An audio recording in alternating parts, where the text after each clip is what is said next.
matches in a single round-robin format. Support your favorite teams as every match counts here. Every performance in Phase 1 will determine which 4 teams will be part of the Elite Group, where they are guaranteed playoffs, while the other 4 teams in the Contender Group will either fight for playoffs or relegation.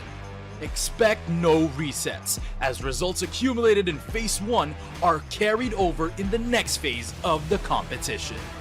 In the regular season Phase 2, witness teams from both groups compete in a single round-robin format within their same group. For the elites, this is their chance to secure advancement to the upper bracket round 2 of the playoffs. As for the contenders, be ready to see some of them say their goodbyes. In the playoffs, the 6 remaining teams will brawl in 10 total grueling best-of-5 blood fights in a double elimination bracket. 3 consecutive victories will result in a chance for royalty, while 2 defeats mean the end of a valiant journey. Legacies either move forward or are cut short. Here in the finals, experience a grand bout between a challenger from a victorious path and an adversary that has once tasted setbacks, to determine who will be crowned champion of the CrossFire West League Season 1. Not a memory, a movie. Every round, every map, every series is a mark of a continuous history. This is the road of recovery for the old glory. CrossFire West League, reclaim the throne.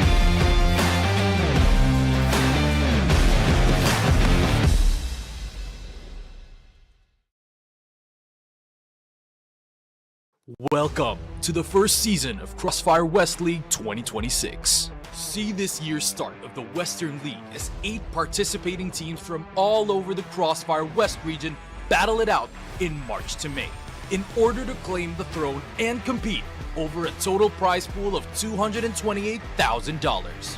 For the first season of 2026, get treated to 3 months of high-stakes action, as the season consists of 2 regular season phases and a double elimination playoffs where legends are created.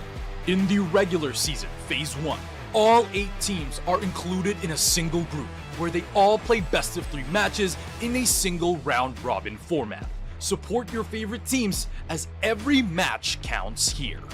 Every performance in Phase 1 will determine which 4 teams will be part of the Elite Group, where they are guaranteed playoffs, while the other 4 teams in the Contender Group will either fight for playoffs or relegation. Expect no resets, as results accumulated in Phase 1 are carried over in the next phase of the competition. In the regular season Phase 2, witness teams from both groups compete in a single round-robin format within their same group. For the elites, this is their chance to secure advancement to the upper bracket round 2 of the playoffs. As for the contenders, be ready to see some of them say their goodbyes. In the playoffs, the 6 remaining teams will brawl in 10 total grueling best-of-5 blood fights in a double elimination bracket. 3 consecutive victories will result in a chance for royalty, while 2 defeats mean the end of a valiant journey. Legacies either move forward or are cut short. Here in the finals, experience a grand bout between a challenger from a victorious path and an adversary that has once tasted setbacks, to determine who will be crowned champion of the CrossFire West League Season 1. Not a memory, a movie. Every round, every map, every series is a mark of a continuous history. This is the road of recovery for the old glory. CrossFire West League, reclaim the throne.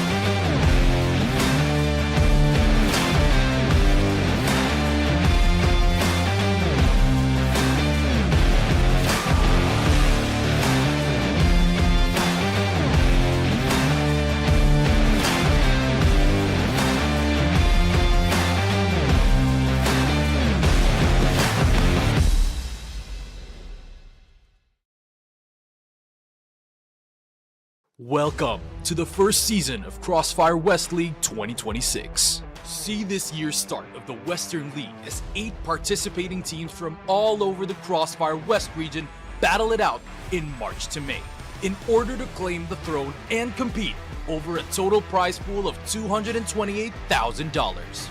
For the first season of 2026, get treated to 3 months of high-stakes action, as the season consists of 2 regular season phases and a double elimination playoffs where legends are created.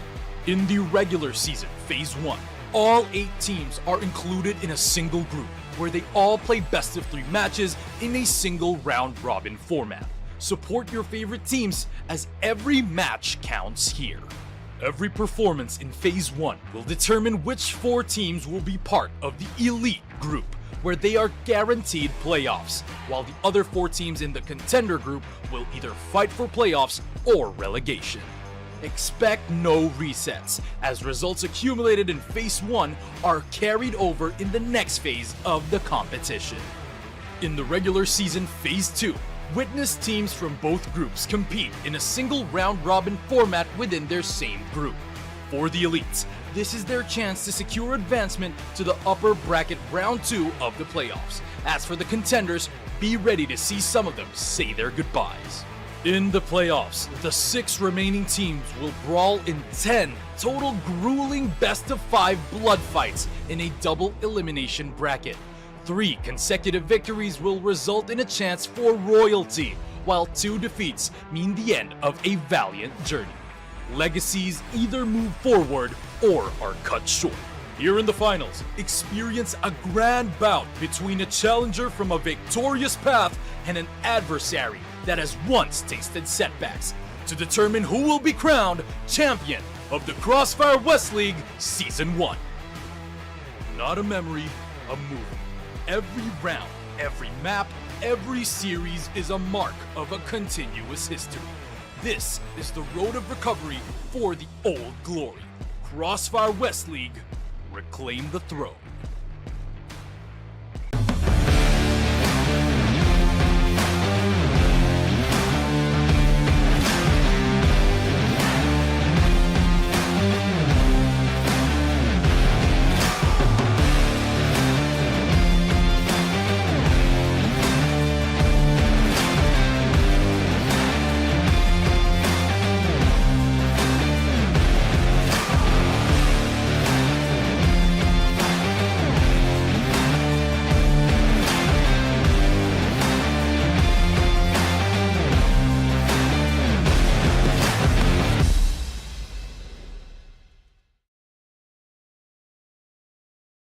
Welcome to the first season of CrossFire West League 2026. See this year's start of the Western League as 8 participating teams from all over the CrossFire West region battle it out in March to May in order to claim the throne and compete over a total prize pool of $228,000. For the first season of 2026, get treated to 3 months of high-stakes action, as the season consists of 2 regular season phases and a double elimination playoffs where legends are created. In the regular season, Phase 1, all 8 teams are included in a single group where they all play best of 3 matches in a single round-robin format. Support your favorite teams as every match counts here. Every performance in Phase 1 will determine which 4 teams will be part of the Elite Group, where they are guaranteed playoffs, while the other 4 teams in the Contender Group will either fight for playoffs or relegation. Expect no resets, as results accumulated in Phase 1 are carried over in the next phase of the competition. In the regular season Phase 2, witness teams from both groups compete in a single round-robin format within their same group. For the elites, this is their chance to secure advancement to the upper bracket round 2 of the playoffs. As for the contenders, be ready to see some of them say their goodbyes. In the playoffs, the 6 remaining teams will brawl in 10 total grueling best-of-5 blood fights in a double elimination bracket. 3 consecutive victories will result in a chance for royalty, while 2 defeats mean the end of a valiant journey. Legacies either move forward or are cut short. Here in the finals, experience a grand bout between a challenger from a victorious path and an adversary that has once tasted setbacks to determine who will be crowned champion of the CrossFire West League Season 1. Not a memory, a movie. Every round, every map, every series is a mark of a continuous history. This is the road of recovery for the old glory. CrossFire West League, reclaim the throne.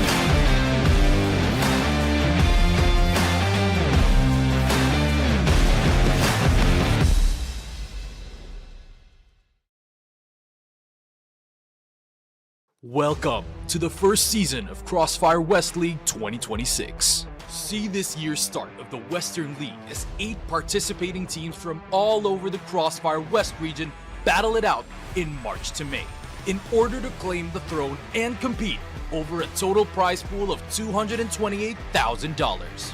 For the first season of 2026, get treated to 3 months of high-stakes action, as the season consists of 2 regular season phases and a double elimination playoffs where legends are created.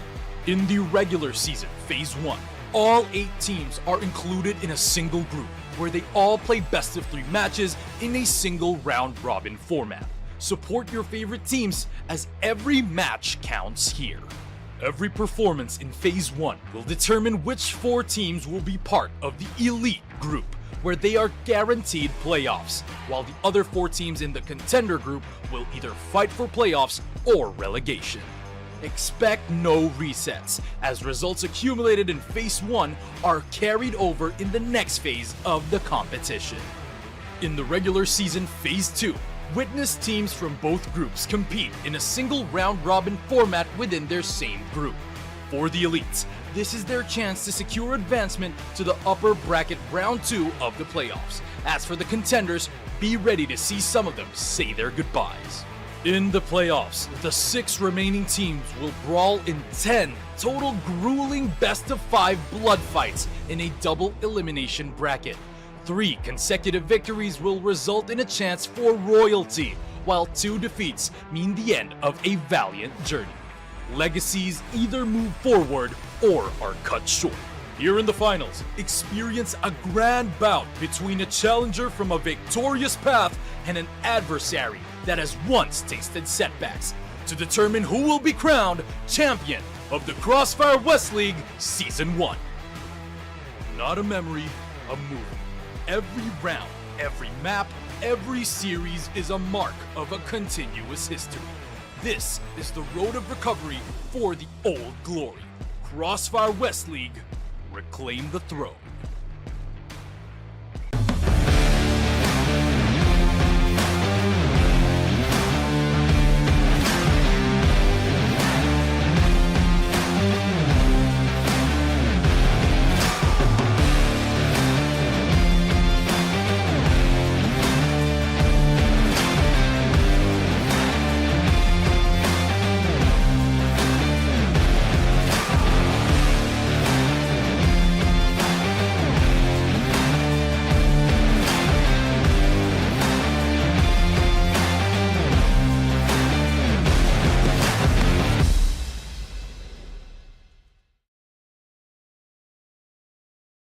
Welcome to the first season of CrossFire West League 2026. See this year's start of the Western League as 8 participating teams from all over the CrossFire West region battle it out in March to May in order to claim the throne and compete over a total prize pool of $228,000.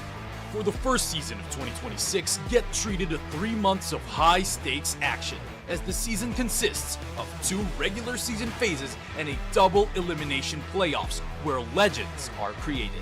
In the regular season, Phase 1, All 8 teams are included in a single group, where they all play best of 3 matches in a single round-robin format.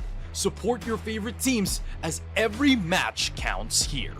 Every performance in Phase 1 will determine which 4 teams will be part of the Elite Group, where they are guaranteed playoffs, while the other 4 teams in the Contender Group will either fight for playoffs or relegation. Expect no resets, as results accumulated in Phase 1 are carried over in the next phase of the competition. In the regular season Phase 2, witness teams from both groups compete in a single round-robin format within their same group. For the elites, this is their chance to secure advancement to the upper bracket round 2 of the playoffs. As for the contenders, be ready to see some of them say their goodbyes. In the playoffs, the 6 remaining teams will brawl in 10 total grueling best-of-5 blood fights in a double elimination bracket. 3 consecutive victories will result in a chance for royalty, while 2 defeats mean the end of a valiant journey. Legacies either move forward or are cut short. Here in the finals, experience a grand bout between a challenger from a victorious path and an adversary that has once tasted setbacks, to determine who will be crowned champion of the CrossFire West League Season 1. Not a memory, a movie.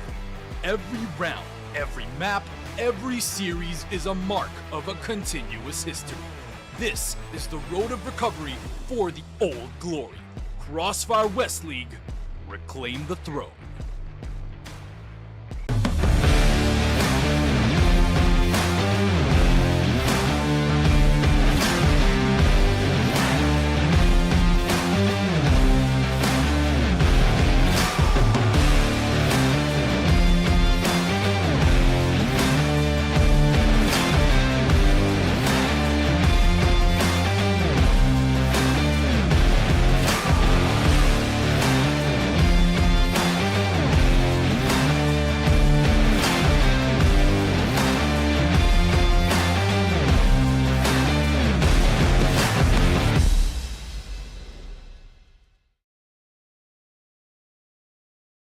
Welcome to the first season of CrossFire West League 2026. See this year's start of the Western League as 8 participating teams from all over the CrossFire West region battle it out in March to May in order to claim the throne and compete over a total prize pool of $228,000. For the first season of 2026, get treated to 3 months of high-stakes action, as the season consists of 2 regular season phases and a double elimination playoffs where legends are created. In the regular season Phase 1, all 8 teams are included in a single group, where they all play best of 3 matches in a single round-robin format. Support your favorite teams, as every match counts here. Every performance in Phase 1 will determine which 4 teams will be part of the Elite Group, where they are guaranteed playoffs, while the other 4 teams in the Contender Group will either fight for playoffs or relegation. Expect no resets, as results accumulated in Phase 1 are carried over in the next phase of the competition. In the regular season Phase 2, witness teams from both groups compete in a single round-robin format within their same group. For the elites, this is their chance to secure advancement to the upper bracket round 2 of the playoffs. As for the contenders, be ready to see some of them say their goodbyes. In the playoffs, the 6 remaining teams will brawl in 10 total grueling best-of-5 blood fights in a double elimination bracket. 3 consecutive victories will result in a chance for royalty, while 2 defeats mean the end of a valiant journey. Legacies either move forward or are cut short. Here in the finals, experience a grand bout between a challenger from a victorious path and an adversary that has once tasted setbacks, to determine who will be crowned champion of the CrossFire West League Season 1. Not a memory, a movie. Every round, every map, every series is a mark of a continuous history. This is the road of recovery for the old glory. CrossFire West League, reclaim the throne.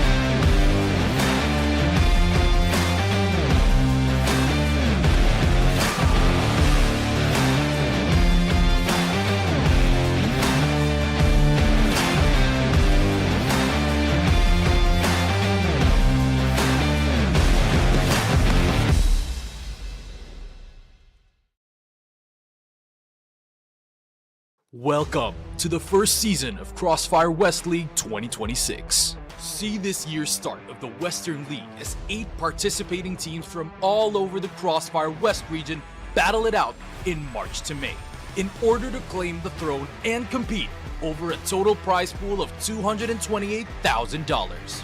For the first season of 2026, get treated to 3 months of high-stakes action, as the season consists of 2 regular season phases and a double elimination playoffs where legends are created. In the regular season, Phase 1, all 8 teams are included in a single group where they all play best of 3 matches in a single round-robin format. Support your favorite teams as every match counts here. Every performance in Phase 1 will determine which 4 teams will be part of the Elite Group, where they are guaranteed playoffs, while the other 4 teams in the Contender Group will either fight for playoffs or relegation. Expect no resets, as results accumulated in Phase 1 are carried over in the next phase of the competition. In the regular season Phase 2, witness teams from both groups compete in a single round-robin format within their same group. For the elites, this is their chance to secure advancement to the upper bracket round 2 of the playoffs. As for the contenders, be ready to see some of them say their goodbyes. In the playoffs, the 6 remaining teams will brawl in 10 total grueling best-of-5 blood fights in a double elimination bracket. 3 consecutive victories will result in a chance for royalty, while 2 defeats mean the end of a valiant journey. Legacies either move forward or are cut short. Here in the finals, experience a grand bout between a challenger from a victorious path and an adversary that has once tasted setbacks to determine who will be crowned champion of the CrossFire West League Season 1. Not a memory, a movie. Every round, every map, every series is a mark of a continuous history. This is the road of recovery for the old glory. CrossFire West League, reclaim the throne.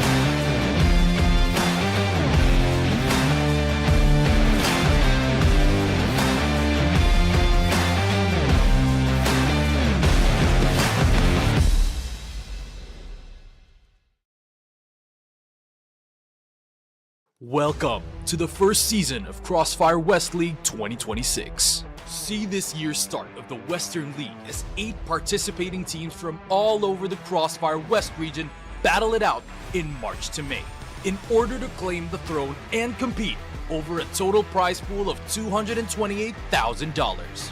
For the first season of 2026, get treated to 3 months of high-stakes action, as the season consists of 2 regular season phases and a double elimination playoffs where legends are created. In the regular season, Phase 1, all 8 teams are included in a single group where they all play best of 3 matches in a single round-robin format. Support your favorite teams as every match counts here. Every performance in Phase 1 will determine which 4 teams will be part of the Elite Group, where they are guaranteed playoffs, while the other 4 teams in the Contender Group will either fight for playoffs or relegation. Expect no resets, as results accumulated in Phase 1 are carried over in the next phase of the competition. In the regular season Phase 2, witness teams from both groups compete in a single round-robin format within their same group. For the elites, this is their chance to secure advancement to the upper bracket round 2 of the playoffs. As for the contenders, be ready to see some of them say their goodbyes. In the playoffs, the 6 remaining teams will brawl in 10 total grueling best-of-5 blood fights in a double elimination bracket. 3 consecutive victories will result in a chance for royalty, while 2 defeats mean the end of a valiant journey. Legacies either move forward or are cut short.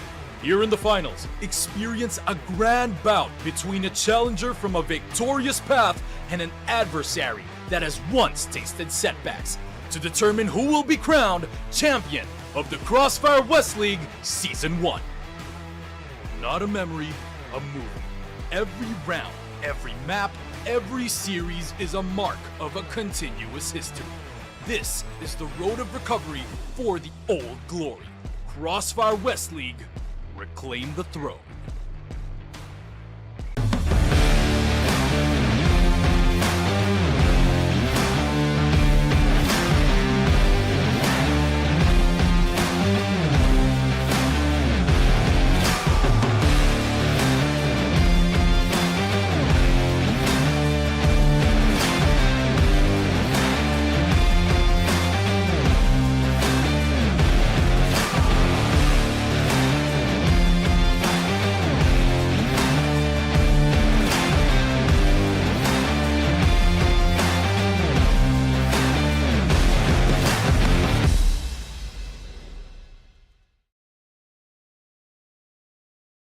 Welcome to the first season of CrossFire West League 2026. See this year's start of the Western League as 8 participating teams from all over the CrossFire West region battle it out in March to May in order to claim the throne and compete over a total prize pool of $228,000.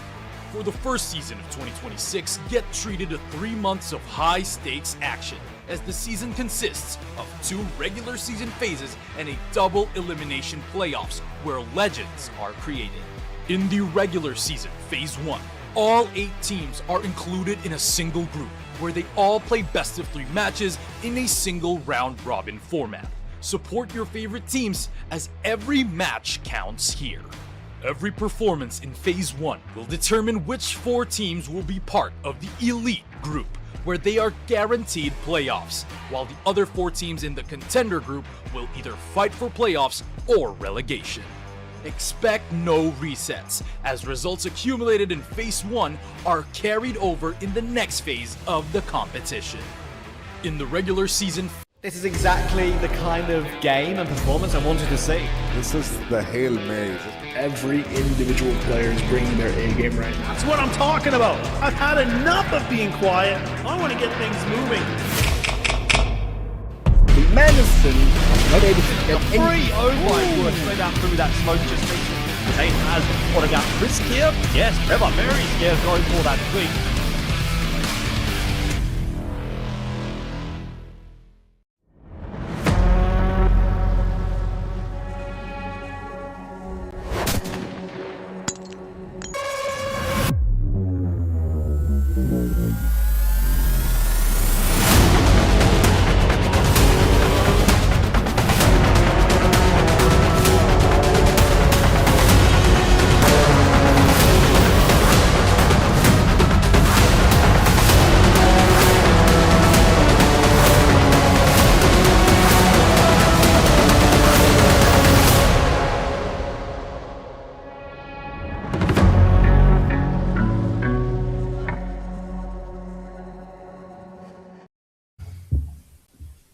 Welcome back everybody to CrossFire Western League as we kick off week number 3. I'm gonna be your host for today, CQ, and by my side, the veteran himself. Oh, okay, my bad.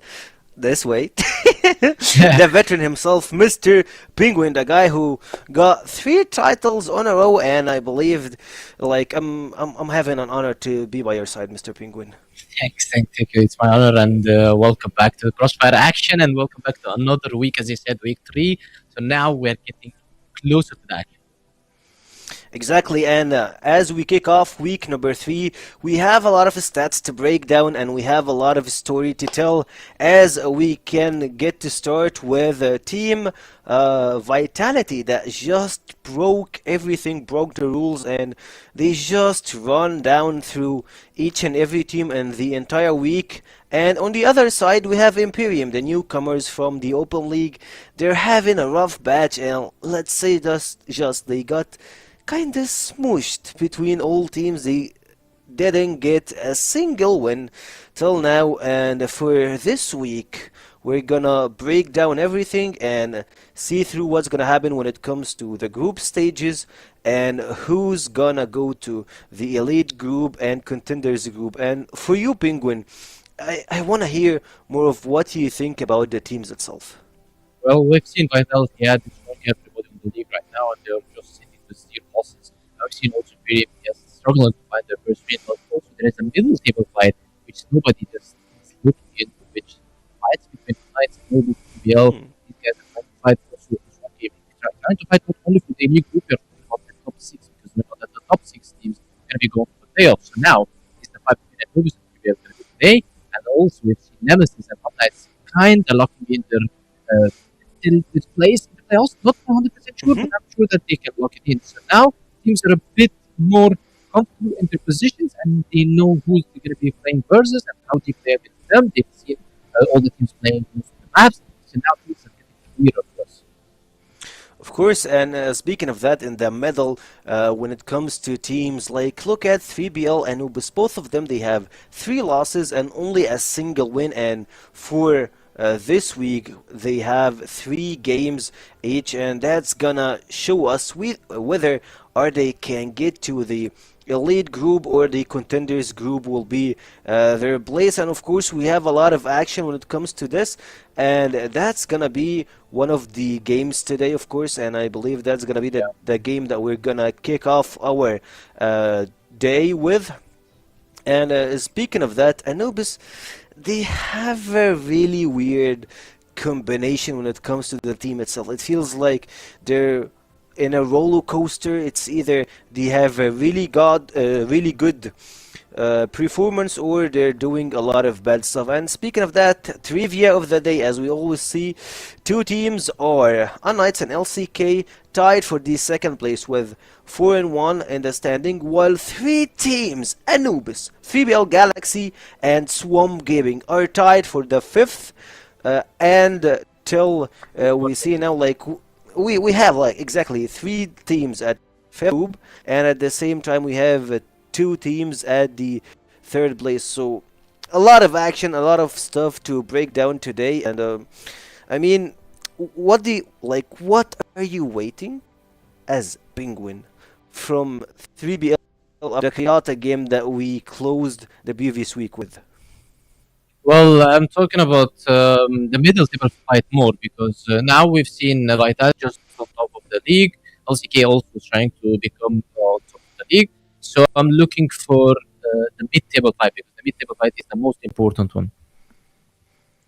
Of course, and with that, we're gonna show you what's happening in the tournament itself. Phase 1, we have 8 teams in the group stage, and Phase 2, we're gonna separate the top 4 teams to give them the elite group, which is gonna have a lot of fight over the higher places, and we have the contenders group that's got a lot of the teams that they're fighting to get to the playoffs. And for the playoffs, we will have 6 teams competing for $228,000 which is a pretty significant number, a really big one. At the same time, it's gonna be a double elimination, best of 5s, and for me myself, it feels like this is one of the best formation that we ever had on CFW League. Very close to all the teams, and we've seen a very good view right now. We've seen a very good new pace. We're talking about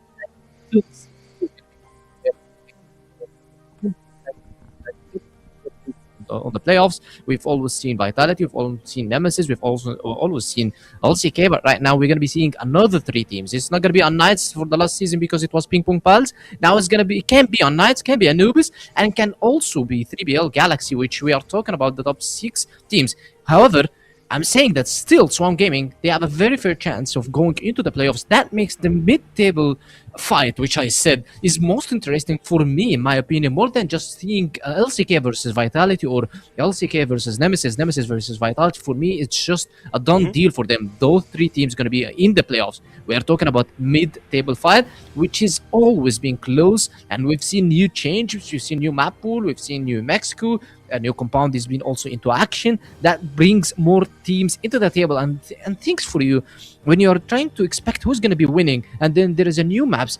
Things change completely because we can see Vitality losing in New Mexico but destroying the others also in new compound, and this is the good thing about shifting the meta from the guns. We've seen the HK, we've seen the EBR, we've seen the USP, the TRG, we've seen a lot of introducement of the guns, and also we've seen the new maps. Now we've seen also a good strategies coping with this change that makes Crossfire more interesting to be watched. Now, as we can see, the participating teams, I see that there are like 3 or 4 teams. I'm talking about Triple Galaxy, I'm talking about Strong Gaming, talking about Anubis, and that's okay. They are kind of locked in their spot into the playoffs 90%. Come on, wait. I really want to stop in the Unknight's point.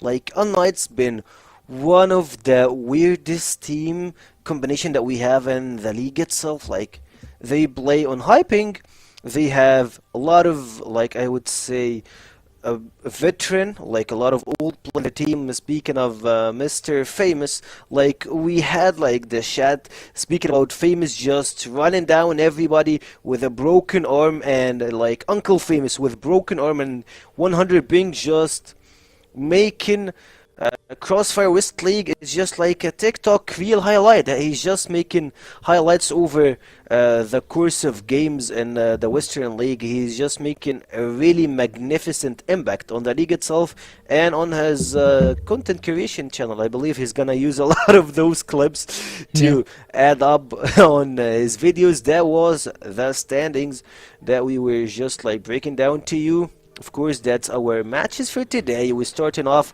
the day with Anubis versus Galaxy Gaming. Second game is a pretty hard challenge for Imperium. LCK are gonna have a walk in the park, and the third one is gonna be pretty interesting to watch. Team Nemesis versus Swamp Gaming. So a lot of stuff has happened in the past 2 weeks. We have seen ups and downs for a lot of teams, but what we can just stick to as Vitality are just here to run with the lead and get to playoffs, see what's gonna happen in the final stages, and Imperium are still trying to figure out what they're doing here. So a lot of stuff for those. Of course, in between we have strong and high fights. When it comes to Unlight and LCK, I really want to get to them, but like they win with a way, like both, like each team got his own way, of course, of playing. Unlights, they have a really messy and chaotic one. LCK, it feels like they are the guys that wake up late and, oh, we just had like a small warm-up, let's break it down and take the game. And with that, that was the games, and for now we'll get to Anubis and Team 3BL Galaxy. Starting with the Anubis roster, we have Dirty, the IGL for the team, Dome, Gainer, Muffin, and Salty. They have a really good combination of skill, new players, and of course combine that with, like, I would say average age, like a low average age. I don't think they have a lower average age. I guess their age is maybe double the age of 3BL. Yes, definitely. You're talking about Salt. He's a guy over 25, I believe, 24. Having Doom also the same. They're having Gainer maybe 27 or 26. Yep. So we are talking about Noxin 19, Hunt 19, maybe Hunt's 20 today, by the way. You're talking about Sad, Omega's happy 18. birthday. So this is the only guy who's above 20 in 3BL Galaxy. So you're talking about maybe 3 or 4 years of experience for Anubis Gaming. Each player can have more, have more experience than the others. But however, this is not the case right now, because the case here is talking about 10 veteran Egyptian players in the derby fighting to find their place into the playoffs. And now, I guess that maybe the spot for the playoffs is kind of hard, but still, that doesn't mean that they still need to be weak in playing versus each other, because it's an Egyptian derby, as I mentioned. Usually, you put things aside, even if they are the first and second in the standings, or the last 2 in the standings, they still fight for themselves in the games that they play. That's the derby. That's how they play. That's the 10 Egyptian players that they usually play. For a derby, we have four teams that are full Egyptians. We have Vitality, Imperium, 3BL. So, like, we have a lot of Egyptians. I can't say that Team Nemesis can count as a derby since we have only three Egyptian teams, but at the same time, it's like we have a lot of derbies on our schedule or our platform. But for today, let's check the predictions, and we have the only guy that got trust is gonna be you, Mr. Penguin, and I believe you were a former manager for the team. Are you biased for 3BL? Spill that tea. No, Come but on. the thing is, it's 50-50 for any team. So you guys picked Anubis because Anubis maybe had more rounds versus LCK and Vitality, and this is not the case in this game because we usually got crushed by all the European teams, and Anubis usually lost to us when I played to Team S. So it's not about how you're playing versus the European teams or maybe how you're playing versus the top tier teams. However, it's just the mentality and the strong aim will win today. And both, they have 50-50. I'm talking about, yes, I picked 3BL Galaxy, but it's just a you 50-50. speak about mentality. Like you Yeah. speak about mentality while watching Team 3BL just scrubbing through the mud versus Imperium. The last day, I believe that you didn't watch the last game, Imperium versus 3BL. I watched Imperium vs CBL, but the Imperium vs CBL was a rundown fight for 3BL because they can't show everything they play. You're seeing 3BL playing Ankara right now, right? How can you just go and play full power Ankara and you know that you 100% going to be playing maybe your derby in the next game, which is going to be Ankara. So they were so pressured that they shouldn't do anything. That was the talk between the players. Hey, we need to win by our aim. We can't win even by reaction or adaptation to anything, because Yusuf, the coach of Anubis, will be watching this and he will be countering them immediately, and that's what made the game very, very hard for them. Unlike Anubis when they played Imperium. It was later on, after 2 weeks, they're going to be playing their derby, and maybe after 2 weeks, they're going to be playing Ankara again, because they knew that, okay, Ankara maybe was not the map that you usually play versus the other teams, but versus 3BL, they showed a very good performance versus other teams, so they should find their way to play Ankara. So Anubis, we're talking about the maps. Definitely, I knew that they're going to be taking new compound. I like how Anubis managed this V2, because they also excluded subbase, because I don't see they are a good team on subbase. Their combination just doesn't work on subbase because of the rifles and the snipers that they have. So now Anubis managed it very good. They have very good start. They can go into a 2-0. 3BL Galaxy have the same chance. They can go for 2-0. So the fight between Anubis and 3BL Galaxy, no matter how you see the players playing in the league, maybe 3BL can be the last and Anubis can be the first, and still 3BL come on top, and vice versa. This is just a matter of momentum and mental. This is the Egyptian derby, so usually it's a 50-50 fight. So Penguin is still sticking with its 50-50 fight between, of course, Anubis Gaming and Team 3PL. At the same time, I believe that our map picks for today, we have New Compound, first map, second one is going to be Ankara, and the third one will be the decider, Eagle Eye, if we got to it. And we still have a lot of stuff to unfold, but to unfold the first game, let's head to our casters for today. Yes, we are here. We are ready. Looking forward to doing my first CrossFire day of the season with you, Jordan. Of course, after many days. Of course, we've only had a couple of days yet in the CFWL so far this season. You've missed out on all the action, mate. It's nice to have you alongside me. Let's see what we got.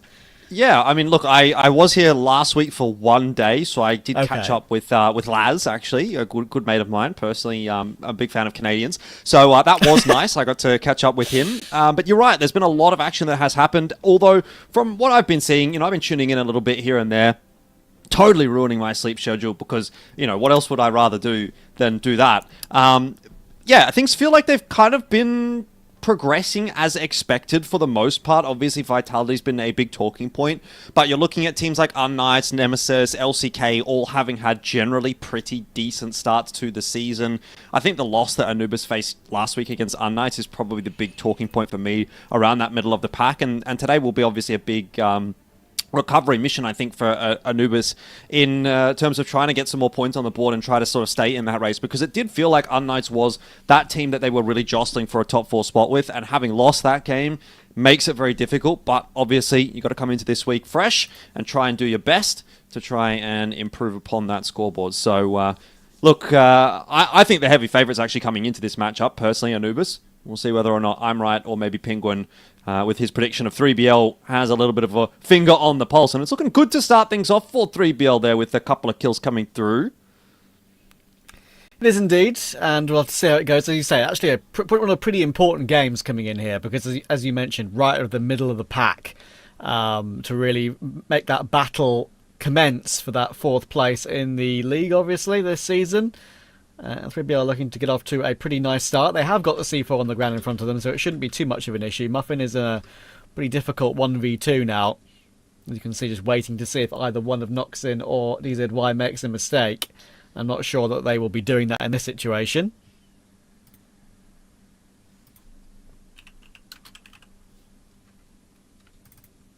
Well, let's see. Muffin, a pretty tough ask for him here, really. He does have to, like you say, wait for a mistake to come through from either of these 3BL players, and they're not really biting. I mean, what reason possibly would you have to swing this angle as either of those 3BL guys? Muffin, it's kind of wishful thinking. I suppose he's got the time to play with, so he may as well.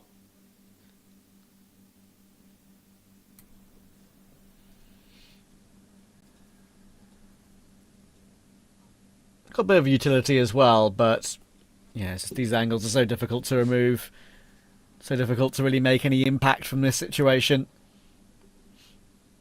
It's just a question of whether Noxin and DZY's patience runs out and they let Muffin have a chance, but nope, it's all good. And they will close it out comfortably. Opening start to the game for 3BL. And Anubis looked to answer back. And it's funny, right? We've covered quite a lot of CFWL in previous seasons. We've managed to see Anubis go on some pretty crazy runs and some pretty crazy comebacks, even reaching a grand final before. This is like a kind of a completely different lineup now. And because of that, they are more fighting for the mid-pack. So that is why it's an important game for them in particular. It's not one of those sort of games you can brush aside and say, okay, if we lose, it doesn't matter. We'll still make top 4. If we win, great. But yeah, it's right in that middle where they have to take a win, and Noxin will go aggressive for his opening kill on toward Dirty, his 3rd of the game already. Yeah, off to a banger of a start, really. That's what you want to be seeing. It's not as if these 3BL guys can't win this game. I don't think that is ever really part of the conversation, but my concern with 3BL and the past lineups that they've had that we've seen has been just inconsistency in general, and I think you sort of see that on a couple of these players in the past as well. But if they can find their footing, yeah, they can definitely be a bit of a threat in this season of CFWL. Noxin posted on the line. That's an easy kill onto Muffin. I feel at the moment Anubis are kind of making this a little bit too easy for 3BL so far.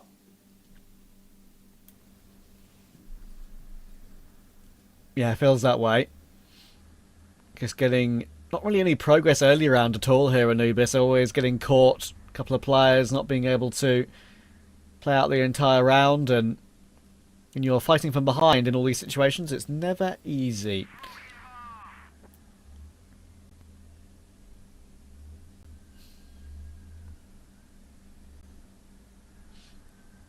You need a crazy entry.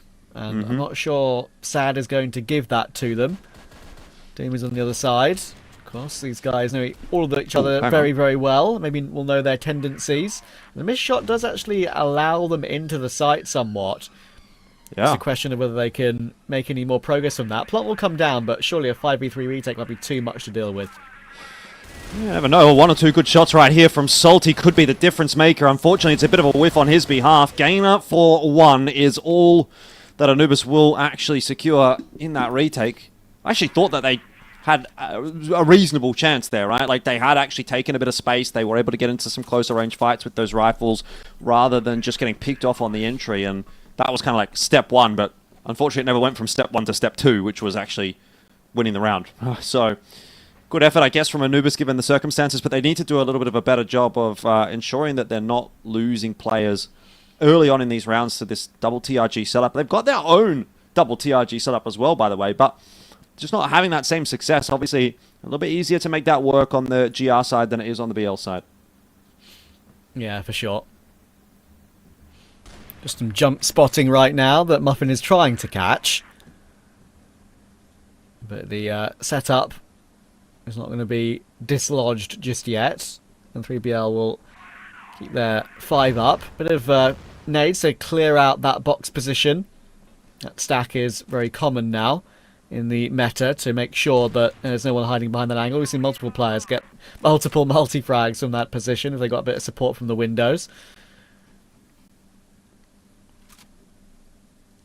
But I'll get some space again and be able to force 3BL back a little bit. That's the goal of the early round, and they've done an okay job at it. Gainer looking to try and make a difference. I've always been a bit of a fan of watching Gainer play. Been very solid in all the different teams he's played in over the years in the CFWL that I've watched. I agree. I think he's a good addition to the lineup. 1 minute left on the clock. Not a lot having happened in this round so far, which I suppose from the perspective of Anubis is actually something you'd consider a win, because at this point they were down on numbers in the previous couple of rounds. In this instance, at least they can try a 5-on-5 site hit.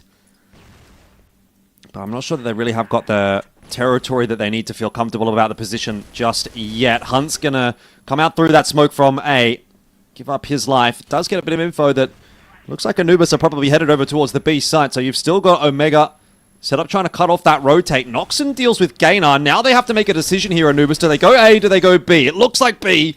And especially with those two entries, it certainly will be. Trouble is they've dropped the C4. Sad here trying to defend it with 15 seconds on the clock. He might be able to pull off a miracle in the 2v1, but he's swung by Muffin. And that will be the first round on the board for Anubis. Yeah, nice try there, honestly. Like, he's left in a very difficult situation. And he knows the time is getting lower and lower. If he's somehow able to just hold them at bay and survive, you know, there could have been an opportunity there where he delays so long that he's able to find an exit route and run away, and they can't pick up the C4 and plant it in time. But yeah, the flank from Muffin really put that to death. Good job, good recovery, important way to get themselves started. But again, Noxon looking to try and be aggressive, and look at his kill count early game here, up to 7 already. Having a fantastic map to begin the day. And a fight in the middle comes down, with Doom dropping in the end before Dirty helps out for the trade. So after all that, it does return into a 3v3. Yeah, a bit of an interesting mid-round push though from Sad. Oh, looks like Dirty's watching for it, but he's just fallen off the line. Sad obviously not coming around the corner just yet. Salty keeping an eye on it. I don't know that they're expecting him so close, and they're certainly not. I mean, that is a really nice mid-round play from him. But he's overstayed his welcome. So Salty gets the easy trade. He must not have spotted Salty when he got that kill onto Dirty. So straight back into a 2-on-2. 3BL at this stage don't really know exactly what the intentions are of Anubis. Noxon going to try to find that info, and he gets more than just the info. He'll get the 2 kills. So 3BL off to a banger start here. 3-1 the lead. Yeah, and it's just more Noxon running riot, pretty much. I mean, we know he's a talented young player. We've heard about him for a while. Last couple of seasons, obviously, been in and out. Now kind of playing like this and really impressing us. And again, he continues to go for those opening frags, going very aggressive for them. Tagged down low this time without any success. So maybe a little bit of a warning shot finally. But I mean, look at that. He's got 9 kills, and if you add all his teammates' kills together, it matches him.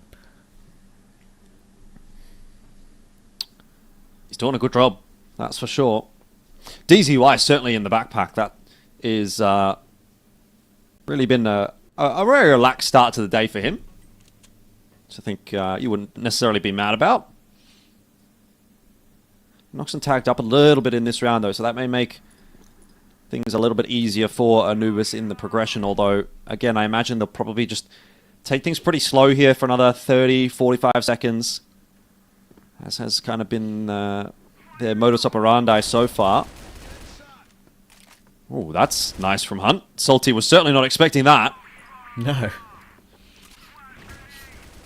It's a really nice kill to grab on the fallback, and he's doing more of it, by the way. Oh my goodness, Doom will be feeling unlucky with that one as well. He said, well, I will go down again. Muffin recovers, but it's still a 3v4. Minutes to go. They are trying to put a little bit more pressure on, but right now Hunt is doing a brilliant job just keeping them at bay over and over.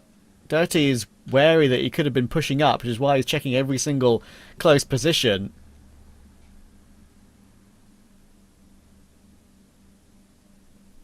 Yeah, I mean, not really sure what Anubis can do from here.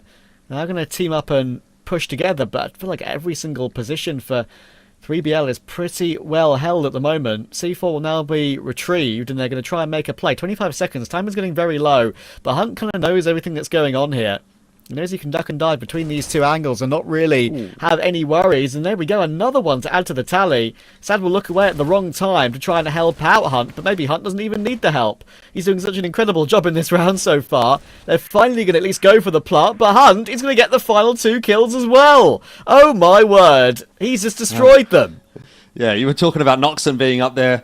Hunt's certainly joined him now as well. It's a bit of a heater so far from 3BL. And Anubis are at panic stations. There is no question about that. I remember watching that game of Anubis versus Unknights on New Compound last week, and it sort of felt similar. Things were a little bit missing maybe on the BL side. Obviously, we'll see how things do operate when they move over in the second half to the GR side. But if you're going to be operating with only like the one round, it's not going to be a good situation at all. So have to see if maybe Yusuf here, the coach, can figure out something for Anubis. I mean, they haven't really tried too many pace changes. They've certainly been getting demolished by the TRGs, but now that the rifles are coming into play as well for 3BL, it's like, where do you kind of turn here as Anubis? Do you try something a little bit pacier, maybe a quick hit in through mid, try to take a fight there, beat them with pace? I'm not sure. 3BL are definitely looking to be the better team at the moment. Yeah, and I think the main thing in these sort of scenarios, especially for a team like 3BL, right, is you mentioned their consistency earlier. That's always an issue for some of these, teams that are battling around that mid-pack in the league.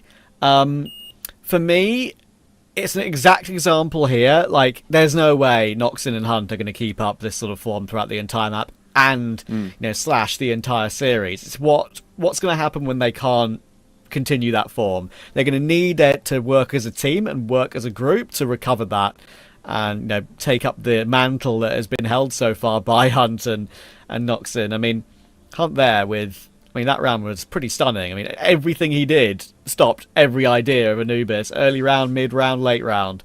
He was impactful. So yeah, it's not going to happen every single time, and they need to not rest on their laurels. Of course, tac pause here for Anubis is great. Of course, gives a chance for 3BL to talk as well and maybe think about, look, they're going to try something now to turn things around. We can maybe counter it. So gives them a chance to have a discussion too, and they'll might have a bit of an inkling as to what's coming. I mean, look, this could be a big week for 3BL if they can actually beat Anubis. And then go on to beat Swamp. That's like your next 2 direct rivals, essentially in the 5th and 6th place. 3BL currently sort of sitting in equal 6th with Swamp. So there's a very much a world where they could actually potentially leapfrog even Anubis as well as Swamp, depending on how this week goes. They do end the week with a game against Vitality, which is not going to be an easy task at all, but you get 2 solid wins here. If 3BL can definitely improve upon their current season standings, and they're on their way to doing that so far with the 4-1 lead that they've got on the GR side of New Compound. See if there's going to be any change-up in the Anubis camp. It doesn't really look like they're going to go any quicker, but Muffin does win himself a nice duel against Sad, so that is a start that's going to help. Yeah, it's an immediate change-up, right? I mean, they've been kind of losing opening kills throughout the entire half so far, and now I finally found an answer as to what to do with that. Nothing with that secondary TRG, and now question for 3BL is, do they try and push somewhere as a collective to answer back? Do they just wait and hope they can hold on? Anubis will know that they might have that idea of looking to try and force the issue to recover things, but let's see.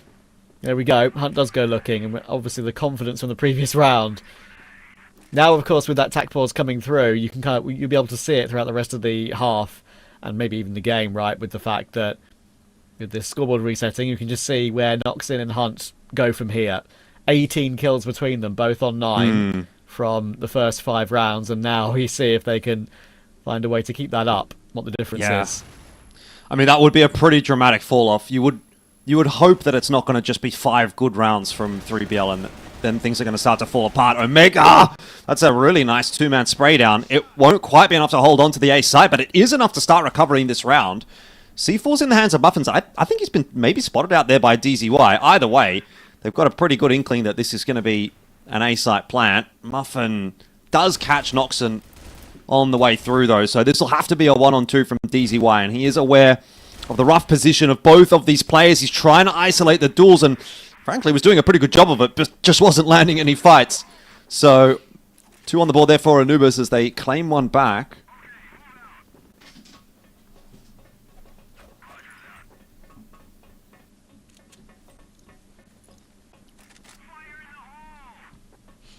That's exactly what they needed. That is what the tack pause is for.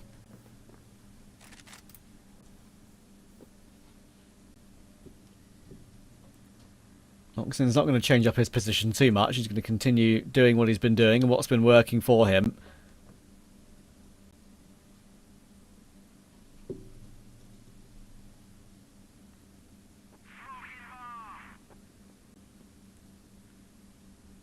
It's not a full recovery yet for Anubis. It could still end in a pretty painful half for them from here.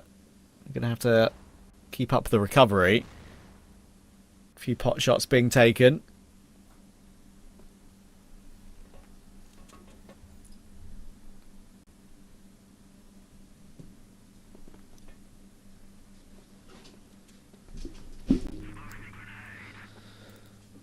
Solid said he wins the race, as has been the case for Anubis.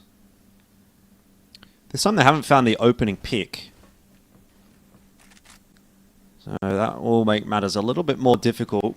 You think about that last round, if it wasn't a 4v5, it actually may have swung back in the direction of 3BL with that nice 2-piece from Omega. So Anubis is going to need to be a little bit cleaner on the entry this time around.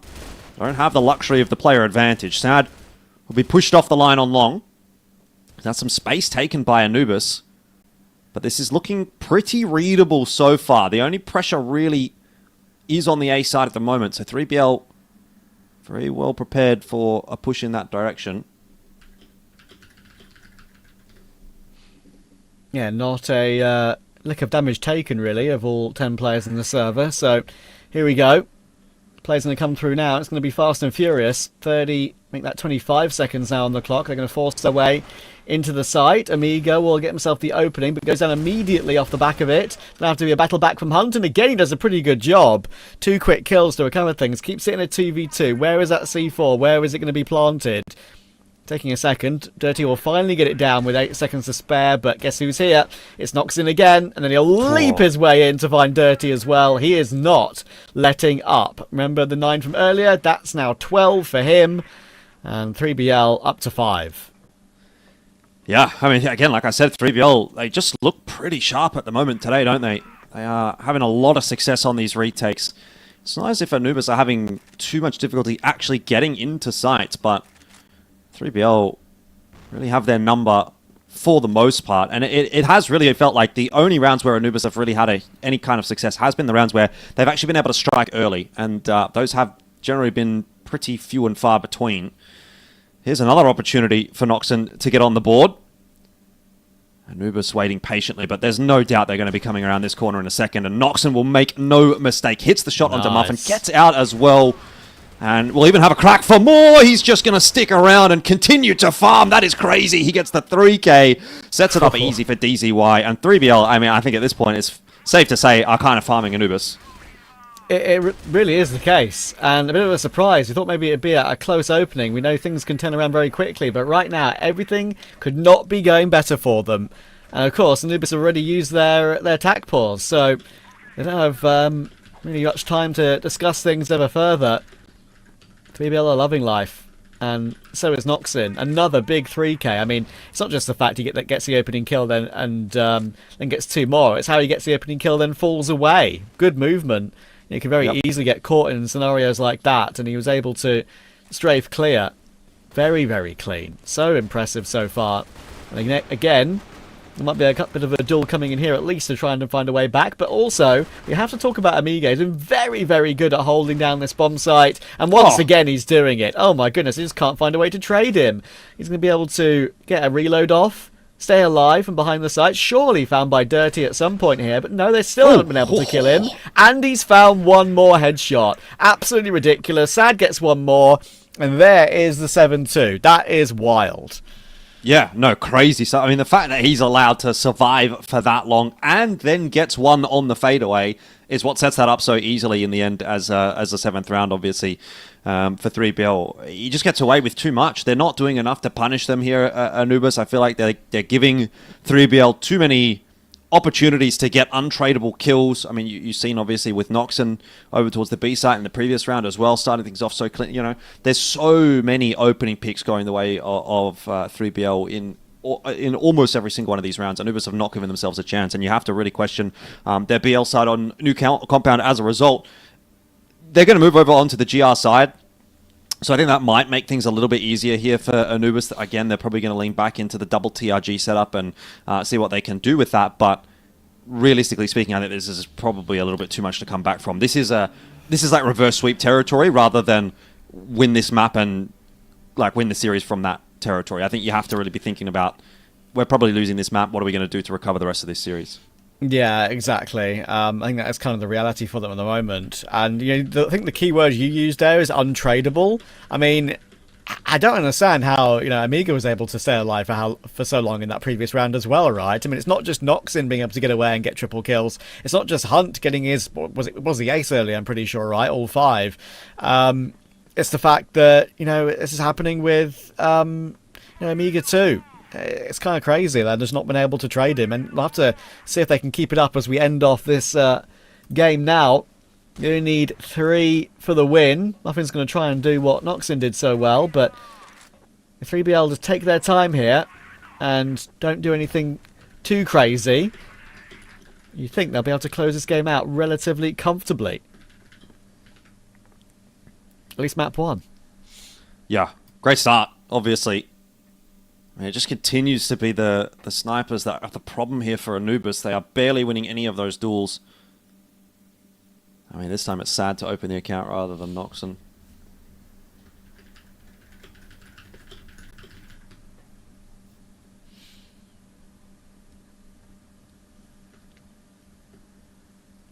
.3BL going to slow things down as a result of that pick, and I don't necessarily hate that as a choice. You expect maybe Anubis to try and take a bit more space here, recover a pick somewhere on the map. So just defaulting for a second there, see if you get another pick. Not a bad shot at all. That, though, not really the duel that you want to be taking as Hunt.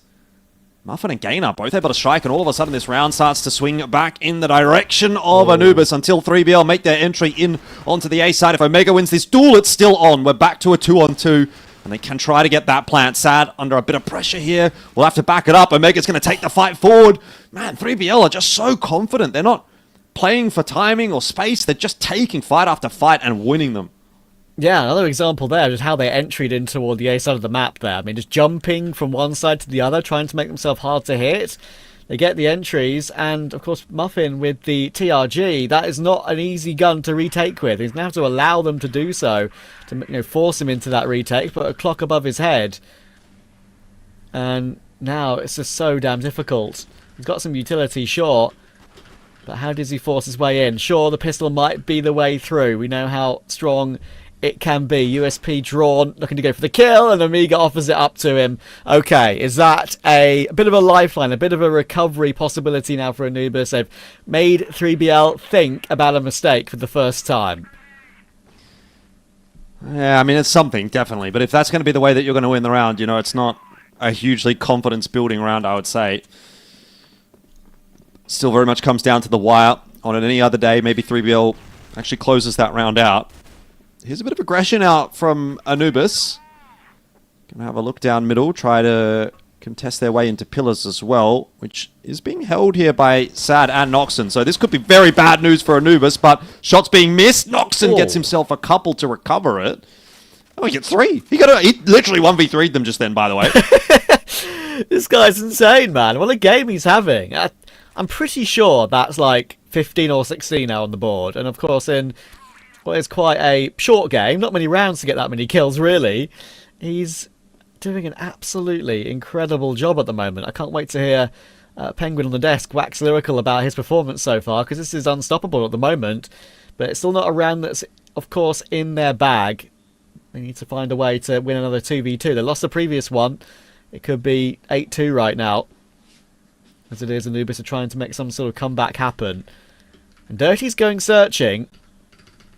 Bit of a maybe unpredictable push on the flank here that could catch Noxin or Hunt down. Great jiggle out on Muffin's position. They now know that Noxin is stuck in that position, stuck in the corner, and that gives Hunt the chance to activate. Great clear, great flank round. Good teamwork from 3BL in general as well. But of course, they are both relatively low HP. Can they stop Dirty from doing exactly the same thing? No, they cannot. The full flank round does pay off eventually, and that's 2 1v2s in a row for Anubis. Yeah. Wins have changed slowly in effect. I mean, it's not... Again, it's not convincing rounds so far from Anubis, but the thing is, the more time you give them here, the more opportunity you give them to kind of find their feet on this map, maybe get a bit of momentum, even if they don't win this map. Right, you come back into it. At least you've not gotten absolutely smashed on map 1. You can go into map 2 with a bit more confidence. But I have to say, Trav, you know, like there's every possibility that Anubis do just start to come online a little bit, and that'll make the job of closing this map out pretty tough for 3BL. I don't disagree. We've seen it many a time, many a time, where maybe the team that hasn't got as much experience struggles to get over the line, struggles to make that final push.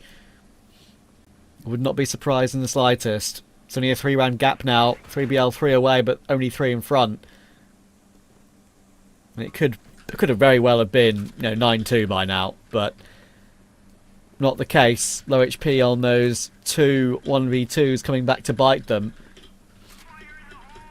Let's see if they can convert again here. They've got another return frag at least, though, on 3BL. They have continued to not let these openings go untraded, unlike Anubis in that first half.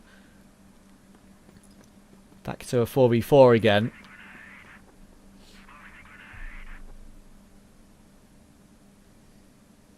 .4v4 not necessarily too bad on the attacking side.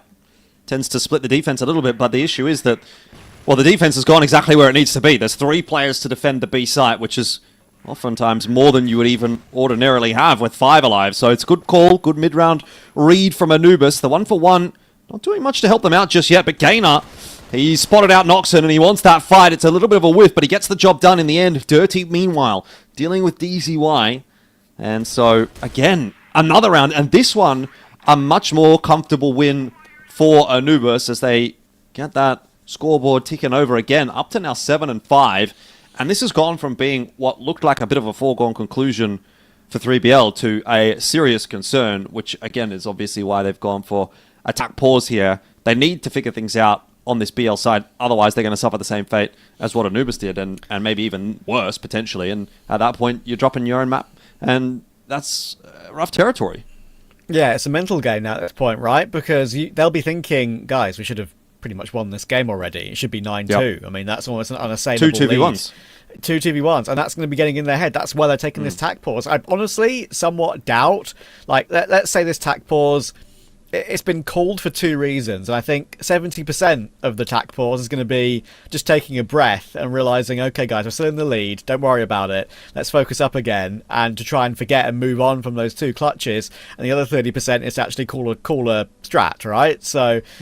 yeah, definitely concerning times for them, and considering how well it's gone so far, if now this is the point where, Noxin, he's not, but if Noxin starts to fall off a little bit, and then obviously there's no teammates around him to really put the numbers in, is that going to be the difference maker at this point? So, yeah, concerning. They've done really, really well so far, and they deserve a lot of credit for it. But, these sort of games, when it's such an important game in the middle of the leaderboard, of course, we've been speaking about it before the game, Both these two teams are really battling for that, fourth spot in the league. Right now, Anubis are 1 and 3. So are 3BL. Anubis above both 3BL and Swamp on the virtue of round difference and stuff like that. So, yeah, 3BL will want to try and put all this behind them and move on because, yeah, I've been very impressed with their game and Noxon's in particular. But if you're going to fall down like this after looking so comfortable for so long, then it's only a bad sign and a bad feeling at the end of the game rather than the incredible positives that came earlier. Yeah, lots to figure out here for 3BL. Wondering if this is getting in their heads a little bit. I think it's obviously not in a position at the moment that's too untenable. Obviously, they're still in the lead, but you have to be getting concerned. 3 rounds on the trot here for Anubis, and it feels as though Anubis are kind of like firing up a little bit. Like they're waking up a bit. You had your opportunity to close this map out. You might have squandered it, and Anubis, in my opinion, the stronger of the two teams here. If they hit their level, can still win this map, and obviously this series too. So I'm a bit concerned that 3BL have potentially missed their window. Yeah, it feels almost likely at this point, crazily, right? See what Anubis can do to keep this one trucking along nicely. Already in pretty impressive grind back. Just feeling a little bit more comfortable in the clutch, obviously. A bit of extra experience sometimes can pay off in those scenarios. We saw Dirty get that second of the 2. He's been there, been around the block. So what 3BL got to answer back here?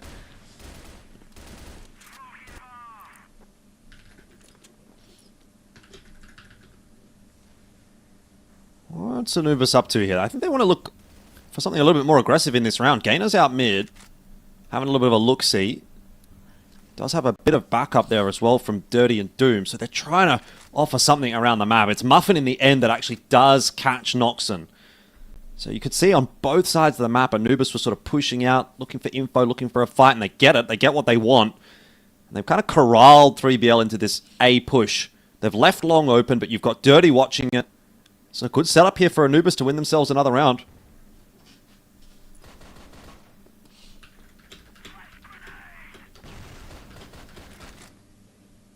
Sad, making a lot of presence known in the window, but as you can see, mid is very much held. They're going to try and creep their way into the site now, but Dirty was keeping an eye on it. Now a little bit awkward for him though, and he will get overrun. A good second kill from DZY in the meantime, of course, as well, because he's not had the most powerful of games. The frag has been done by everyone else, it seems, but when Gain is in position, it's very hard to remove him. That was a very important frag. If Sad got that kill and it was back into a 2v2 and add another 2v2 to the list, it would be winnable for 3BL, but that one was not winnable in the end. It's comfortable. Gap is 1. Yeah, 7-6.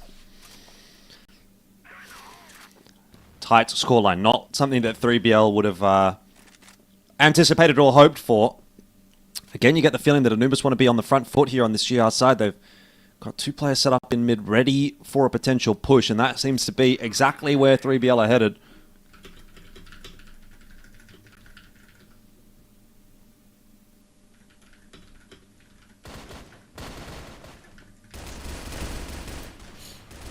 Oh, again, continuing these rounds where they managed to trade their way back into these even standpoints, but haven't been able to convert one yet on BL, and I'll have to see if they can find one here. Hunt low HP with his... Actually going to pick up the TRG instead. I don't blame him on being low HP. Might be a better weapon for him simply, but Sad has got to get this kill. Dirty, all out of bullets. Really awkward there. And then they say, okay, handshake, honours even. Let's fall back with our damage and play the 3v3 out still.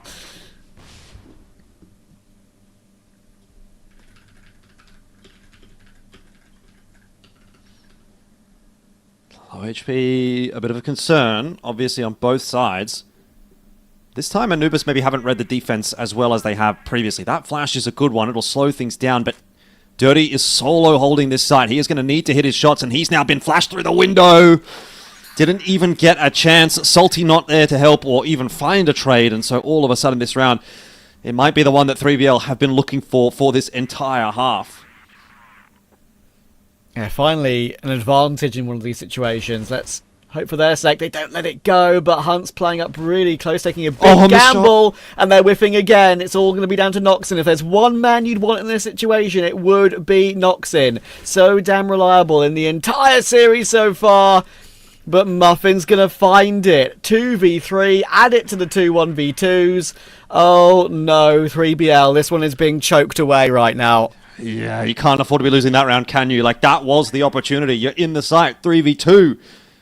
And you let it slip, and that is now a 4th round. Or is it even a 5th round in a row for Anubis? What was the halftime score? 7-2, I think it was. So, 5 rounds in a row for Anubis. They're not really showing any sign that they're going to lose any of these. Like, even the ones that come close, it's like, well, they've won it. So, whether it's a clutch or whether it's just a clean round, everything is going the way of Anubis at the moment. And you have to raise some concerns, certainly here. The alarm bell's ringing for 3BL. Yeah, and even with Noxon in the clutch, they weren't able to complete it, which has to be a worry. Did pretty well. I mean, he got the quick kill and then tried to play out the 1v1, but again, just got cleared, unfortunately. And it would be a real shame if what has been a Noxon masterclass is to go unrewarded in the end. Often tends to be the case, though, in these kinds of games, right? Like, you'll have one guy that's just doing really well, but it's not enough. Need somebody else to step up. Hunt, maybe the one to do it. He's got a bit of a bead, a read on Salty, who has not swung just yet. Hunt needs to be careful here. He's got the backup of Noxon, luckily. So, finally another opener for 3BL. And again, we have to ask whether or not they can put this round together as a result.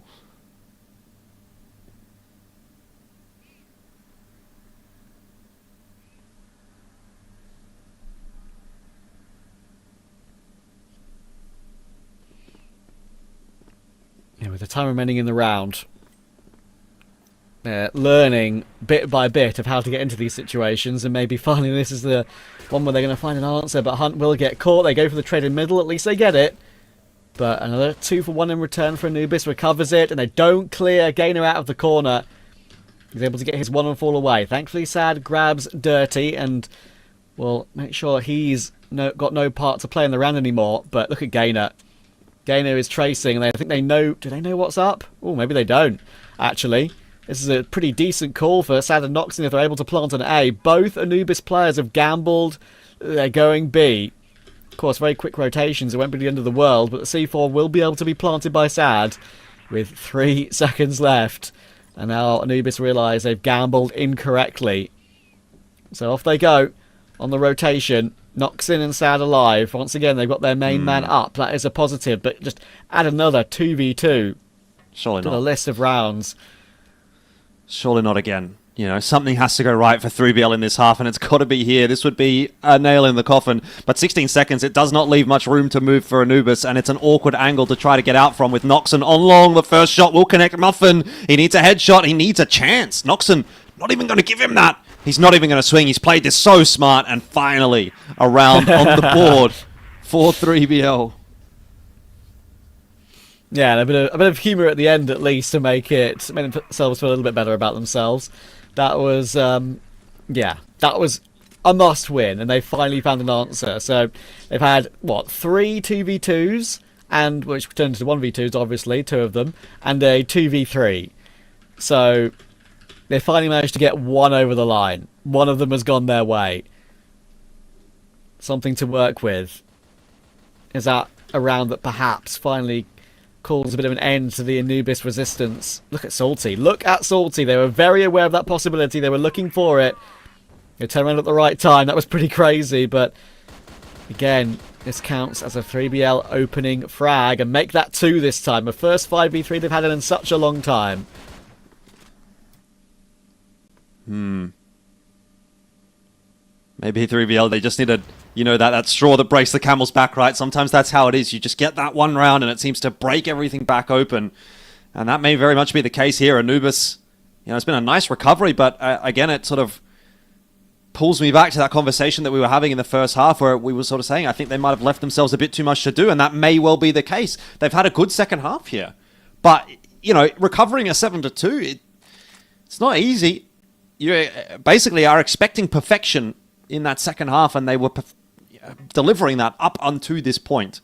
But now that they've faltered, it's swung very dramatically back in the favor of 3BL, and that will be a tough pill to swallow for Anubis.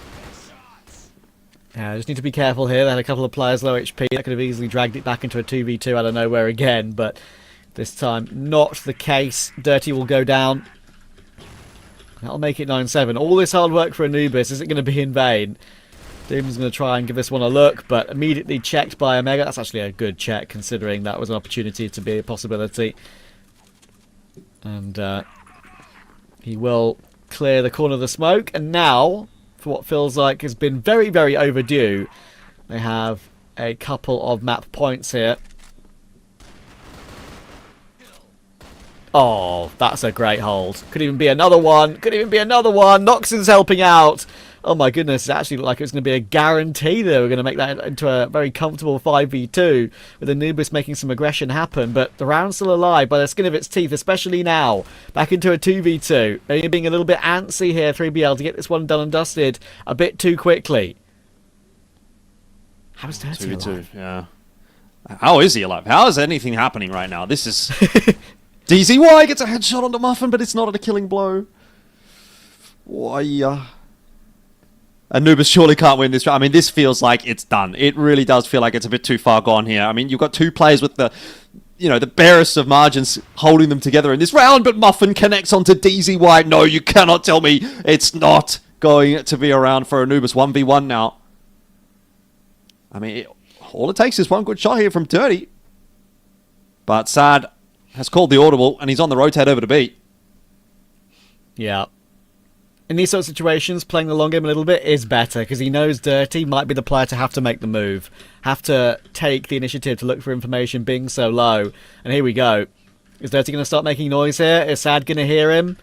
Does he have any information on this at all? Is Dirty going to even check above him? Oh, what a crazy moment here. And he does check above him. Sad had no information whatsoever that Dirty had pushed all the way through. And why would you? You wouldn't expect that. That's why Dirty made the play. And it keeps Anubis alive. 9-8. Anubis surely. They want this OT. They've worked hard to get there. All it takes is one more round. Muffin wants to put himself in the hero's shoes, take that opening pick.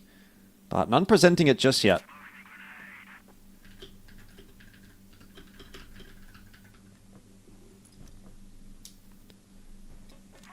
And 3BL a little bit tentative, but you kind of get the sense that they might want to make some probing moves early in the round here. They have been smoked off now, though.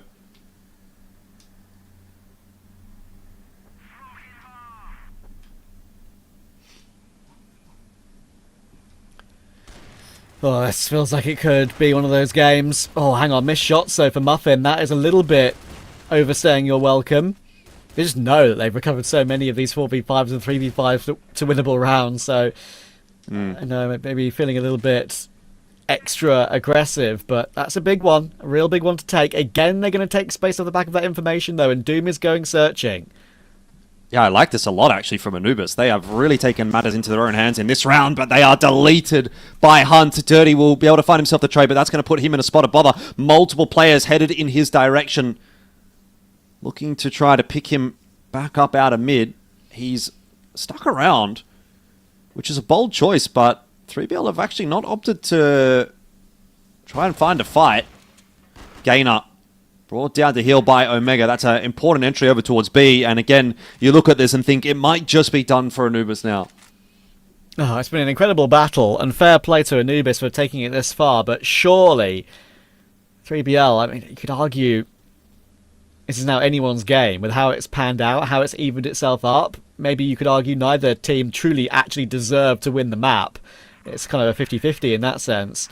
But if 3BL do get it over the line, they'll be absolutely delighted. But hang on, they're going into the site where two players are residing. What? Oh, dearie me. Absolutely wiped out. And of course, there's no easy game in the CFWL.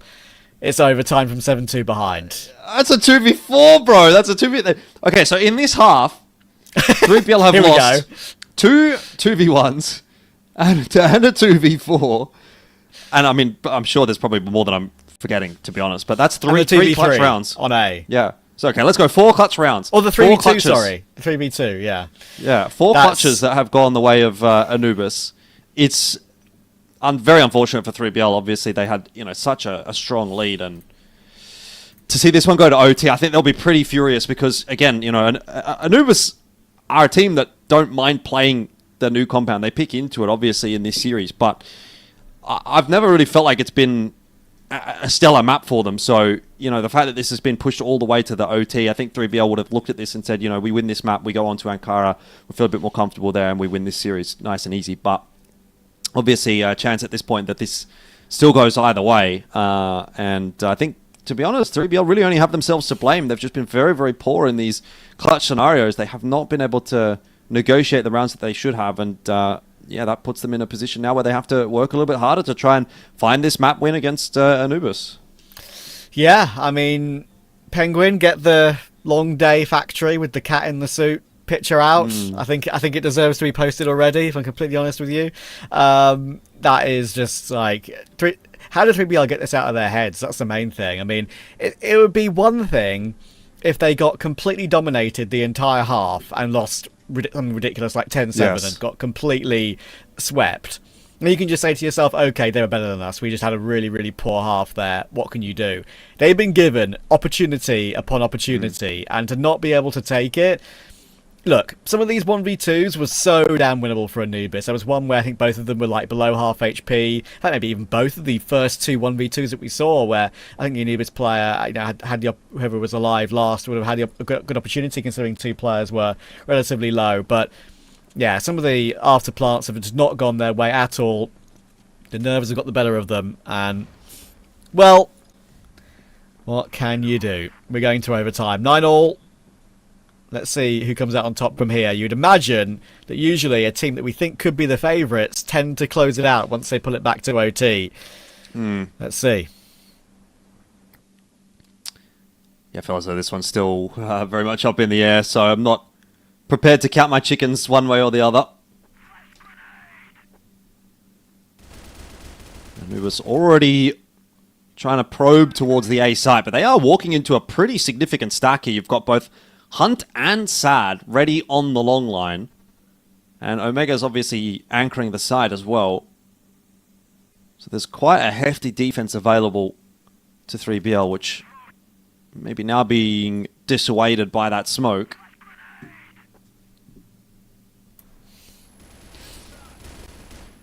Hunt, good start, but it's a 1-for-1. So Anubis won't necessarily be too mad about that.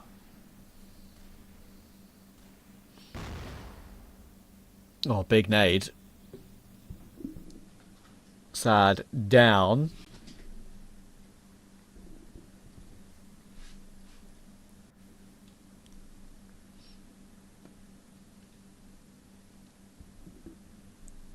And of course, it's been a little bit of a while since 3BL played the defense, so it's a case for me of, do they remember what went so right for them? That's the main thing. Double sniper, and it was getting picks early in the round, and that's kind of hasn't really happened here. An explosive hit onto the A site could just about work for Anubis, and frankly, 1 round on the BL side might actually be enough in this OT. Let's find out. Flash is going to go through. That'll slow them down a step or 2. No, it won't. They just go anyway, and Sad gets deleted. That is a real problem. Anubis firing on all cylinders. Get themselves into the site, get the plant down, and you bet your bottom dollar here that Anubis is not going to drop this 4-on-3.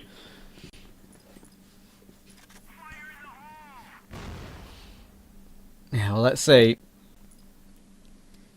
All the mistakes that 3BL made. Maybe Anubis can not make that happen. Look at the setup. Look at the difference in setup, by the way, there. I mean, look, don't get me wrong. 3BL never really had many 4v3 after plants. It's not like they had opportunities like that to really have a setup of that magnitude. It was mostly 2v2s and 3v2s, right? But yeah, it's just an example of how good the teamwork was for Anubis. Every single player knew their job. Every single player was holding the angle. And if one player started missing, the second player would have swung immediately. And again, look at Dirty Go. What a double kill to entry that is, as his namesake suggests. Oof. Yeah, 3BL in a bit of an awkward spot, but I mean, Omega gets a nice kill, but I don't know that that's really going to shift the needle that much. I think, what, a 5v2 or a 4v2, it's about as damned as one another. Now that we pull it back to a 3v2, I might start to get a little bit more interested. You've still got very split sides, but Omega seems to be hitting everything. And Sad's doing a pretty good job of clearing out middle, so might be over here to help out, but not in time to save Omega's life. So B-side's going to be taken, and once again, the pendulum swings well and truly back in the favor of Anubis. Oh, what a painful one this could be. Now 3BL just be getting in their heads thinking, how on earth are we not already playing Ankara from here? How on earth are we not a map up? How are we now behind by 2 rounds after being 7-2 in front? Hasn't been a case for the entire game.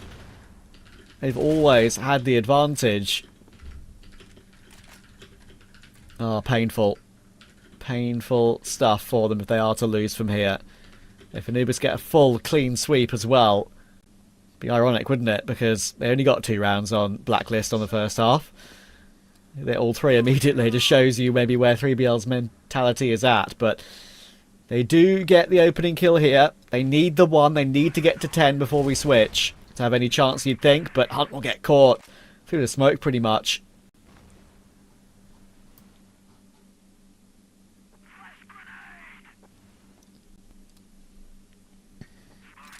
A lot of nice space here for 3BL to play with. Kind of prompting some peaks from Anubis. And that is not going to work out for 3BL anyway, so that coverage that they had is starting to look a little bit worse for wear. Pop into middle. It's going to force DZY back. He swings, and it'll be a miss from both him and Omega. Worst case scenario for 3BL. They have just dramatically let this map slip. I'm sure that Penguin is watching with his head in his hands. He's thinking, my prediction. As we all would be in those circumstances. It was looking good, I will give you that. But unfortunately, 3BL have just not cut the mustard here. Since the second half has ensued, it's gone really downhill.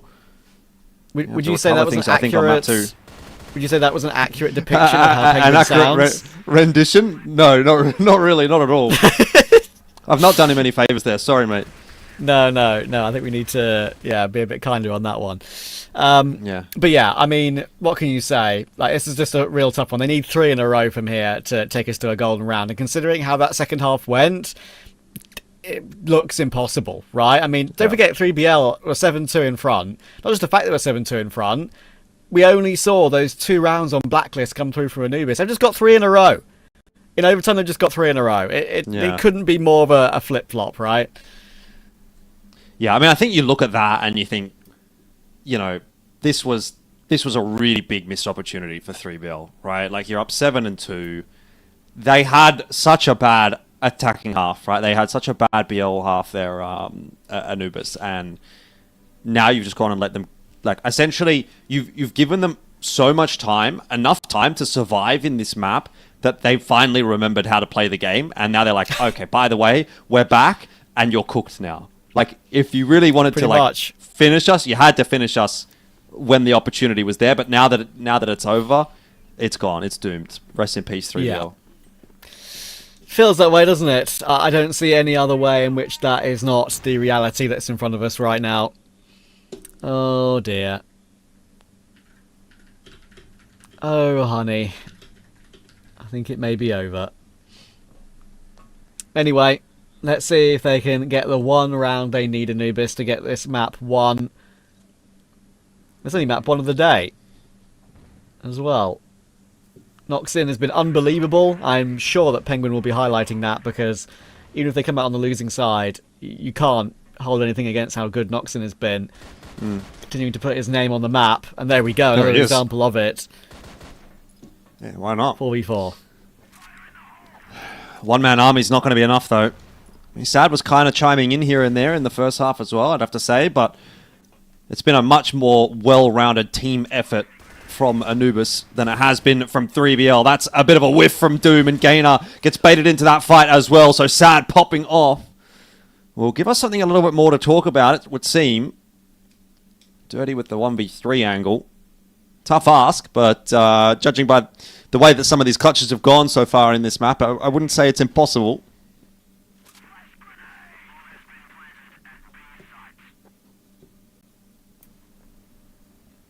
It's something, and you know, I think there's one main reason why they've won this round. And that's for me, that both teams, in their own way, in their own separate ways, have relaxed. Anubis have relaxed, thinking, okay, we've got them in up where we want them now, whatever, it's all good. Secondly, 3BL are like, oh, it's over, we've choked it, and they've just completely relaxed into this round and found a way to make a difference. But now, of course, they've won one, and it mentality completely changes again. You're like, oh, damn, is this going to be opportunity for a golden round now? We only need 2, obviously, but that's a tough ask against Anubis to get 3 in a row. Would just complete opposites in this game so far. Been completely snip-snapping back and forth. Anyway, let's see if Anubis can close here.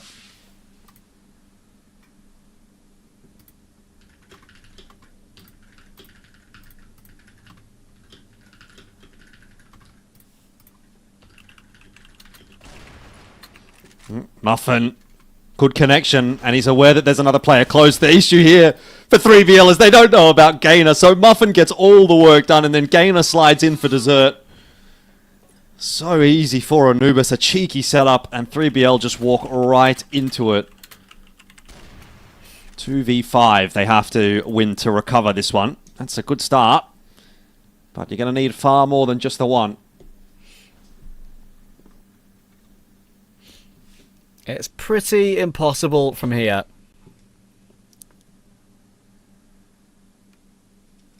.3BL have collapsed, and not in a fashion they're going to want to look back on, but to fix it in the future, to learn from it, they are going to have to watch it back, unfortunately. It's all down to DZY, and he's going to get launched on by 2 players. Nice try, but not to be. Anubis from 7-2 behind, and 9-7 behind, by the way. 3BL thought they found the answer. They did not. They got pegged back to overtime and then only won 1 round since. Oh, dearie me.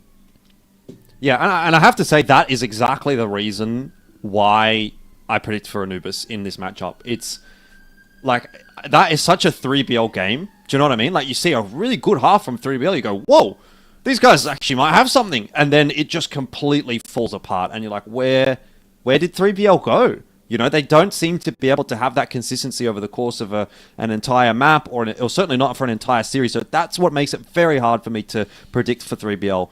Either way, series not done yet. We'll see maybe if 3BL can recover this in the 2nd or 3rd map. But for now, we'll hand it back over to the analysts and see what they have to say about that.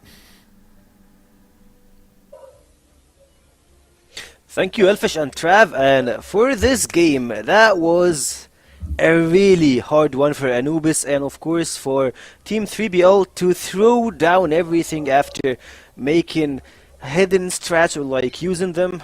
Speaking of that, we had Noxin play as a sniper and a rifler at the same time. So with all of that used in the first game, what's your opinion on that, Penguin? Well, it's not about my opinion. It's because 3BL, they had everything to win and they had a game plan. They had everything settled, but the guys are just not believing. Yeah, the guys are not just believing. I don't think this roster is going to be able to make such wins on the row if they keep playing like this, because they just play very slow.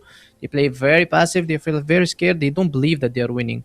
Although the Anubis did the same on the second half, on the first half, because we've seen Anubis just playing very slow. The riflers are not hitting their shots. The snipers are only doing the work. And then suddenly Anubis just woke up. They just had some mental resilience more than the 3BL roster, which I believe that this problem will be the same until maybe we've seen something changing in the team, which I do not think that this is going to happen. However, how Anubis played this map, they played it so passive in the first half, and this almost costed in the game. They played their fast rounds. Yes, they played the fast rounds. They tried to go in very fast into the sites, but 3BL just they watched their games and they knew what they are doing. After that, they should have changed, but when they changed into a very passive game. So they either very fast, either very slow. That's what made the problem for Anubis. Other than that, I guess Anubis could have won 10-4, 10-5 maybe the first match. Of course, and it feels like Team 3BL, his first opponent is a slow round, and speaking of rounds itself, like you can see on the winning side, Team 3BL having a lot of momentum, a lot of potential to close this game a lot earlier. They had 7-2 in the first half, and then when we shifted the teams, when they got into BL, it felt like they are just missing every opportunity they had. 2v2s, as Elfish and Trav mentioned, they had two 2v2s and two 4v2s. They had three 2v2. They had three 2v2s. They had two 2v4s. They had one 2v5. They had two 2v1. So, and they lost all of that. Yeah, and they lost to, in my opinion, Anubis players were not hitting their shots, by the way. Like, if you watch the Riflers, they didn't do anything. It's only Muffin and Dirty who did the job, and they won with Muffin and Dirty. So this is the only chance for 3BL to win. They had two players playing versus them, and yet they still lost. So that's why I'm saying that 3BL now you have to fight to avoid relegation 6th or 7th place. I mean 7th or 8th place. Yeah, and it's a pretty bad way to start a derby. Like that's of course for Team 3BL Galaxy, but on the other foot, it feels like Anubis are picking up the momentum through the course of what happened in the previous game, and it looks like they're starting to take over. Even though the first map was their pick, Team Anubis, of course, and the second one that we're gonna have today will be for Team 3BL. It feels like it might be a little bit different. It's not going to be different. I think it's going to be way harder for 3BL Galaxy. I don't think in them going into the servers again today. Even though that you are the one that believe that 3BL Galaxy are the ones that are gonna get this derby. Yeah, but after this loss, because they only had one chance to win New Compound. Other than that, and you were winning 9-7, and you're 5v2. That's a wet dream for you. That's the dream that you need to be catching on. So that's after that, then you did nothing with the 9-7. You lost the 5v2, which was very weird for me. And then Sad was full HP. Fighting versus Dirty was 5 HP, and Sad was hiding, and Dirty was hunting. So that's the team that wants to win. So when it comes to winning like this, that means that it's just 3BL we're going to be falling. So they need to fight their relegation place. Because I believe Swamp Gaming can just beat them easily 2-0, maybe tomorrow. Oh, that's a really hard statement for Team 3BL. Yeah, because there is no coming back from this, bro. You need to understand. There is no coming back from this. It feels so hard for them. Like Team 3BL just like they gained everything. They gained the momentum. They showed a lot of good stuff, but after that they lost it.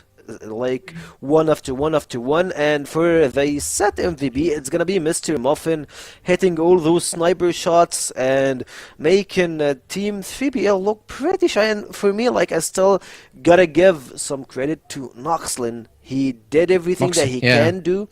For of course the first half and some rounds in the second half, he was the top fragger. He had more than 15 kills in one half. It felt like he was farming at the first half. Then it felt like they had the gear on 4th, and then they just go backward. They're just going back and dropping everything.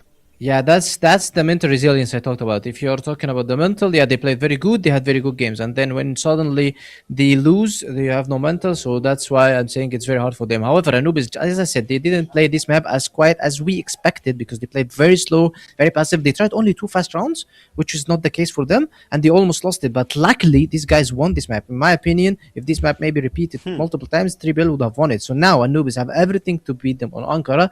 Otherwise, if they go to Eagle Eye, you putting back 3BL into the motivational spot, or maybe they have more momentum to play versus you on Eagle Eye. So now you need just to not let them crawl back their way, and maybe just try to finish the game maybe from the first half 7-2 or 8-1 if it's possible for Anubis, because I believe they're going to be starting with the blacklist side.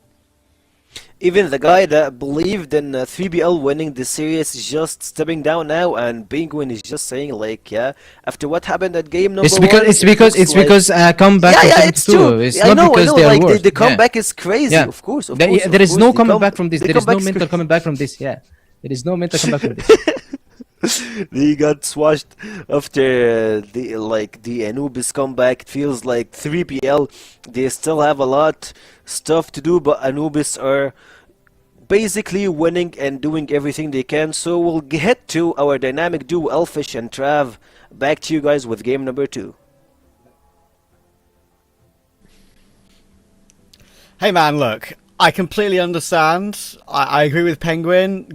Recovering from that mental hit for 3BL is going to be pretty much impossible. But at the same time, anything seems to happen in Crossfire, and it usually does, to quote an old Formula 1 reference. So, look, I'm not going to hold anything off as a possibility. I think everything could possibly happen, but yeah, I can't disagree. I mean, Anubis should win from here. It seems pretty much impossible for that sort of mental recovery now.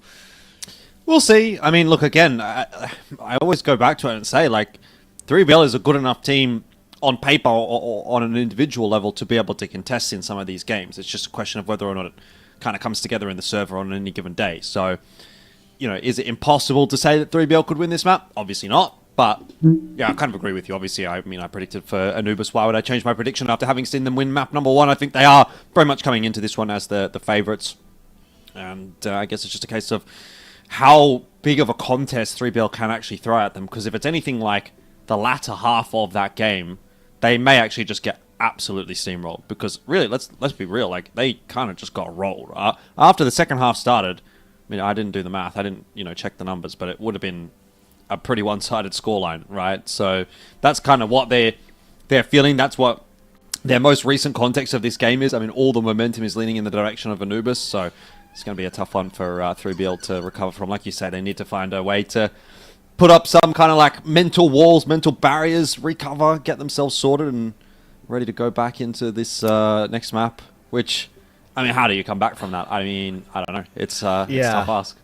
And Noxon in particular, he'll be thinking to himself, what more can I do? I dropped like, what? I mean, I didn't actually see because I was quickly grabbing a drink at the end of the game, but like, his numbers he must have got like 21 or over 20 kills over the course of the entire game. Sure, he cooled off a little bit at the end, but yeah, I mean, he was up to 15 by the start of the second half, I think. So yeah, it's a real tough one. And Anubis, I think you can kind of see by the expressions on their faces right now, they kind of understand where they've got 3BL and how they're gonna, how confident they're gonna feel for the rest of the game, even if they are to maybe struggle a little bit at the beginning here on the second map. I think they're going to lock back in pretty quickly and then, really put the hammer down. So let's see if that's the case or not. Anubis obviously battling very hard for that possibility of a 4th place in the upper group this season. Of course, we see how that second phase goes down. At the moment, I think they are on good enough form to make that happen.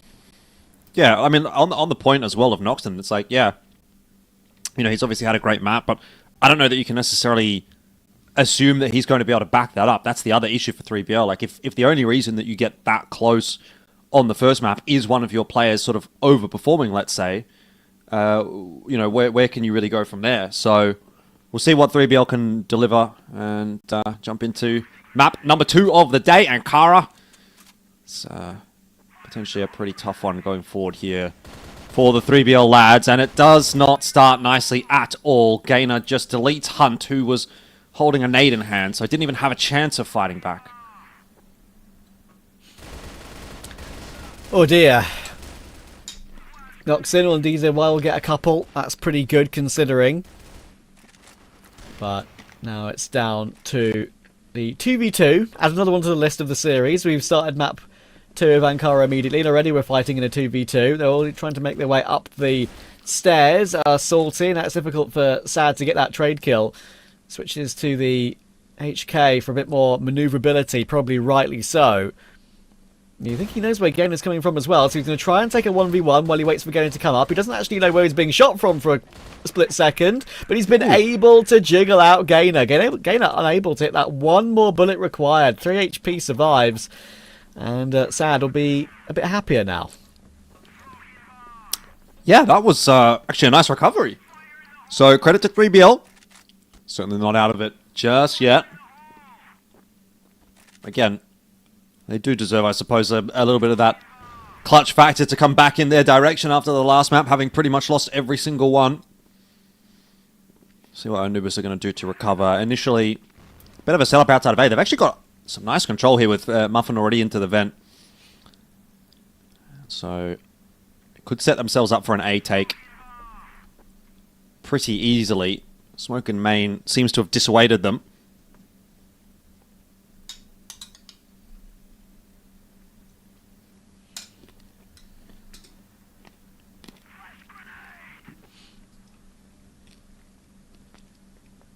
who knows? It could be a complete opposite game here, and it may be 3BL's, Anubis' turn to win to lose all the close rounds, because we've already seen one go awry. Anyway, I doubt that'll be the case, and we're already seeing Gainer put some effort into answering back here, making amends for missing that 1v1 in the previous round, already opening this second round with 2 kills of his own.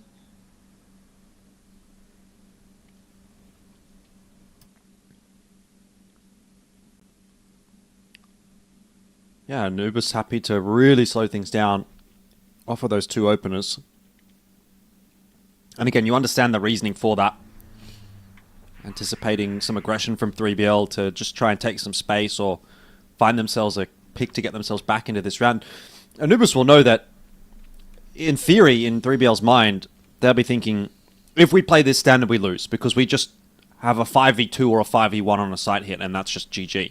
So they're waiting for this push. They're waiting for Omega to actually do exactly what he is doing, but he's done it so late in the round that he might actually get the timing right. Anubis, oh, I have no idea. Doom's going to go down as well. Somehow Omega has threaded the needle and given 3BL a chance in this round, and all in the meanwhile, Gainer is on the other side of the map. This is ridiculous. Anubis, how have you lost that round? Deary, deary me. And this is another example, right? I know these things can go awry, and I'm sure they have done in the past, which is why, as the round time expires, by the way, I'm sure that's why teams take their time in these scenarios. But surely the simple option, keeping it real with you, is just to go into a site as a 5. Like, I understand there's a risk of a stack of 3 being there, but surely you have the individual ability to trade your way in and win the round comfortably. They just overcomplicated it way, way too much, and now there's a risk of them being in their own heads. So, yeah, again, just example of them just thinking way too hard about how to close that round out when they could have done so much better. Already, we're having a big brawl in the third round here again, and it allows Hunt and Amiga to try and win another one. Dirty only just hops away. He does have the C4, but he's going to go looking for duels. Does find one. Back into a 1v1 now. Maybe he knows that Hunt could be coming to peek him, or the jiggle, and then the fade away headshot with the pistol. Oh no. What's happening to Anubis all of a sudden? Oh, I mean, Anubis needed something like that, actually. What is going on? 2-1 the score, as we figure that one out. Crazy. There in the end. Yeah, I mean, I don't even know. All right. It seems like 3BL maybe fallen asleep at the wheel a little bit. Hunt there out on his lonesome with a push out on A. He does at least get traded back down by Sad. But just when things were kind of firing back up for 3BL, Anubis obviously a clutch there. And sort of back in the conversation again. Both teams really jostling for control of this map early on in the piece. Yeah. Even though Anubis won that round, I was still kind of baffled the way it went down, right? It's like they had to get a fade-away tap headshot to win it. It just felt completely against the run of play that what we've seen so far, which is why I reacted with such surprise. But anyway, it was a great clutch. But again, 3BL are trying to put some initiative taking into play. And Noxin will get the tap, and they'll keep the advantage on this occasion. 4v3. They don't have the site control, though. So that will potentially allow Anubis a little bit of room to work. See if they can get that plant down and get the time working in their favor. And remember how good they were in these post plants. Anubis generally been pretty clutch, even with the numbers deficit. So let's see if they can find a way to make that happen. Gainer has taken quite a bit of space in the mid-con. Hasn't spotted anything out there, and he's going to eventually have to make his move, which looks to be pretty nicely timed in through mid here. So the longer this takes for 3BL, the worse it's going to get. Gainer in behind will pick up one, and that is a fox among the henhouse. Flash over the top should slow things down. Omega up on the wall, does get his duel. Now it's on to Gainer in the 1v1, but he can't win that duel. Had he won that 1v1, it was definitely round on, but Anubis don't quite get through that one. So 3BL, again, off to a good start. It could very, very easily have been 4-0 already. It took that crazy clutch to get Anubis one round so far.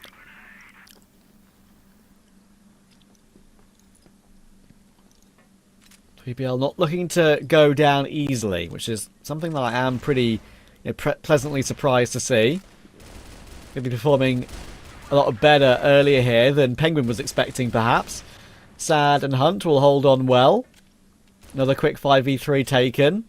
And they are, I wouldn't say they're playing without a care in the world, 3BL, but they're playing very aggressive early round, which is catching Anubis off guard again pretty quickly. Hunt's continuing to fight, and that is what I'm talking about. There was no reason for him to keep going for that one, but he did. He's pinched it in. He still might be able to get out alive, though. I'll tell a lie, he won't, but who cares? He's done his job already. Great multi-kill in middle, and Muffin is all alone. Yeah, I mean, you watch this, and it really does make you think, what on earth happened to 3BL in the second half of New Compound? You know, like, where did they go? Because it's so obvious that they are a real contender in this series.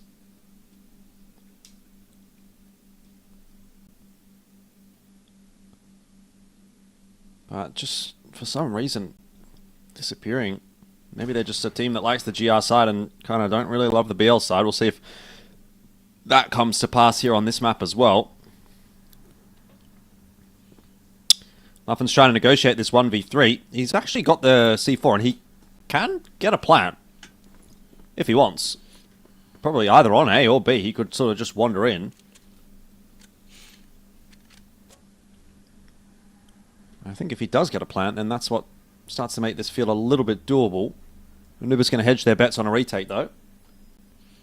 So yeah, they'll be feeling gets this fine down. with that, surely. Will they allow it? I think they will. There we go. I think we can get it down on the corner.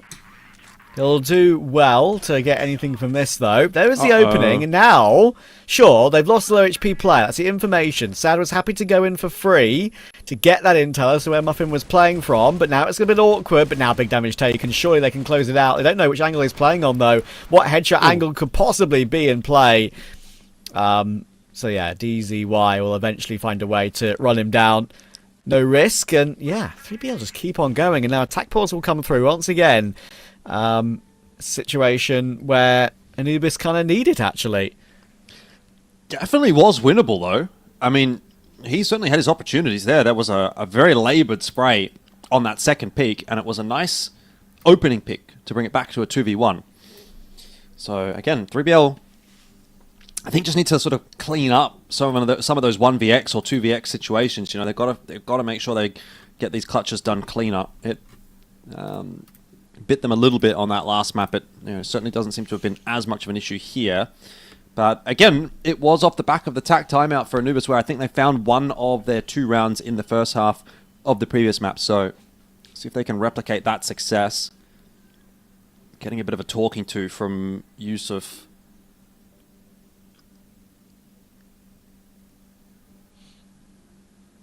Doesn't look like a particularly happy conversation, though, does it? Looking like they're getting a bit chided, like children. Yeah, like children getting in trouble. Nobody really wants to make eye contact. Yeah, maybe.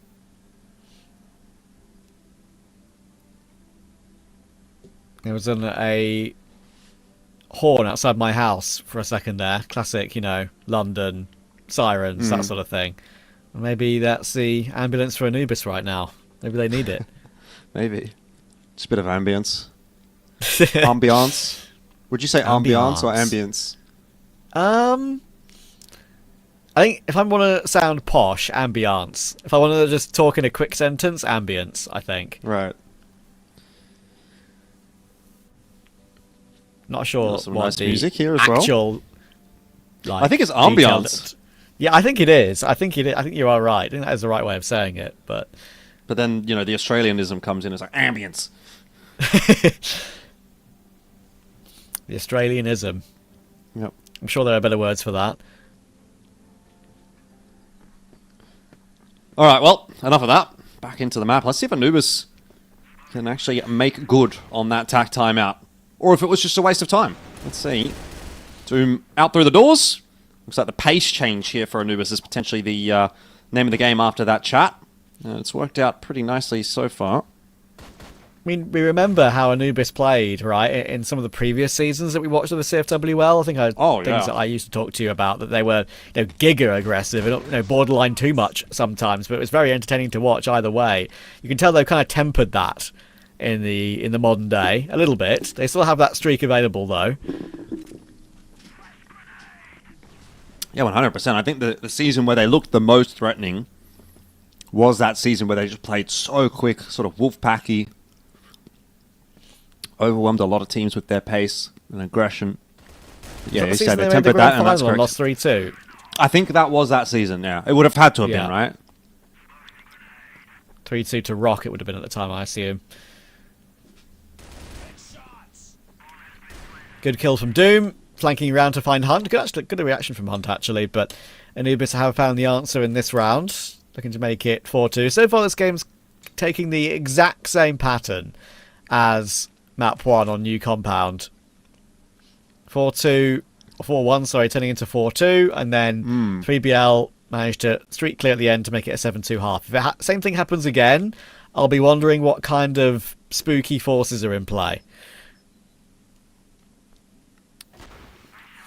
I mean, is it a sign of things to come, I guess? And is that bad news for 3BL? They might not think it's that bad news if it goes, oh, look, it's going to get us to 7-2. Maybe you take that. Ooh, good shot from Dirty. Sad just not getting the timing on that cross correct. Punished for it.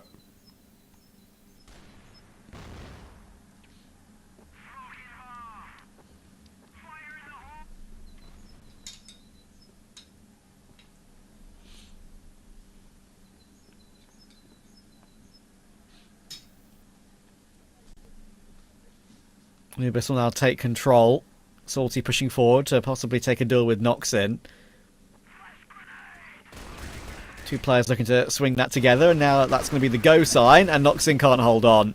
Really good pounce here from Anubis. That is, again, a bit of a change-up, right? It was fast early round in the previous round, and in this one, it's a try and look for the opening pick. If we get it, we group up, and then we go together. And that was too much for 3BL to hold on to. Just refining it a little bit here, Anubis. Maybe not making some of those mistakes they did earlier on in the half. So 4-3. Starting to come back together. Obviously, 3BL do still have that tack timeout in hand. So if they need to make an adaptation or a change, they will be able to do so later on down the track. It's been a nice recovery so far from Anubis, and this time again, a bit more aggression. Straight out through the smoke into mid. They want to take the fight. There is going to be a fight here as well, as Omega and DZY are pushing, and well, Anubis just backed themselves, and they are winning these duels very handily. Yeah, it's a complete change-up in sort of mentality, even, after that tack pause. And sure, one kill back with Salty low HP. 3BL not out of this round. We've seen how they've been able to wrestle some back into their favour, but feels tough from here. Feels tough from here. Noxon's going to reposition to what is a similar angle that he played in the previous round, but under the stairs instead. Gain is looking to try and duel in. They're going to try and swarm now, but it's very hard to hold on in these sort of positions. And yeah, going 1-for-1 is really all you can do from there. Hunt and Sad now 2v3, and it's a great catch from Salty, flanking in from behind. Nice little layer there from Anubis. Have you ever heard the term Pinocchio? Pinocchioed? He got Pinocchioed? What, from lying, or? No, like in that context. This is a term that Mac, our good mate MacMate, he tried to popularize. That if a player's gun model was like poking around the corner, you got Pinocchioed. So I actually kind of like it. I think it's a good analogy. His little gun was poking over the corner there, and it's like, oh, you know exactly where he is. So he's been Pinocchio. I'm going to use it. I'm going to use it now. Now you've told Make it happen. told me, I'm going to use it. Add it to my vocab.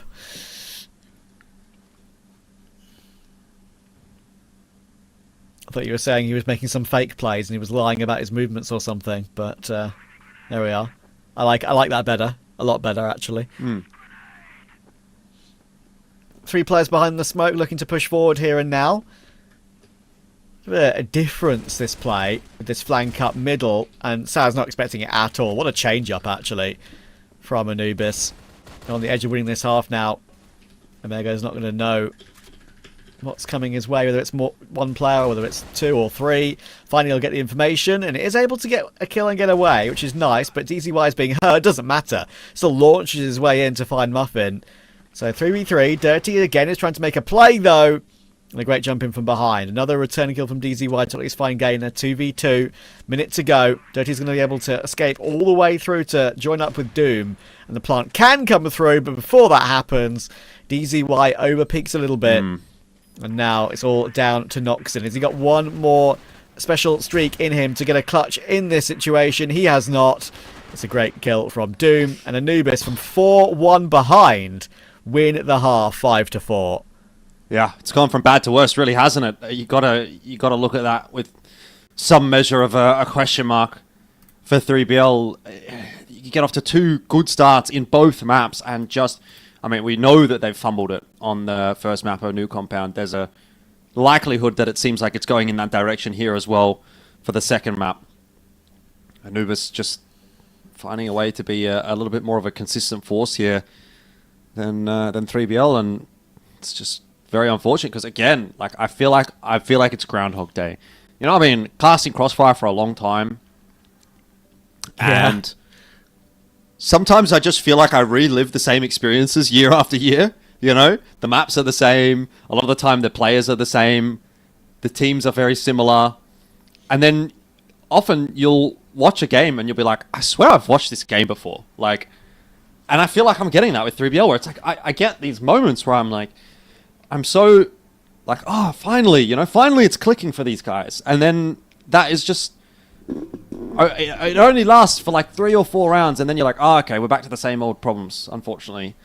And again, that's just not a very nice position to be in, obviously, for 3BL, who some pretty talented players in a lot of aspects, but just for some reason, it's just not clicking as a unit. You're right. I mean, I haven't been around the scene as long as you have, that's for sure. But I can tell you right now that it's a common pattern. I can absolutely confirm that. Just a consistent case of you think there's going to be a streak, you think a team solved something, you think they figured it out, and bash, you get hit in the face by an immediate opposite. What can you do? I think there's a couple of teams in some of the previous seasons as well who we thought that about. I think Anubis would have been one of them back when they were playing, when they had that style that did so well that we were talking about earlier. I think and Knights are a team that always went deep, that we hoped that would be a team that could contend to actually win the entire thing when they had the Alucard roster, and that's over on the Nemesis side. Maybe we'll see a streak in that Nemesis this season. The thing is, like, those teams, you sort of do see that progression from, in a way, right? Like, you mention Unknights and you say, okay, well, there's been, maybe a season or 2 where they were like a top 4 team, say, but now it kind of feels like they're fairly comfortably, like the core of that roster at least, starting to, or some of the players of that roster kind of like starting to like rise through the ranks a little bit. But unfortunately for some of these guys on 3BL, I feel like they've always kind of just been in the sort of bottom 2 or 3 teams in the league, and they haven't quite been able to find that jump up. I mean, maybe another one of those teams that we would have sort of talked about was like one of the European mixed teams, which had like maybe Awesome in it. We sort of used to talk about GV, maybe GV Esports, exactly. And we're like, oh, like these guys have been around for a long time. They've finally kind of got the core that seems to be clicking, and they'd have like 1 week or 2 weeks where they'd look like they could beat anybody almost, and you'd go, well, okay, they're here. But then the next week you'd look and they'd beat like maybe the worst team in the league, and it's like, how is there this like level of disparity between these two teams? Between this team, but it feels like it's 2 different teams. Does that make sense? And I think that's kind of where 3BL is at as well in a lot of cases. And it's obviously, I know this is a different core roster to some of the previous 3BL rosters, but it's an organization thing where I've been through it enough times. I've seen 3BL as an org, with the exception obviously of when they had the Vitality core. 3BL have always been like, oh, there's moments definitely where you're like, oh, okay, I'm very intrigued. And then it just never really comes together, unfortunately. Yeah, there'll always be teams that make up the Neely men of the league, right? You can't get away from that. Not everyone can be top 4, not everyone can win. So that is the reality of it, unfortunately. they will have a future season where things do click all in one go. But we're yet to see that. And yeah, as you know, Penguin was talking about earlier, maybe this is one of those battles in this season where they're just trying to find who's the highest ranked of the bottom four, really, for 3BL. They're going to try and get into that, just confirm 5th place, maybe. Anubis right now are trying to fight for 4th. Obviously, they are a couple of wins behind. They are that 1-3 record. Nemesis are 3-2 above them, so 2 wins away. But yeah, it's going to make a big difference over the course of time, I think. And Anubis, as we said, if they are really serious about continuing to be a top 4 team, this was a game they would have had to have won, whatever it took. And so far, they're definitely on path for that. Yeah, look, a 5-4 lead is solid, but it's not enough to put together a map win just yet. So I think Anubis definitely have to show us something on this GR side to get us interesting. And once again, it'll be that double sniper setup that we have come familiar with. A bit of a contest here in the mid-con. If this push continues, Doom might be on the receiving end of a shot from the TRG, and that is that. Sad gets himself 2. So straight away, the round opens back on up. A couple of pieces of util to try and slow down this progress into B do prove to be successful. And if Gainer wins this 1v1 over here, we're back into a 3-on-3 with 3BL calling the cancel on the hit on B. So that's actually worked out maybe not as bad as it probably should have for Anubis.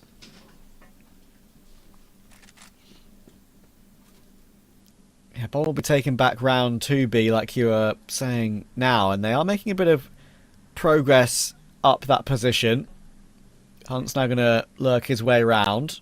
He is that C4 carrier. And that's when Salty goes looking for a pick, and Sad will catch him as well. So, a bit of information gathering from Salty doesn't work out.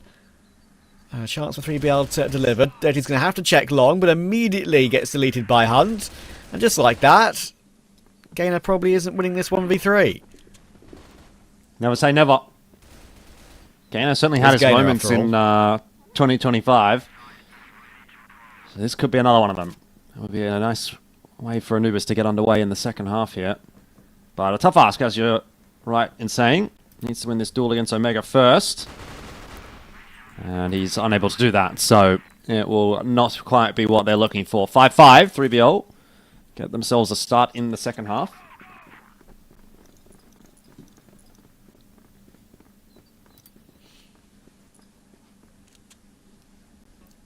Yeah, I think the main credit I can give 3BL so far in this game is they just haven't gone away. They could have very easily just disappeared on map 2 here. But they kept it tight. It's keeping it up, though, as we've said. The inconsistencies of the team keeping themselves in play is going to be difficult. And again, Muffin goes for an opening kill. We'll find it this time. Anubis trying to keep themselves in the lead. Doom trying to keep them at bay. That span with the M14 through the box, trying to do extra damage as they work their way up. He knows it's a possibility. They're going to kind of all move away together now. Big damage taken on Hunt, obviously, off the back of that. But even though Anubis is set up well, they are trying to look for something different. And more shots like that could be a way through. That is a clean one-tap.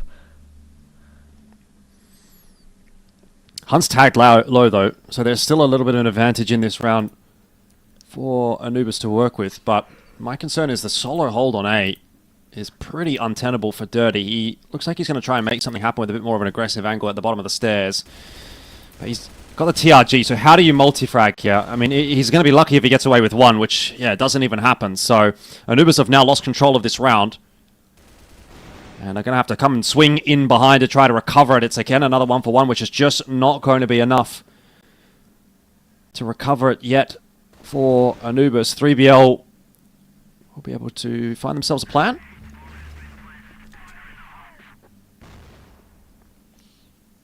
And Salty tagged up as well. There's even a bit more, I say a bit more, quite a lot more counter utility still available on 3BL2, so it should be able to keep Muffin and Salty at bay. Muffin's going to need to do something pretty crazy. He started the round, he's going to try and finish it too. Oh, great flick on the first, but instant trade will come through and knocks in again, showing up with some individual talent. It was the one tap which really got them back into the round on Gainer, and they didn't look back from there, really. 6-5, 3BL holding the lead for the moment. Even with a few of these opening kills going the way of Anubis, they're not looking super solid in this second half. There's a tag onto Omega, and Muffin wants to try to capitalize on it, but he just overstays his welcome and is punished. And 3BL are maybe starting to make this look like an interesting series again. Gainer drops Omega, having some real impact.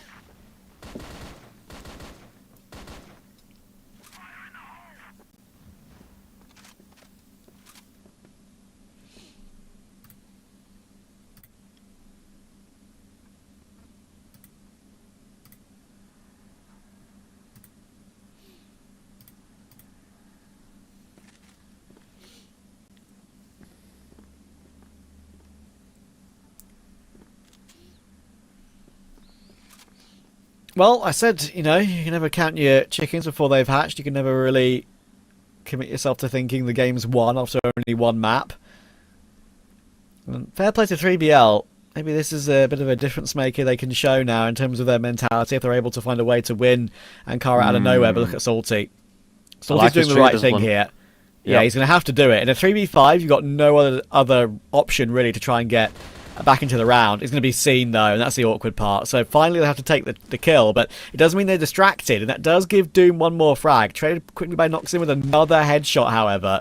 Ooh. Dirty, well, that's one way to bring it back into a 2v2. And the bomb's not yet planted. C4 dropped on the ramp behind both Hunt and EZY. So they're going to have to take a bit of extra time to pick that up and get it planted. 35 left.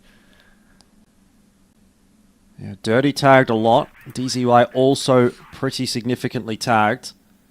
So 2v2, the recovery here on offer for Anubis if they can find themselves a clutch. It was the clutches really that made the difference for them on the first map, and it might well have to be here again on Ankara. They're not doing this easy. It's a struggle, and it's going to get harder with Dirty having dropped. Now it's all on the shoulders of Salty in a 1v2.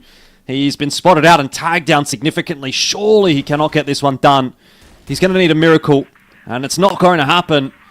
So 3BL will get themselves another one. 7-5. Shocked. Kind of shocked right now that this is the scoreline we've got.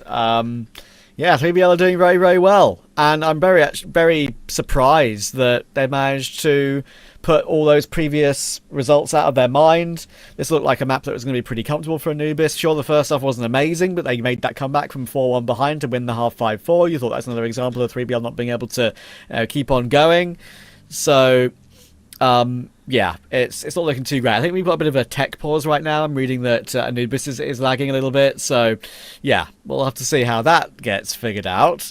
But yeah, I think right now for 3BL, they can't be embarrassed whatsoever. They're doing a very good job in trying to recover things at the moment. Yeah, Anubis are going to have to find a way to sort of recover this. I mean, obviously this tech issue kind of slows a bit of that momentum down from 3BL, which is maybe something that could play in the favor of Anubis here.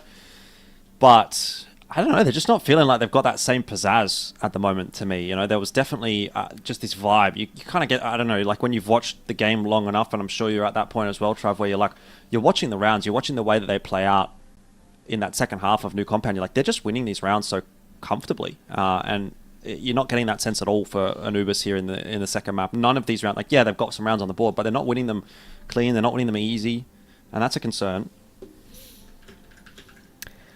Yeah, I mean, it is, but, you know, at the same time, it's kind of a weird situation where, as I said to you earlier, maybe the emotions now could start flipping a little bit, and it's Anubis who have frustrations of not being able to close out this game 2-0 when obviously did such a great job to recover it on New Compound.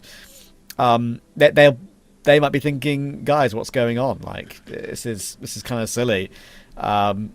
They know that they're the better team. They would have come in today thinking to themselves, look, we're higher in the league for a reason. We've got a couple more wins for a reason. We need to win this game cleanly to get as much chance as possible to fight into that top four. Obviously, if you look at the league, right now, you've got Vitality, Unknights, LCK, Nemesis. Those are the four teams you'd expect to kind of, be there. But yeah, that fourth and fifth spot, could bounce around when we get those matchups like the Anubis versus Nemesis over the course of the season, or an Anubis versus LCK or something like that. because that's the spot they're fighting for. And I think when you've got a team like Nemesis, who have had lots of players, all this experience in the league for so long, they know what kind of a prospect Anubis are. They know what they're all about, even though the team's changed a little bit from Anubis rosters of days gone by. So, yeah, I think that games like these should be made a lot cleaner for Anubis, and they'll be a bit concerned due to that fact. They're now 100%. kind of scraping. Yeah. Well, we'll see what Anubis is going to be able to recover off the back of that. They were the ones that seem to have had the issue, and Muffin goes for a fight in mid that's not quite going to work out for him. It's going to drag Dirty into the mix as well. Not too sure that he's going to find much. I mean, Omega's floating around with the C4 in hand. If he finds this duel, okay, C4's dropped in mid. So that's a spanner in the works.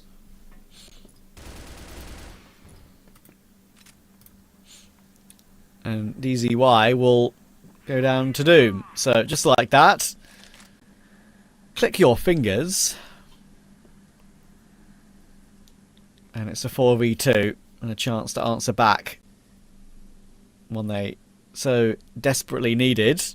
I think they are going to find a way as well. Sad and Noxin trying to force the issue now. Noxin's going to move forward. Has that been seen by Gainer? I don't think it has, Oh, now it has. Okay. Yeah, he saw a glimpse as he tried to jump down, and now he's looking to try and deal with it. Sad as well. As easy as pie for Gainer. 2 quick kills. 6 rounds. 6 rounds. But again, it sort of feels like Anubis is just really hanging on for dear life at the moment, though, doesn't it? It's not as if they're really dictating these rounds from start to finish. That one, a pretty decent one, but it's been kind of few and far between, so I still want to see a few more before I really kind of believe that they're in control of this. Doom, not in a bad spot to make an impact here. Omega low, Hunt spotted out as well. It's 1 for 1 in that regard, but Muffin chiming in with a kill onto Noxon as well is going to really start to cause a bit of an issue. Dirty's in there with a TRG and Muffin as well. That makes for a much better looking round out of Anubis. What a surprise. Indeed. What a surprise. An immediate answer back as soon as they have a bit of a chance to take a breather.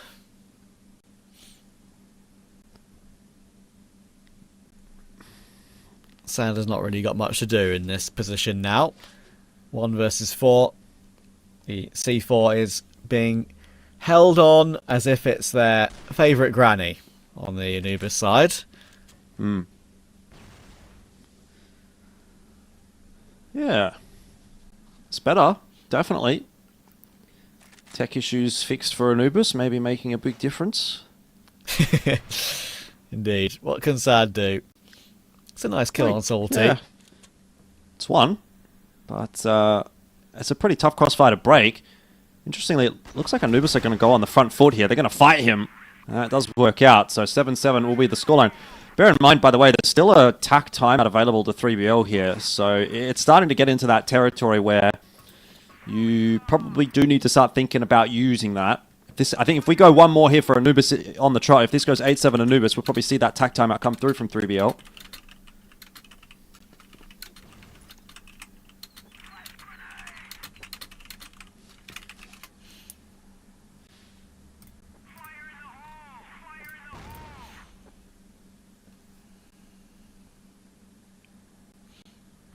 Doom needs to be a bit careful here. He's got 3 players on the other side. Gonna drop down now. Go for the push. Could be a lineup. Almost gets 2, but Noxin does well to actually get that trade and not take any damage at all.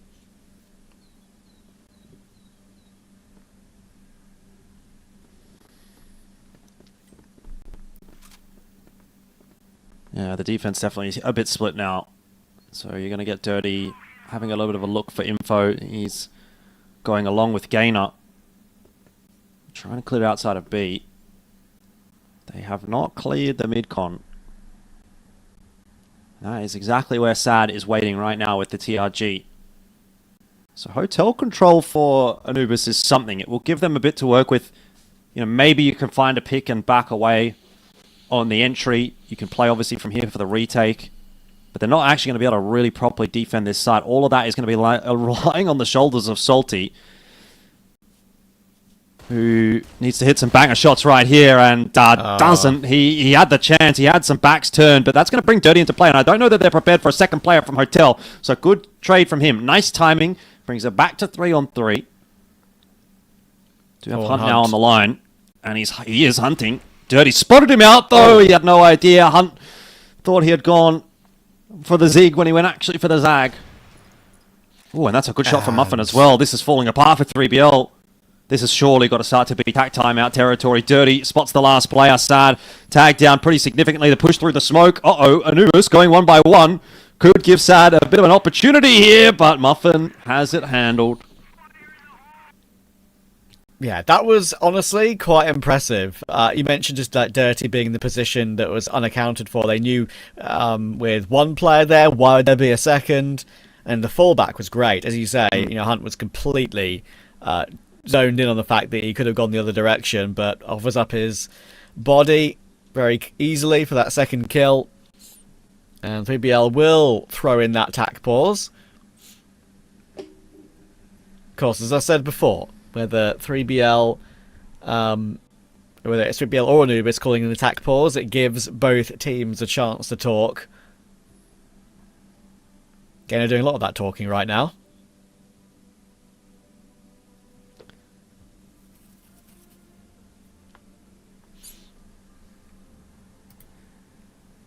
Yeah, a bit of an opportunity again for Anubis to just cross the T's and dot the I's here. I think generally Anubis have been quite decent coming out of the tack timeouts. That's why I would have somewhat of a concern actually for 3BL here, that you call this and maybe then Anubis kind of just runs away with things. But I suppose you need to try everything in your arsenal. But it just feels like, again, like I keep saying Groundhog Day, right? But even from map 1 to map 2, it's kind of the same thing, right? Like 3BL off to a banger start, can't hold on to it. The longer the map goes, the better it looks for Anubis. And it feels like Anubis have really woken up here as well in this second map, and it might be the final map in this series as a result of that. Definitely. It's still back and forth. We don't know which way it's going to go still. I mean, you'd think that with the path of the game, with the tendencies of both these two teams, it would still be a chance for Anubis to close it in 2-0 fashion, and 3BL will just not be able to get across the line when they've been given the opportunity. We shall see.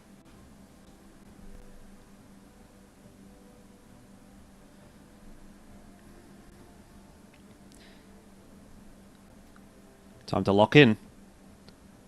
Potential, maybe 3 more rounds left in this map. Want to be throwing everything at it and see what you can do. Well, 2 more rounds, I should say. But yeah, 3BL will hope it is at least 3. We'll see. Yeah. Push into mid actually from both teams. This is going to be a huge contest, a massive brawl. 1-4. Well, how can you even count that? 2-on-1 is where we find ourselves at the end of all of that, and it is Noxon that just survives that is going to give 3BL the lead. But Muffin, not quite quick enough to catch DZY on the exit. This is still a very winnable round, though, for Anubis. Yeah, we've seen many of these rounds go awry for 3BL already. We know that from map 1. It had to, we needed 2 hands to count the amount of 2v2s and 1v2s, and after plants that 3BL found a way to lose somehow. It's about what Muffin's read is like, and at the moment, the read is good. He's in a very good position too. Noxon will get caught, double spray down, very possible, and guess what? It's happened again. Yeah, it's a great read. You said it was a good read. In fact, it turns out it's a great read. He was in the perfect position to shut that down. I don't even think they fired a shot back at him, which is the worst possible feeling in a 2v1. It's another one, though, that's gone the way of Anubis. I mean, just how many times can 3BL let a lead slip away? Here's a 1-for-1, by the way, but Muffin really under pressure. He's going to back up, and the rest of his team is going to filter through. Again, this is going to be just such a massive brawl. It looks like Anubis happy to take that fight. They will drop the C4 carrier, which is bad news for 3BL because they have to continue to push their way forward. But now just 2 players for Anubis alive, so power of numbers will keep 3BL in the game. What do we reckon? This looks like another overtime, huh? Could just be just our luck. Would be the normal way of the way that when we cast together, things tend to go. I don't know. We don't have much good luck when we do Crossfire together. I don't know what It's true. it is. We always have these long-ass days at the long-ass day factory. Good setup Anyway. for Anubis. They've got the players where they need them to be. They just need to hit their shots. And, well, a missed shot from Muffin, but clean. Dirty and Salty certainly have this on lock by the looks of things. It is a clean sweep from Anubis. You thought about a possibility of an overtime. Don't lie, I did too. But Anubis have no interest in it on this occasion. 10-8, and they will take the series 2-0. A bit of an up and down series, it does have to be said, for Anubis, but end of the day, you win a series 2-0.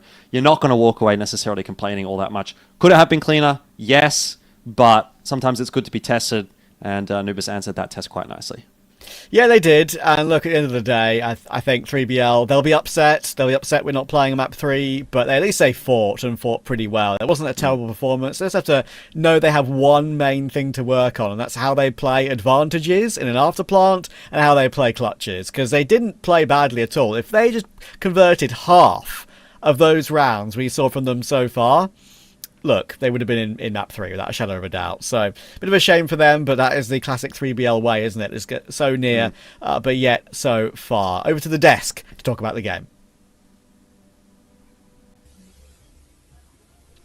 They climb the mountain as, like, it takes them a while to climb the mountain, but at the end they always fall. It's like the elephant on top of the tree. That's 3BL, and a classic one from 3BL again, turning down a really good first half into a sad way of losing the game. Yeah, they played at least. I think at least this time they played very good than the other map, because the other map it was inconsistent. You would rather play a more consistent way, maybe lose 10-4, 10-5, or 10-6. At least you're consistent. Maybe losing some clutches, maybe losing a bit of let's say post plants, as Trav mentioned.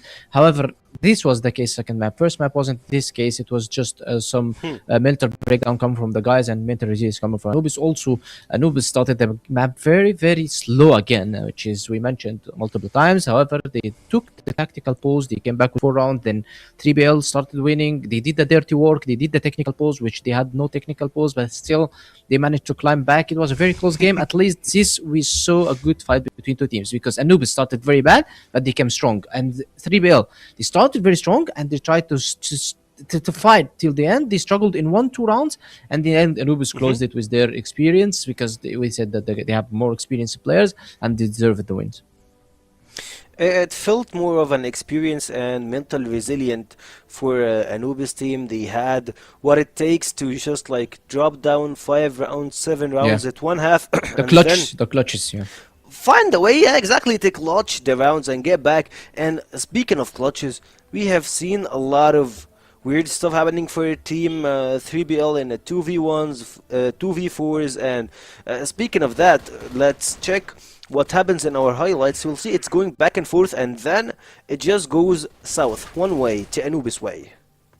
Yeah, it was a very good game from 3BL until they started losing few clutches. However, I believe that 3BL also won a few clutches. One of them is this clutch. It was 3v5, or maybe, yeah, it was 3v5 from 3BL. They played it very good. So that's the game that we wanted to watch, maybe first map, because we wanted to watch a very close fights between both teams.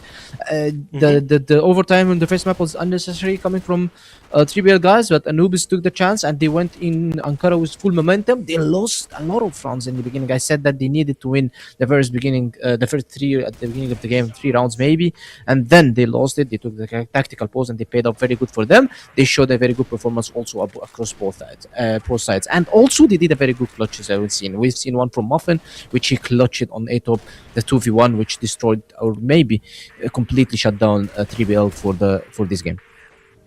Yeah, of course, and for me, I like always watching Dirty doing all the dirty work. He's playing with a sniper, but at the same time, he's IGLing in game, and he's making a lot of, like, I would say, enormous plays for Team Anubis.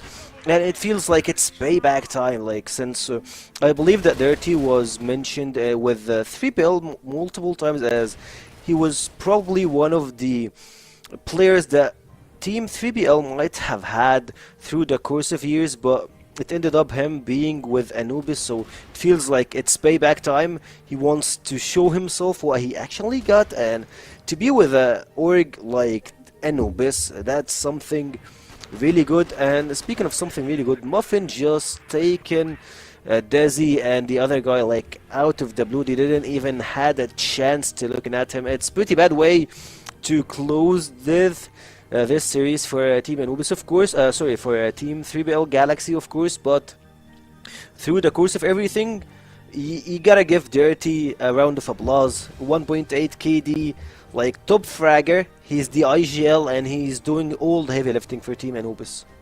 In my opinion, Muffin is the match MVP, not Dirty, because Dirty he had a very good kills, but in the end, Muffin had a very good clutches. So he's the set MVP. Match MVP should be going to Muffin. Yeah, sure. The guy played very good. As I said, the game was good. The game was fine. At least this time, we've seen a very good fights between two teams. A very good start that they couldn't continue due to the tactical pause that we've seen. We've seen Anubis also trying to play very passively at the beginning of the game. I don't know why they are doing this, because usually we've seen them going very fast versus teams like Vitality, LCK, and they won rounds versus them. However, and after the tactical pause, they started going into mid. We started seeing 3 guys stacking into mid, going fast, trying to peek underpass, and they got 2 kills over 3BL Galaxy, and then they pushed into SI, taking control of the AC very fast in the next round, which also secured for them one more round. This is the way how good 3BL is playing throughout the game. Okay, match MVP is gonna go for Dirty. Okay, Dirty and Muffin, they did a very good job. I said that the riflers for Anubis, they just seemed pretty average today in most of the situations, but the snipers maybe made them look like this, because okay, they are very good riflers, but they have a very top tier snipers, so they are overshadowing the rifles and well deserved by Dirty. Of course, Dirty and Muffin will take Anubis to collect another win for their group stage run here, and of course having a 2-0 series will help them a lot when it comes to the seeding itself. And it feels like 3BL Galaxy are pretty far away from getting to the elite group right now, as they sit with 1 win and 4 losses. That will put them on the bottom of the sheet. Of course, like they are on top of IMPERIUM, and that's a really bad way to start a season, but at least they're trying to build, trying to see what's going to happen through the course of this entire season. And for Team Anubis, as you have mentioned, and also as Trav and Elfish mentioned, we have a really good snipers that showed up today, and it feels like it wasn't a good day for Hunt to play. Like today is Hunt's birthday, like happy birthday and everything, but today was not your day, at least on the field. Yeah, Anubis played really well, and I said that it's the mental breakdown that happened from them to them from in compound game. I believe that if compound game should have went to 3BL, they could have 2-0'd Anubis pretty much, because you guys said like, why are you picking with 3BL? 3BL across all the 2 maps, they play better than Anubis tactical wise and maybe teamwork wise. Anubis only beat them because of their mental, and that's what we've seen in compound. That's why they got the mental, they moved it to Ankara, and that's how you win games, by the way. It's not only by strategic wise or maybe shooting, or maybe because I said the riflers from Anubis, they didn't show today. They didn't show the performance that we needed, because the riflers did all of the snipers did all of the job. So now 3BL needs to focus on the next games. They need to avoid the relegation, because in my opinion they might be relegated if they continue playing like this. Anubis already going to be going into phase 2. They're going to be staying in Contender Group. Anubis is not going into elite group. They're going to be staying in the Contender Group. They're probably going to be having 5th place, and then they will have to fight again versus 3BL from Gaming and IMPERIUM most likely. For me, if you're gonna say like if I'm gonna play the worst when it comes to tactics, but I'm gonna win the series overall, I will pick that any day of the week for Team Anubis. But congrats to Team Anubis, they won the Egyptian Derby versus 3BL Galaxy. And with that, we'll just finish our first set for today. We head to a small break and get back to you with IMPERIUM versus LCK.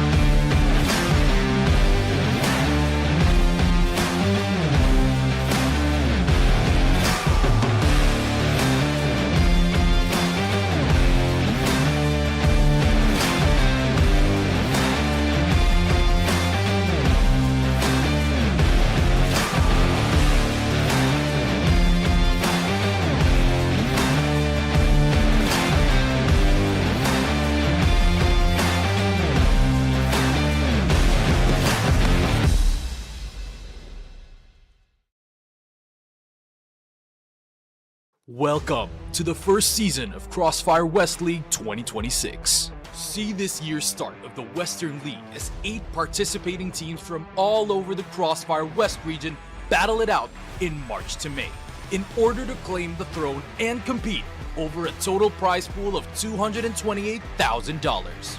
For the first season of 2026, get treated to 3 months of high-stakes action, as the season consists of 2 regular season phases and a double elimination playoffs where legends are created.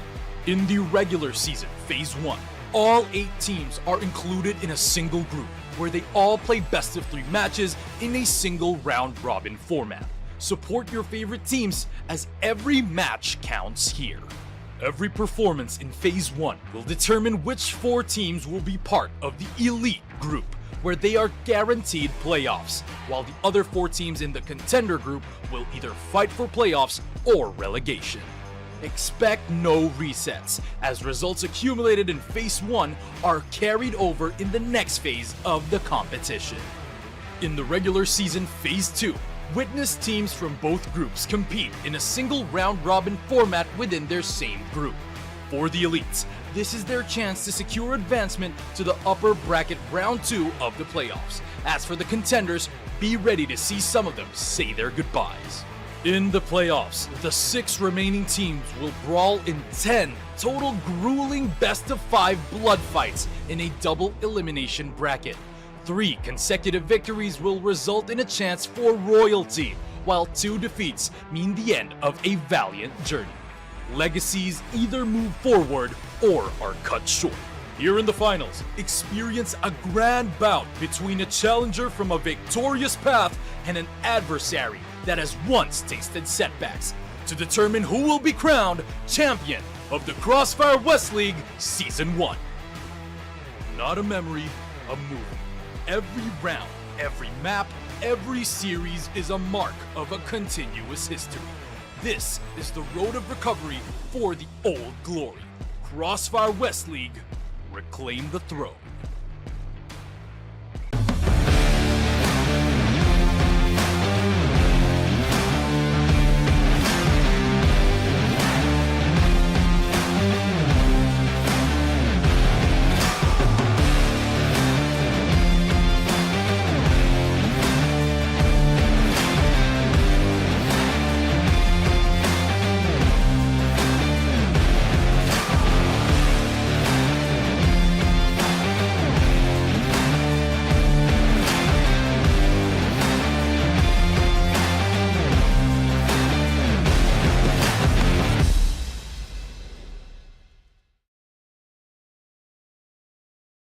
Welcome to the first season of CrossFire West League 2026. See this year's start of the Western League as 8 participating teams from all over the CrossFire West region battle it out in March to May in order to claim the throne and compete over a total prize pool of $228,000.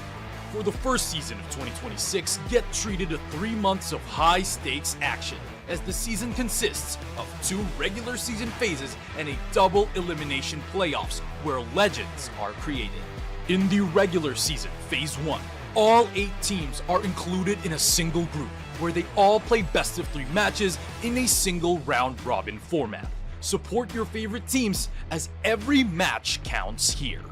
Every performance in Phase 1 will determine which 4 teams will be part of the Elite Group, where they are guaranteed playoffs, while the other 4 teams in the Contender Group will either fight for playoffs or relegation. Expect no resets, as results accumulated in Phase 1 are carried over in the next phase of the competition. In the regular season Phase 2, witness teams from both groups compete in a single round-robin format within their same group. For the elites, this is their chance to secure advancement to the upper bracket round 2 of the playoffs. As for the contenders, be ready to see some of them say their goodbyes. In the playoffs, the 6 remaining teams will brawl in 10 total grueling best-of-5 blood fights in a double elimination bracket. 3 consecutive victories will result in a chance for royalty, while 2 defeats mean the end of a valiant journey. Legacies either move forward or are cut short. Here in the finals, experience a grand bout between a challenger from a victorious path and an adversary that has once tasted setbacks to determine who will be crowned champion of the CrossFire West League Season 1. Not a memory, a movie. Every round, every map, every series is a mark of a continuous history. This is the road of recovery for the old glory. CrossFire West League, reclaim the throne.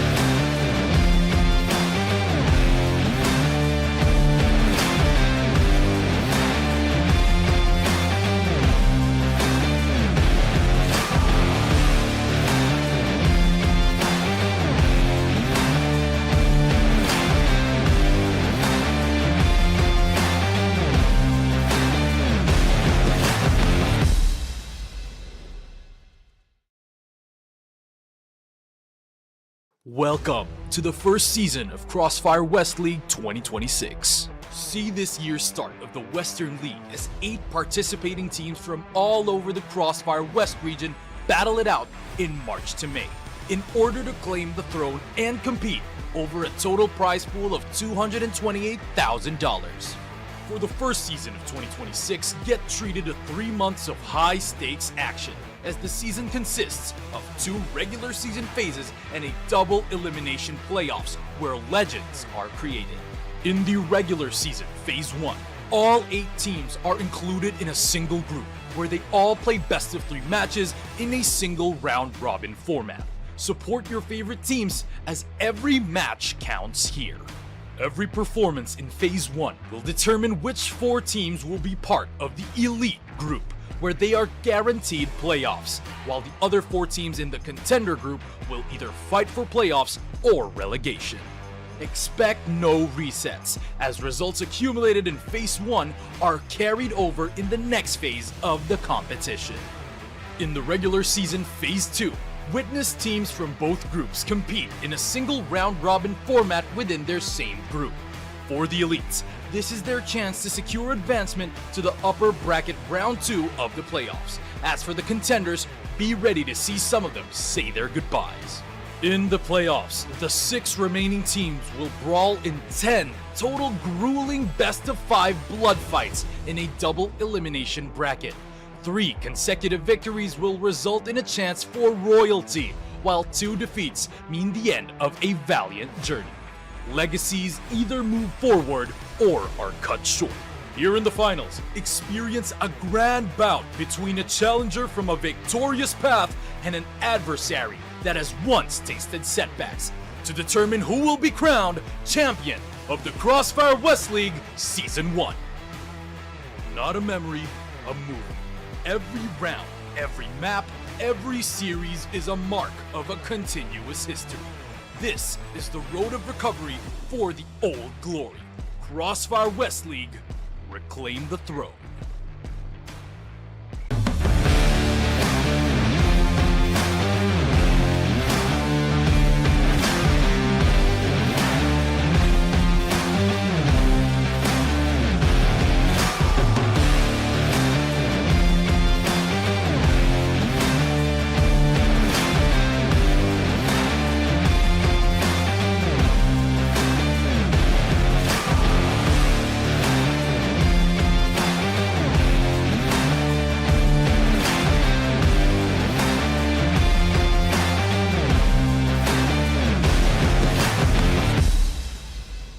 This is exactly the kind of game and performance I wanted to see. This is the Hail Mary. Every individual player is bringing their A game right now. That's what I'm talking about. I've had enough of being quiet. I want to get things moving. Madison not able to get free overlord straight out through that smoke, just makes it. Zane has putting out risk here. Yes, Trevor very scared going for that twig.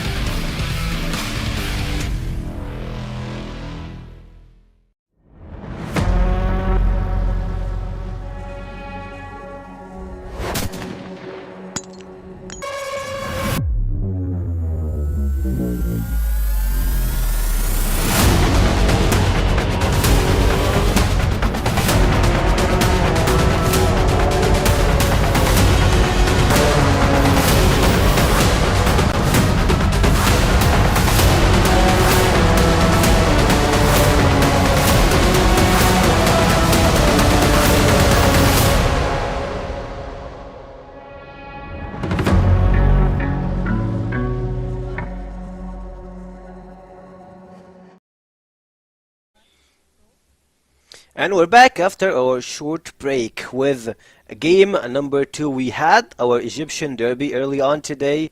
The Anubis just won, and then we have the battle between Elite Group and the team that didn't win a single game in our season today. LCK versus Imperium, and of course by my side is the wonderful guy, the veteran himself, Mr. Penguin. And Penguin, like, a lot of us will say that it's this game is already like it's we all know the result, but does like Imperium got a small chance even to get like midway with them, like get 4 rounds or 5 rounds? The win for Imperium today is not putting the win on the board, because this is too tough to ask from them to win versus LCK, which has been playing for the league since 2018. But the win for them now is to show a dominant performance that give them the motivation and the momentum to continue, because they are definitely going to the relegations. We're talking about they have almost like 10-20% chance of getting into the playoffs. So now they are going to relegation. So here is the when the practice starts. You don't get the chance to practice versus LCK on the casual days. Now you get to practice versus them on the online game. So this is the win for Team Imperium, in my opinion. They need to be focusing on their gameplay, focusing to play very good games, try to learn and adapt versus a team like LCK, because this will put them in a very good spot when it comes to the relegation. So now that's the real test for them. They definitely understand that it's going to be a very hard matchup for them. We're not saying that they are 100% losing, but the percentage of winning does not increase, then does not exceed 5%. Yeah. It's pretty low for them to win, and it feels like that's another way that like you're speaking of Vitality, like it feels like we're giving the same energy that Vitality tries to get the first map, or like the first map to practice, to try and play with new strats, new stuff on maps, and it feels like you're giving the same energy, but at this time you're at the bottom of the bracket itself, so it's pretty hard for them to get back, of course. That's Imperium, our contenders today. Jaguar came from Anubis to struggle with Imperium, Damp, Frabzy, Rezd, and Noxlon, which is showing us a really good performance as an individual, not in the team itself. Like Imperium, they had some flashy moments, and it all came from Noxlon and sometimes from Jaguar, but it was pretty low percent.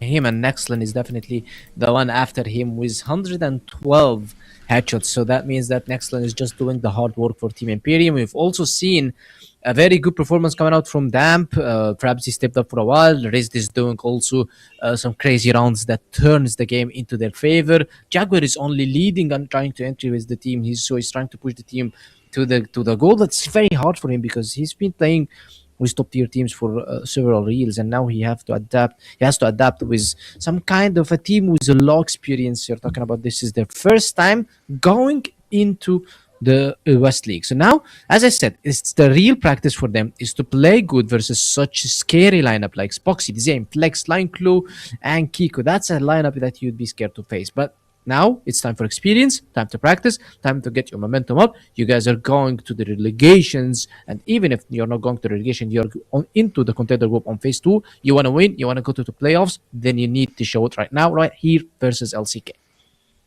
Yeah, LCK roster looks pretty dominant versus, of course, Imperium. They still have a lot to figure out through the course of the days that's coming in, but of course, like we all know that Imperium are locked in the Contenders Group. But for LCK, after the small changes that they added Kiko, it feels like the roster is pretty solid, and they are fighting for the top 2 currently. Them and of course not Swamp Gaming. Them and you're talking about Imperium. They're fighting with Swamp Gaming. Yeah, of course. So Swamp Gaming and 3Build. No, Swamp Gaming, that's in the lower bracket, but like, move on. The SWG, Swamp Gaming. Anyways, yeah. anyways, so we have this momentum, we have this team that they are fighting for the second spot, like for the second place spot. Of course, first place is done deal for Vitality, so right now it should be an easy run for them, and it looks like they don't have to show a lot of strats when it comes to the gameplay itself. And of course, like the prediction, it's gonna be going one-sided. Like you're gonna like close your eyes and pick LCK for this one. If there might be an upset, like be my guest. Like I would love to watch it. The opposite may be that Imperium can show a very good performance and they can win actually one map, because I guess LCK, they might be giving them a chance to play one of their worst maps, so they practice it as we've seen Vitality doing. But right now I don't see the scenario where Imperium just beating LCK 2-0 2-1, because I'm not saying it's very hard for them. The experience, you're talking about team coming from Open, and the other team is coming from as a regional final last year, so now they need to improve mentally. Strat wise, they need to adapt versus LCK. They need to gain the experience needed for them in order to close the games. When they not close the game, to close the round. So when they do it and they gain such experience, this will help them in the next step. The next step can be phase 2 if they beat, if they win one game and maybe beat 3BL in phase 2 and go to the playoffs, or they're gonna be going to the relegations. And then at this time, they need all of this experience and all of these practice games that they've done versus such top tier teams into the real test and try to win the relegation in order to stay in the West League. And I believe that this is their goal. Of course, the goal for each team, that like for every team to stay in CrossFire West League, to have the chance to play versus the good teams, and of course to be part of the Big Dogs League for, of course, Team Imperium, will be a pretty hard one. And for the map selection, they got with Ankara, LCK got Black Widow, and the decider will be Port. For me, LCK looked pretty decent on Ankara. I don't think that they have a really bad one. Black Widow, definitely not one of their best maps, and Port, like, I don't think that we're gonna reach Port at any time. Like at any place, it feels like LCK got it by their hand. But let's give the boys some hope. They still have some ways to clutch some stuff. For me, it feels like it might be hard for Imperium to do anything or like to win, but like at least show us. Or, they need to show who's with the style. Yeah, they need to show us the fights. They need to fight. They need to go together. They need to give themselves some space. They already coming here as underdogs, so there is zero pressure on these guys. They need to go together as a team, get the rounds, try to trade, do crazy rounds, do whatever you want, because whatever you're going to be doing right now, this can be turned into winning games in the relegations. That's what you guys are planning, or phase 2, because we are talking about Song Gaming, Imperium, and 3BL. I believe that the three teams are on the same level right now, so anybody can be into the playoffs. So now that's their chance. Either they want to be going to the playoffs, or they need to be playing very good on the relegations. It feels we're jumping a lot of steps for Imperium, that we're calling them going to relegation. It's pretty close for them, but to close it out, we'll head to Trav and Elfish to cast on our second game today. So, casters, take it out. Should be a 2-0, Jordan, but we've said that many a time when we've casted together. So, what's going to happen this time, my friend? What do you think? I was going to say, mate, that's a bold statement to be bringing in at the very start of a match. Like, we haven't even seen these guys get in the server just yet. Look, I think on paper, you know, it is definitely fair to say that LCK come in as the extreme favourites in this matchup. Imperium obviously have yet to win themselves a series. They've obviously even been struggling to win maps so far in this season of CFWL.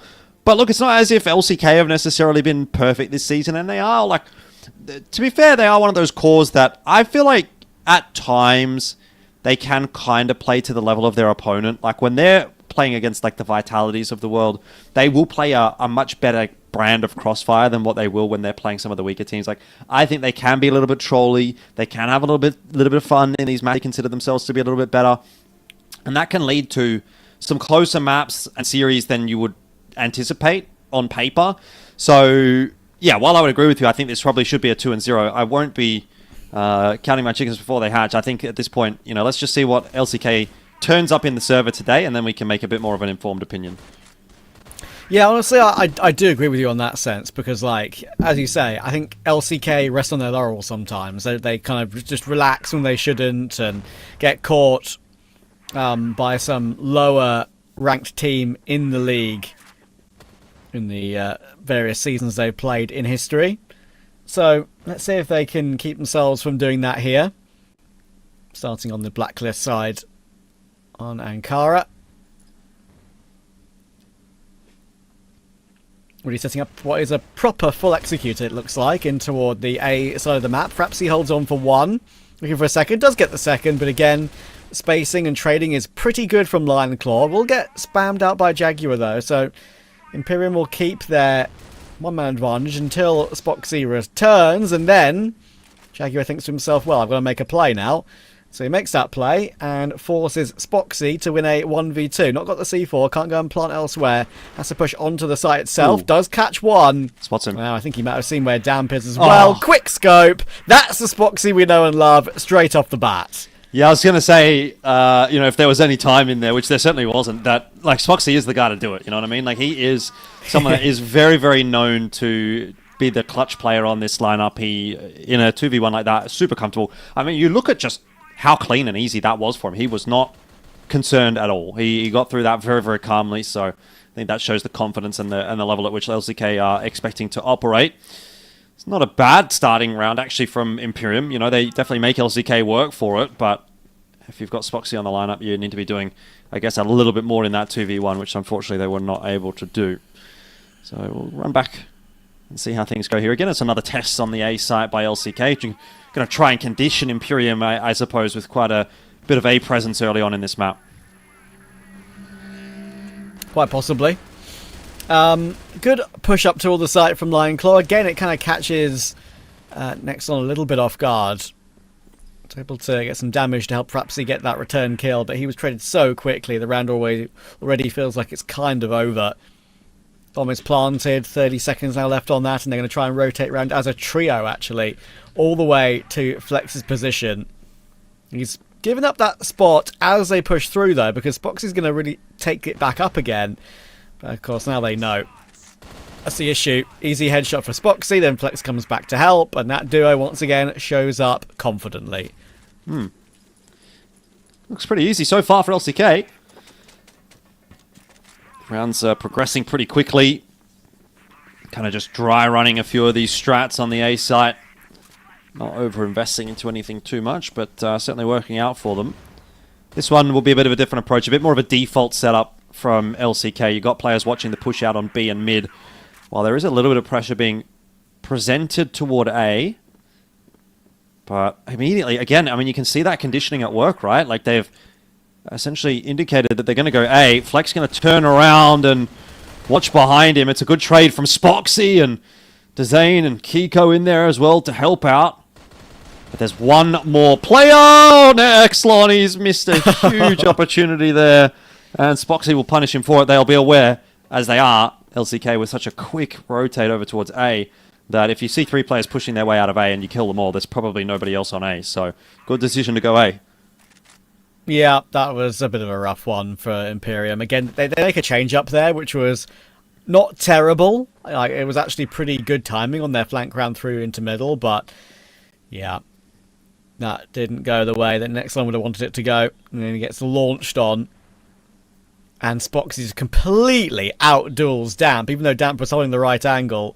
That's what Spoxy's all about. We've played 2 rounds, now we're about to play 3, and he is yet to die on 8 kills. Ooh. Never mind. That's a cast curse if I've ever seen it. Dezane and Kiko will need to get this one done, and I mean, I think the fact that Spoxy dies is probably the most eventful part of that round, actually.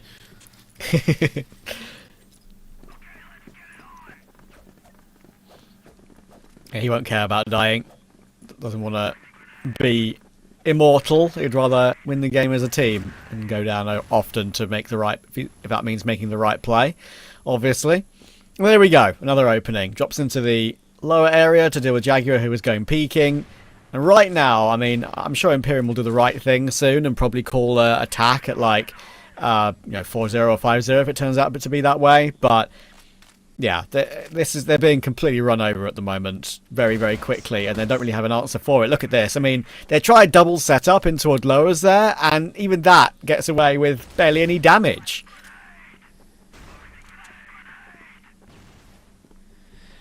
Yeah, I mean, what can you really say about a round like this one? Nexlon with a chance to just see if he can do anything here. Not going to happen. I mean, I think in moments like that, it can feel a little bit helpless, right? And that obviously makes sense. You're going up against one of the best teams in the competition, and you're in a 1v5. But there's always something to be gained from a situation like that. You can still practice your aim. You can still practice your clutching attempt. You can still see if you can hit a couple of nice shots and turn people's eye a little bit. Because it's not necessarily just about winning that round. It's about what are you presenting for the people that are watching that may lead you in a different direction further down in your career. If you do something special in a round like that one, people are going to look at that and go, he's a pretty good player. True. Yeah, I mean, like, if you want to really go all out in becoming a professional player in, honestly, whatever discipline, whether it's esports, whether it's regular sports, whatever, you need to, more often than not, try your best in every given situation. Sure, there are maybe some other sports where you could argue that maybe just saving energy in, like, football or tennis is the right way of going about things. In certain points, say you're 40 love down in a game of tennis and your opponent's serving, it's like, okay, well, maybe I won't try as hard if I want to try and focus on my game in the future, but that's one of a few examples that goes the opposite way.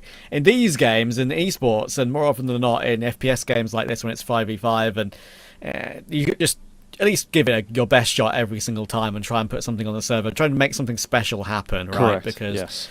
We've, there's been a couple of 1v5s we've seen over the history of CFWL that we've covered, and they've been special moments that have kind of been outliers, but haven't exactly won that team the entire game. So we remember them. We remember them because of that. So there you go.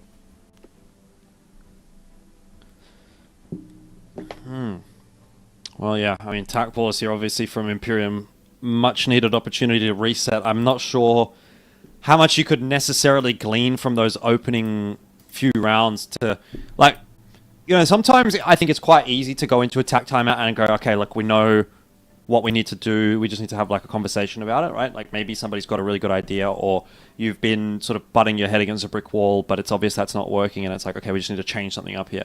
But in this case, when you have been getting dumpstered this hard, what realistically can you say to, what singular thing can you point to and say, yeah, this was the issue, this is why we're losing rounds? It's not that we're getting picked at the start of the round, it's not that we're losing clutches, it's not that we're hitting the wrong site or that we're defending the wrong site, it's just like they are better than us. And it's like, what can you do about that? What actually can you say to say, hey guys, just play better and then we can win? It's like, well, that's really easy to say, it's not really easy to do. Yeah, I mean, I think there are two very easy, basic things you can kind of tell them. Like, a move like this, that is a change up. It might get completely destroyed, and it has, because LCK's defaults are so good.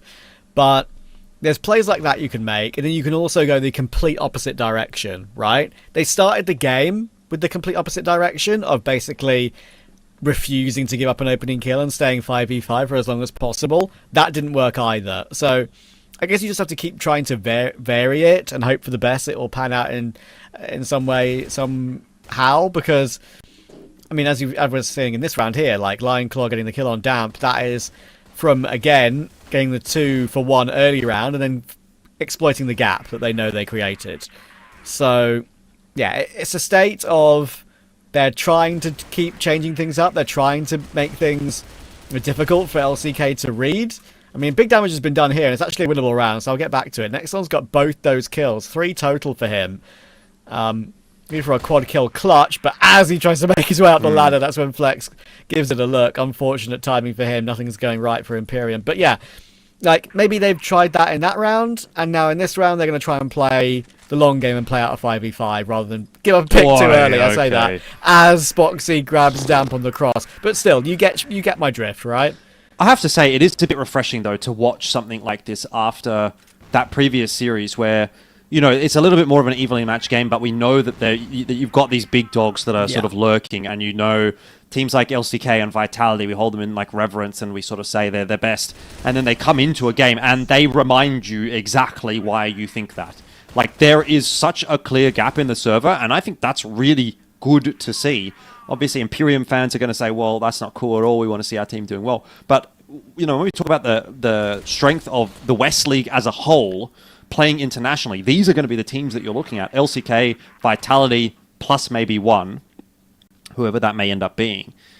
And in order for them to even be remotely competitive on an international stage, they have to be head and shoulders above the rest of the domestic competition. And this just shows you exactly how far ahead they are.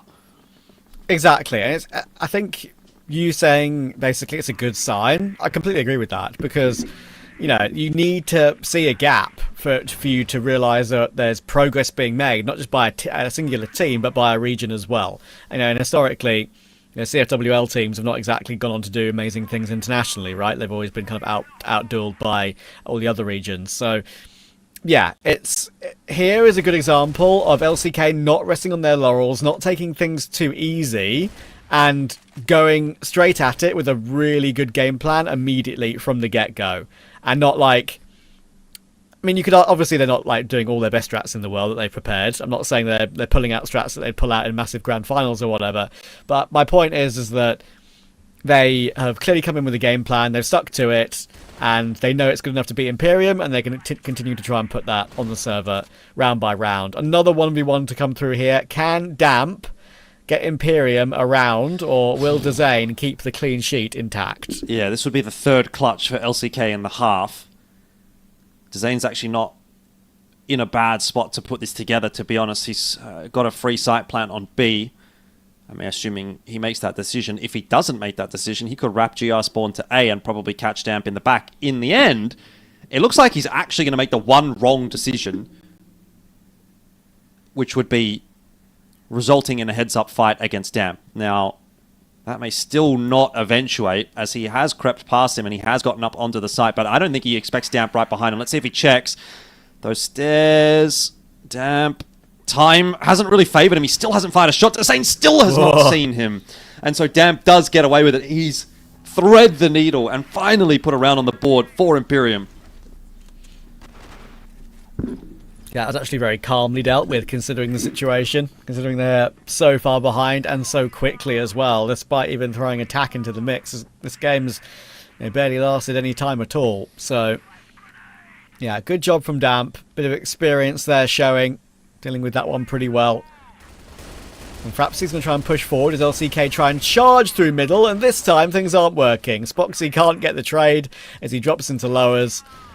And Frapsy, in the end, is going to get himself all three. So fair play. LCK try and make a change up. But Imperium fought fire with fire there. Yeah, I mean, again, sometimes when the floodgates open, they open. And Imperium having won that one round, looks like it's going to pretty quickly result in a second here. Jaguar punishes a missed shot from Flex. Lion Claw's now been spotted out as well, so he is going to have a real job ahead of him. This is a tough task. Util just getting dumped in his direction. Oh, okay, hang on. That's an insane spray down. Oh, man. You felt like he was on for it.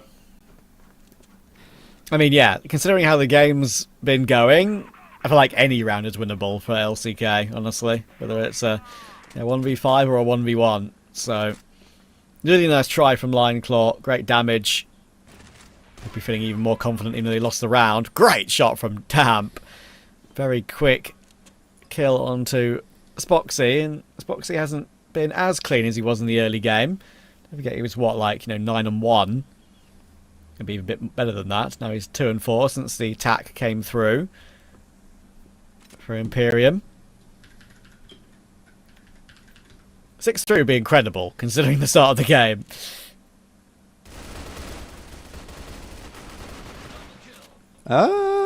It might actually be a 6-3 here, which would be a really nice recovery from Imperium. See what Flex and Dezane have to say about that, whether they can put together the rest of this round. Zane, nice kill, but no more than that, and Flex can't find the 2 that he needed on the exchange. So, yeah, I mean, Imperium get back up to 3. They show us they've got something in this series. It's not a complete whitewash, but overall still a very solid half from LCK. I don't think they'll be disappointed by it at all. No, I mean, if that game was actually, or that half, sorry, was genuinely a risk of like, at least 8 or 9, honestly. It could have continued to spiral that far. But in the end, Imperium show something, and it was kind of kicked off by Damp playing that very calm, collected 1v1 and managing to get their first one on the board. If that went awry, maybe the mood would still be down. Maybe they'd still be disappointed from the beginning of the game. Maybe they wouldn't even have found another round after that. As it is, it's the round that got them going.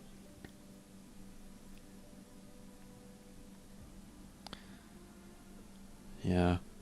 Still, I like what I'm seeing from LCK. I mean, I think it's all well and good for Imperium to show some degree of competitiveness here, but at the end of the day, what I'm really honing in on is that conversation we were having earlier about, is this an LCK that should they qualify for something like EWC, which again will very much be the expectation for them, or if/when they qualify for something like CFS, are they going to be a team that will be able to push the issue in any more interesting of a fashion than they have in the past? Because I think throughout 2025, 2024, look, the further we go back, the more grim it looks for the West League, actually. Go back to 2024, 2023, it feels like there's no competitive international teams in the West League. And that's then when 3BL/Rock/Vitality start to kind of come online and put in some good performances, and we go, oh, actually, they are maybe a decent competitor. And I think they sort of, to an extent, backed that up in 2025. Didn't maybe quite do as well at CFS as they would have liked to have, but did okay throughout the year. But it's really only kind of been the Vitality core. I mean, LCK got into the playoffs of CFS last year, but that was, I would say, a quirk of the format, the qualification format. But they didn't look super competitive there necessarily. So I think, LCK is that team now where you say, okay, they've had the experience that they need. Now let's see some results on the international stage. And that's what I'm looking for from them this year. And this is the first step on that road. Yeah, and obviously having Kiko, right, is maybe a bit of a decision they've made to try and improve and try and make that change. In general, this entire team has been together for quite a long time, but of course they have occasionally made a few little ins and outs when they need stand-ins and stuff like that. But Kiko is a guy they're going to love having. They still love playing with him after a couple of all this time. So I think for LCK as a whole, as you say, that is their next step. And I hope for their sake they're able to do it, because it's a team that I've always enjoyed watching, whether they were LCK or Gaming Gladiators. So we'll see how it goes for them. Early opening pick for Spoxy. He started the second half as he began the first, and made already a very quick recovery from Dezane there. Stop Nexlon from doing anything else. Ooh. Spoxy spots out Frapsy. Doesn't manage to land that shot, but Lionclaw's going to come in here and chance his aim, which has been pretty good. So no harm there for LCK at all. It's a very split offense, really, from Imperium, isn't it? You can kind of see the idea behind the fight in mid early on in the round, but once that devolves, it's kind of like, okay, we got a guy pushing mid-con, we got a guy holding mid, and we got a guy just sort of chilling. And there's not a whole lot of cohesion necessarily in that mid-round from Imperium. And even now, this has sort of devolved into quite an isolated approach in that you've got one player over towards A, you've got Rizd here, who's having a bit of a look over towards B. He's cleared it out now. He wants to go back and clear A with his teammate. I don't mind that as a choice. But LCK very much hedging their bets here and banking on the 4v2 retake, which, again, they should be a good enough team to get done. Going to buddy up and try to work their way back towards that site to get ready for the retake.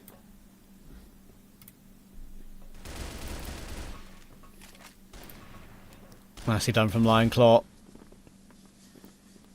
Only Jaguar left. He's going to try and go for something really aggressive, obviously. He's got his name up in lights, thinking, okay, I'm going to have my name on the front page of the newspaper tomorrow with a massive 4K spray down. I'm going to be world-renowned. And then you die immediately. Not much you can do. It would be one of the plays of CFWL history if he pulled that off, but LCK will reach 7 as we thought they would. 3 away from taking Ankara. Going on to Black Widow feeling pretty happy and confident.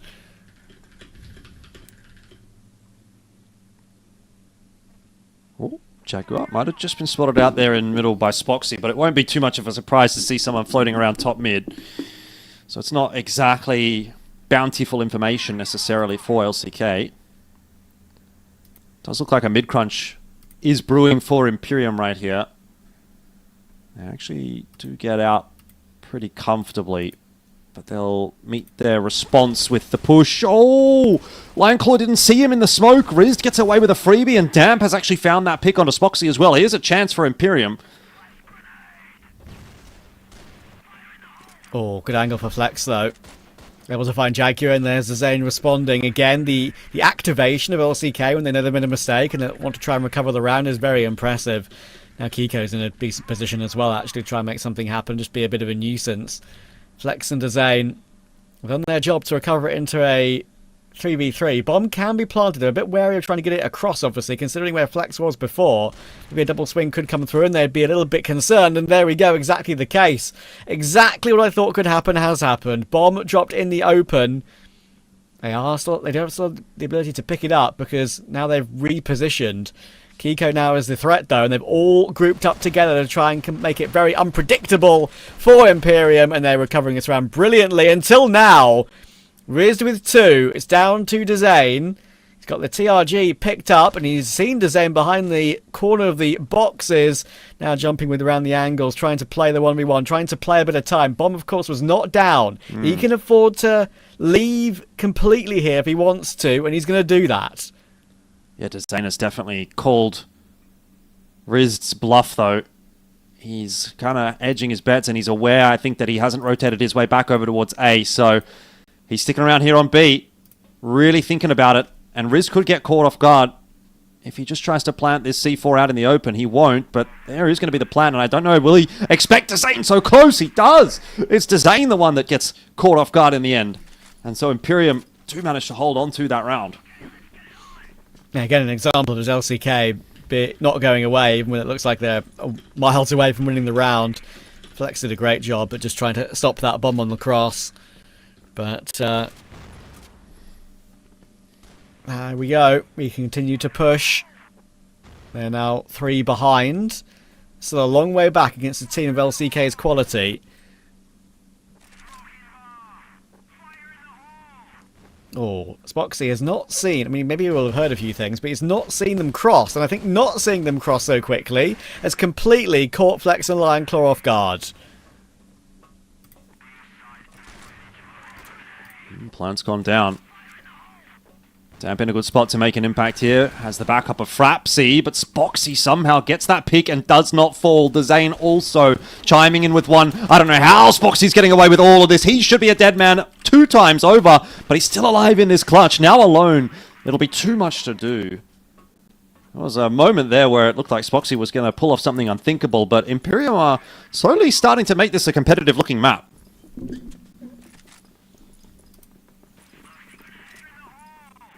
Yeah, it could have been absolute destruction. As it is, it's suddenly a bit of a respectable scoreline again.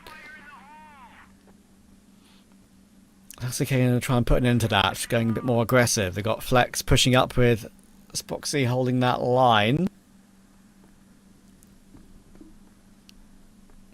Imperium aren't going for anything too crazy early round. Waiting behind the smokes and doors. Got Damp holding the long range angle to watch for any air aggression, as you would expect. A bit of information there, but not a whole lot.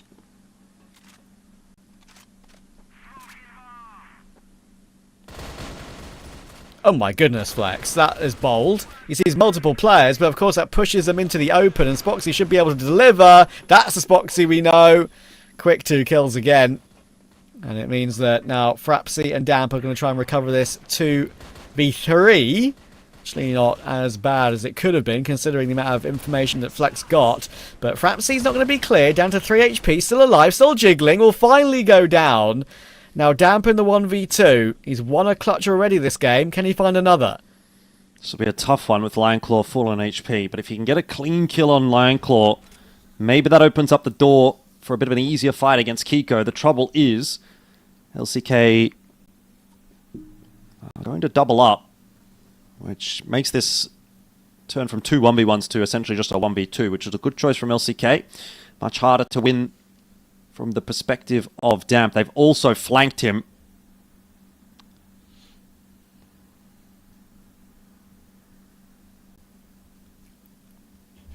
Damp is, as of yet, unspotted, though, by LCK, and they're wondering, where on earth has this guy got to? So he has been able to swindle his way all the way over to that C4, but he's also, obviously, at this point, wondering, where on earth are these LCK blokes? And they have set up on the B side. There's nowhere else for Damp to go but to walk into this crossfire. Oh! That is a huge whiff from LCK. Oh, dear. That should not have gone that way. It's just missed shots. That's really all it is. The decision-making was so good from LCK, but they've let them down mechanically. That is awful. How on earth have you choked that? As you say, it could not have been better. I mean, it was 16 seconds. I don't think there was any time for Damp to go elsewhere. I mean, even then, he's obviously having not seen anything. You would want to try and commit to the site. We see it from his POV now on the left-hand side of your screen. Incredible shots from Damp. I can't deny that in any way. He's hit both headshots, but oh my goodness, LCK, that's a massive mistake. That should have been the freest of free trades. Even if Damp did get that opening, they also could have just hid for longer, and it would have been even better in a way. Goodness me. That was pretty pathetic, honestly, for a team of LCK's quality. They're looking to try and make up for it immediately, though. Lionclaw and Spoxy are going to hold on. Quick trades again, though. I think they managed to make this round still possible. They've recovered one 2v3. Why not another?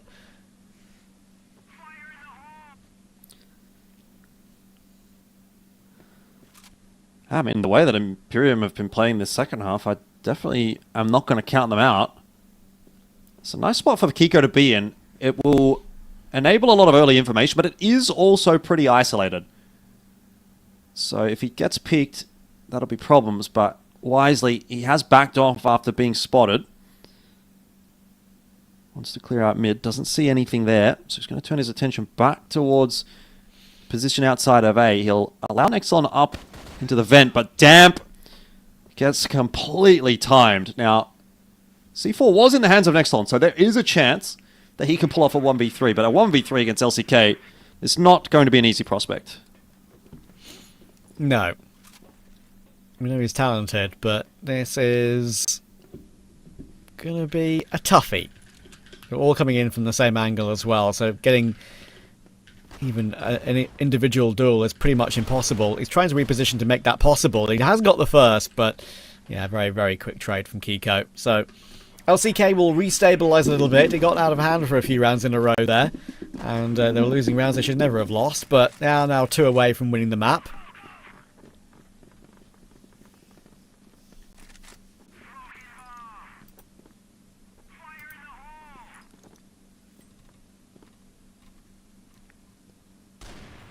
Alright, back to it. Spoxy with a missed shot will allow Imperium to continue this round with 5 alive. Prompts out a bit of util from that A site, smoke and a nade. A tag on a Jaguar as well. The round is off to a decent start for LCK, if not a flyer. That is not what you'd want, though. That's going to cause a bit of a ruckus. The Zane down. So LCK are going to be scratching their heads a little bit as to how to put together the rest of this round.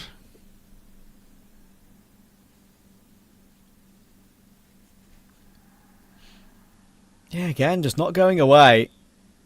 LCK just guilty of relaxing a bit too much, especially in that 2v1 they had. Game should be almost won by now, really. Kiko then feels like he needs to go searching because they're a man down. Nexon's waiting for him.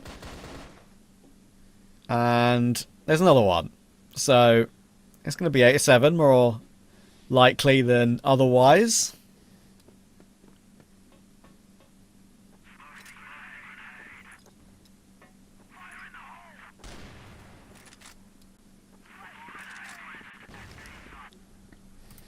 Don't see how you can potentially put together a retake here. 2v5 seems a little far-fetched. There's one for Spoxy, but with the time available, this is going to need an absolute miracle from LCK. Man, the thing is, like, I almost feel like they're not even really going for it. They're just kind of like hanging around because you sort of have to, and you sort of have to hope that Imperium's going to make a mistake there. But if Imperium don't push you, if they don't give you free kills, you're never winning that round. So, man, massive recovery from Imperium, and they're actually starting to make LCK look mortal after what was an utter obliteration of a first half.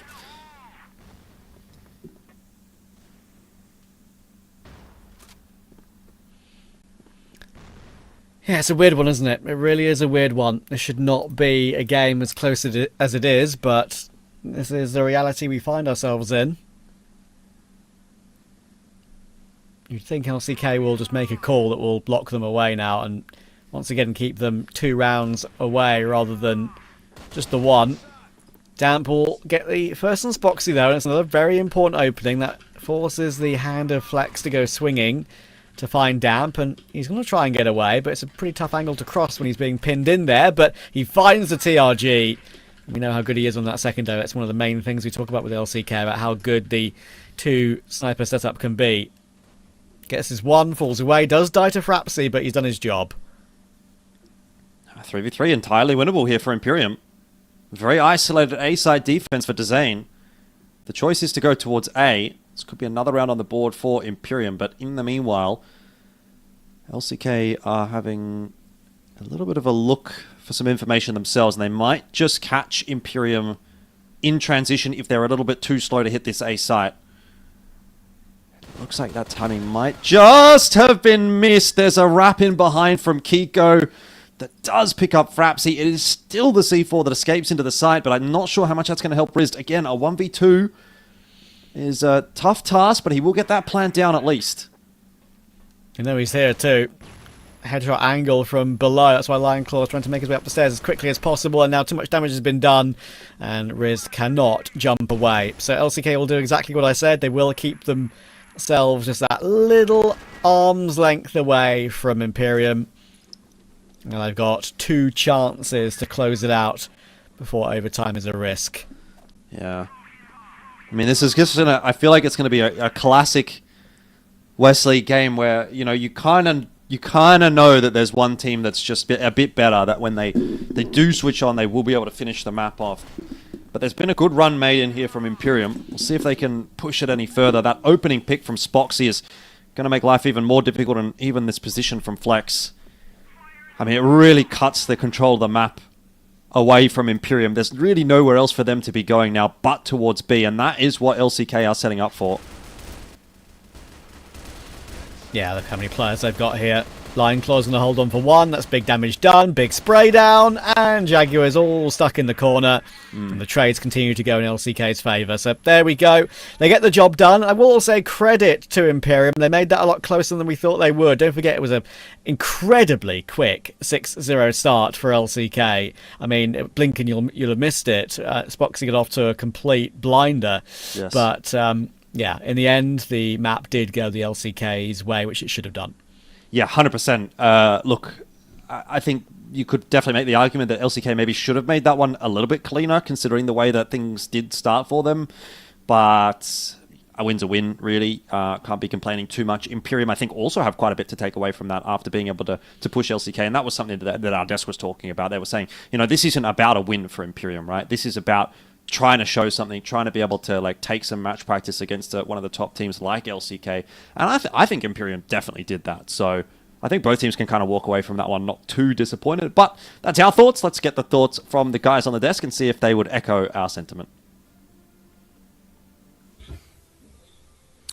We definitely will, and thank you guys for the amazing cast over this series. And also, like, it looks like Imperium are giving her time for Team LCK. They're not looking pretty shabby. Yeah, I am happy for Team Imperium. As I said, the guys needed to play this game maybe a bit as a group, as a unit. They needed it for the motivation, for the momentum. They need to play together. Zero fear. You guys have nothing to lose. You just need to go in, and they did. We've seen a very good clutches. We've seen a very good plays, and also they played like having zero fear just makes you like push into a side, just go try to take Elon control, and we've seen it multiple times. Fighting in mid was perfect coming up for Imperium. I know that sometimes LCK was coming on top, but this is the experience we're talking about, LCK and Imperium. However, the guys from Imperium, they did a very good job. Rabzi did a very good job as well. And Damp was the amazing clutch that we've seen on Ramp where he flicked to players from LCK. It's just, that's what we need to see, or we want to see from Imperium, because by that, I can say that even if the guys are going to relegation or phase 2 as a contender group going for the playoffs, they can show a better performance by time. I really want to give Imperium a round of applause for their performance versus LCK. You're playing versus big names, Dezane, Kiko. They're both like, if you look at their Liquipedia, if you look at their stats, you're gonna be shocked and you're just gonna close it. You're gonna be shaken, but that's not what happened from Imperium.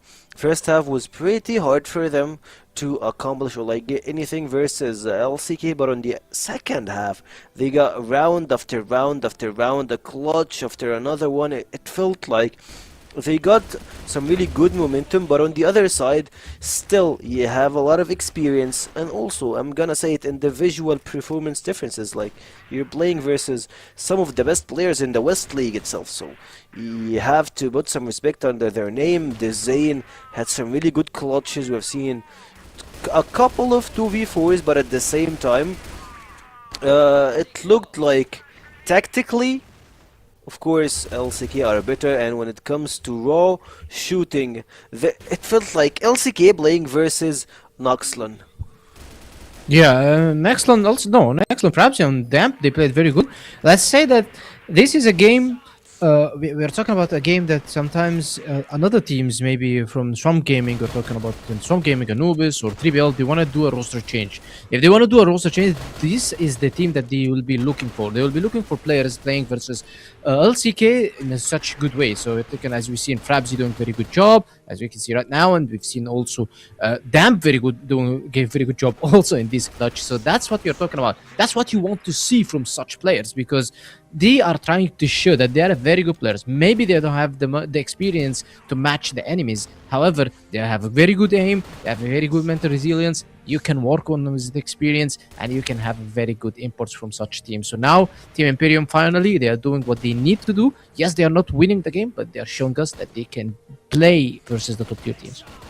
For me, it feels like if a team really want to pick up a player, it should be 3BL, of course. After what we saw from them, they need some small changes, maybe that might help them. But from Imperium, like, look at the players, we have a lot to unfold. But on the other side, of course, LCK, Spoxy, having the 2 KD, and of course 1.18 KR, that's a player you need to watch. And like, I'm not the one who's gonna say that versus Imperium, but like LCK, they had a really good practice run, it feels, for this map, and Imperium, of course, they still have a lot to learn. It looked like the new players are feeling it. They look pretty good, and of course for this series, for the first set, it will be Spoxy, and waiting for the second game. I believe it's always Spoxy. Spoxy is one of the most consistent players that we have on the CrossFire Western League. Yeah, he's one of the best players, definitely. We're not saying that he's playing versus average team. No, Spoxy is just showing in every game. And if he's not playing well, or maybe if he's not having his game, we usually see that LCK is going to be struggling in this game. So now, Imperium, as we said, yes, they did good. However, we also forget about the winners, LCK, that they play very good, and they had some tricky rounds, and instantly it's been fixed by Flex. That's the good core of having one of the best IGLs in the game, which is Flex on your side. So now LCK is just having a casual game. They're going to be going into the second map pressure free as well. And same for Imperium. We need to see from Imperium a step up, maybe a map win. Why not? We've seen that they are very close. Clutches coming back from 3-6 deficit into 7-8. Yes, we've seen a very good performance coming out from them, and the LCK is not giving 100%. You need to take the advantage of this, because also we've seen Imperium playing versus 3BL. 3BL wasn't giving 100%. They almost won them. Now LCK is not giving 100%, so they almost tied up the game with them. So why not win one map and give yourself a momentum? Because we've seen Vitality falling to Swamp Gaming and falling to Anubis, falling to few other teams, just one map. However, they closed the series with a win. That's what we need to see from Imperium. That's a step up. Okay, first step was to play better, and they did. Second step is to win a map. Take a map from the top tier teams. Third step is putting all this experience together to win and close series for yourself.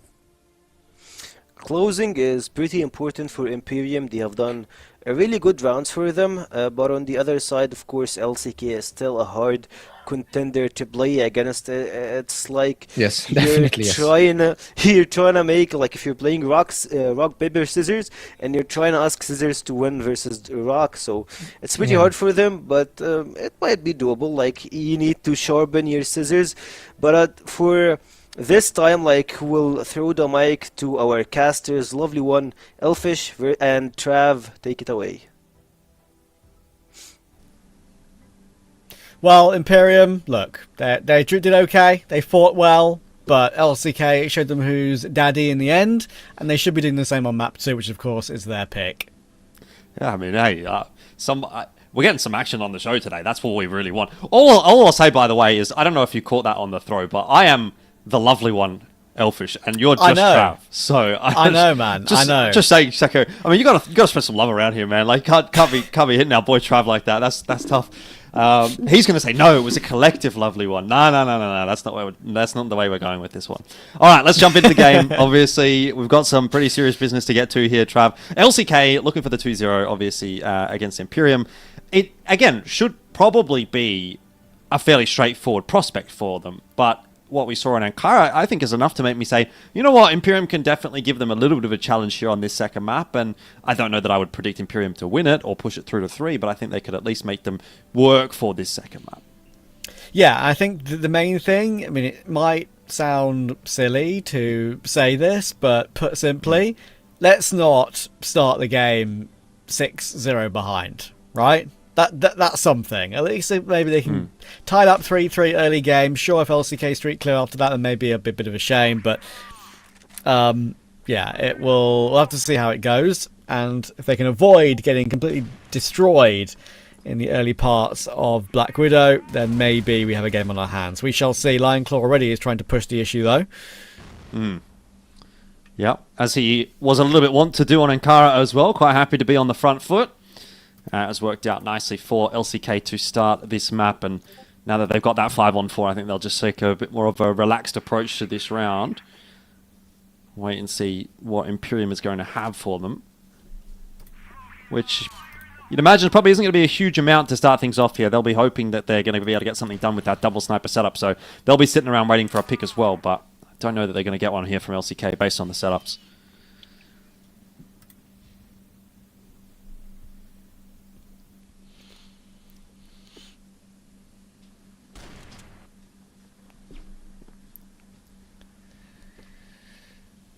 Yeah, Jaguar tagged down a little bit as well, not helping things, really. And Imperium just waiting to see if LCK make a mistake that gifts them an opportunity to get back into an even round. But you know, in these sort of situations, LCK seldom give that up. Usually when they're behind a player, they'll go looking. Flex has seen his enemy, though. And because of that, he decides to play aggressive, and fair play to him. He gave Jaguar no chance there at all. Kiko will drop down as Fraps looks to make his way forward, and Kiko will find Damp as well, as if he's not there. We'll run him over. Flattened by Kiko, and our Riz is not got much rizzing left to do, I'm afraid. 1v4. It's a good name. I actually like it. I don't. But, you don't I wish that R word was not part of any vocabulary on planet Earth, actually. See, that's why you don't have any Riz. You need to lean into it, mate. You could become the Rizzler. Actually, I do think it would be better if it was Rizzler. I feel like, why is there not an esports pro called the Rizzler? Like, come on, that would genuinely be like one of the best names of all time. I completely You'd obviously agree. have to back it up, to be fair. Like, you'd have to have the personality. But I feel like if you're going to name yourself the Rizzler, you've probably got the personality to be a Rizzler. But anyway, Flex is not a Rizzler. He's going to be good for a 1-for-1. And Lionclaw as well, which is maybe more like the Rizzed rather than the Rizzler. And it is into the B site that Imperium are able to go if they want to. Yeah. Spoxy's not there yet. Nade is okay, but of course getting a kill from this position is very difficult. He's going to try and catch Riz and he moves to the right, and that's exactly what happens, but not able to catch the kill. And in the end, he goes very aggressive there, almost makes his way up the box entirely and gives Spoxy a chance to frag him, but no. So, still a 3v3, with now the clock getting ever smaller. The number is ticking down, 19 seconds. Finally, the Zen on the flank will activate, and the kill is not coming through in time. And the big flank round, unfortunately, is not going to be good enough, I don't think, here from Kiko. There's just no time left. If they just hide behind the site, there's going to be no time to defuse this bomb. Good kill, but he's going to run away and play for his KD.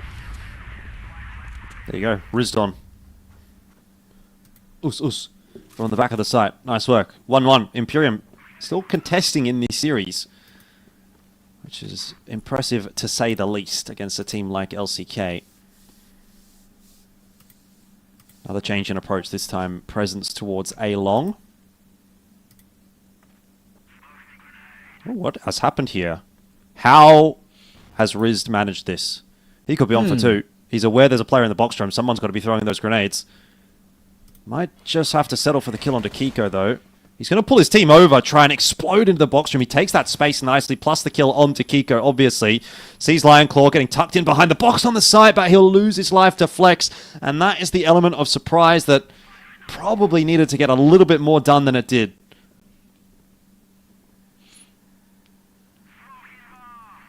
The Zone still scouting middle, and now he's got... Oh, I was going to say, now he's got a bit of help. They can maybe hold it together, but just like that...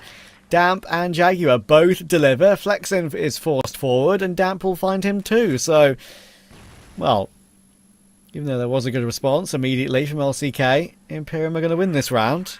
Spoxy, what have you got? The only opportunity really is to dive through the smoke here.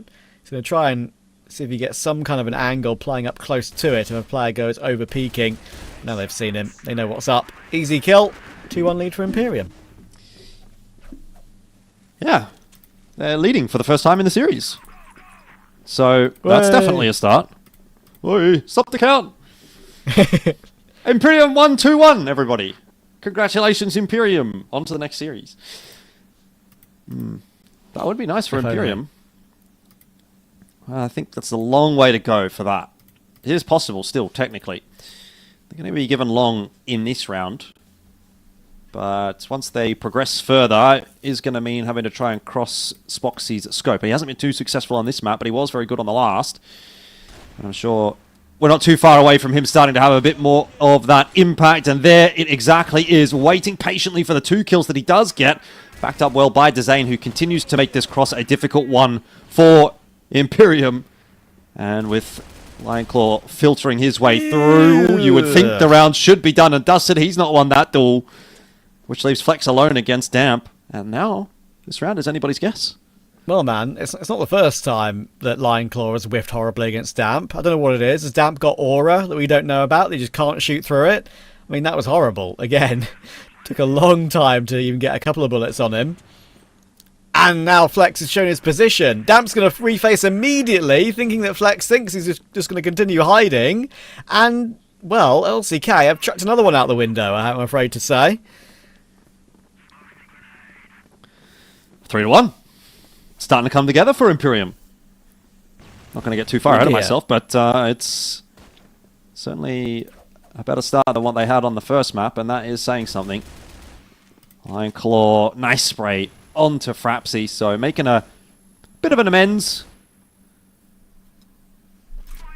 There's a bit of a contest over A as well. Flex is still under pressure. I don't think... Is he aware that there's another player out on this side? It seems that he's not. Nexlon will actually pick him up in the end. They've lost that fight on long, though. So the C4's dropped out on long, and Nextlon's now got to find a way to navigate this one on 3.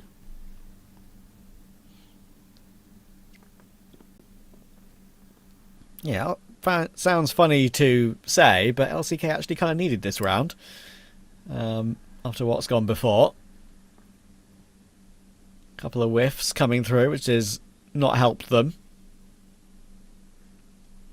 You need to make sure they confirm it against Nextlon now. Unfortunately for him, he's already being tracked and traced. Look, 2 players B-hopping in from behind. You could say they're closing the distance very quickly. In the end, it was designed to get the kill anyway, so they didn't have to activate. But there is round number 2 for LCK on Black Widow on the Global Risk side.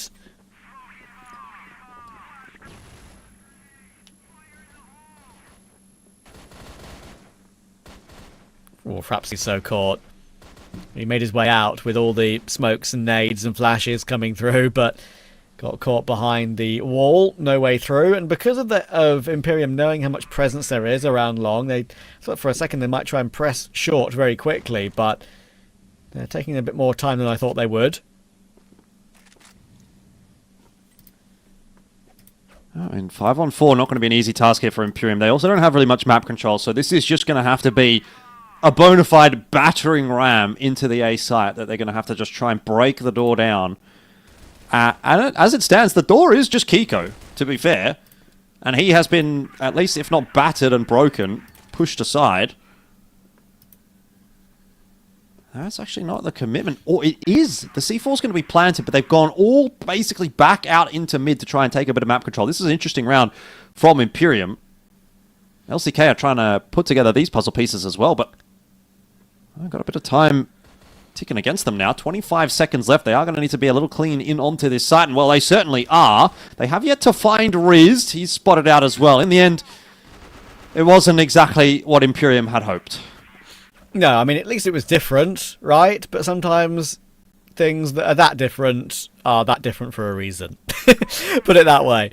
They were a long, long way away from the bomb on that advanced push out. They thought it may catch up a few LCK players in transition to get closer to the bomb site. It did not. LCK managed to traverse that very easily.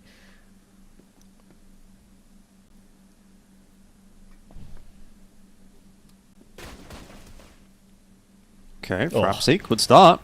Again, LCK have definitely been asked a few tough questions in this series. Maybe a couple more difficult ones than they had anticipated from the team that is literally at the bottom of the standings in CFWL.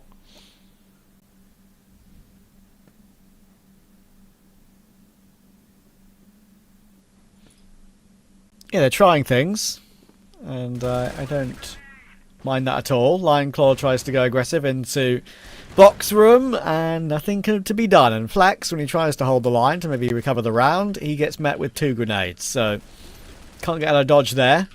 Round over. Will be IMPERIUM back into a lead again. Quite back and forth, isn't it? I think IMPERIUM will take that against a team of the caliber of LCK. If you can go 1-for-1 with them, then you're doing pretty well for yourself.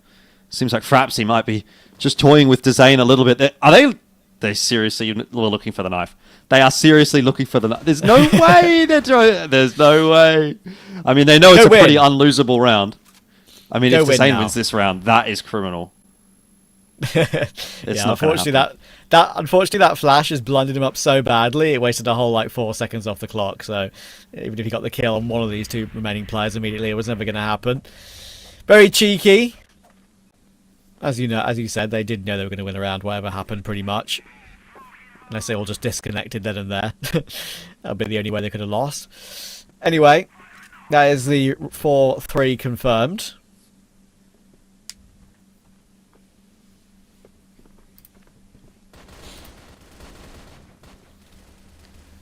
Okay, good start again from LCK. They just go straight out of B. They want to sort of take matters into their own hands a little bit in this round, more so than maybe letting IMPERIUM dictate things.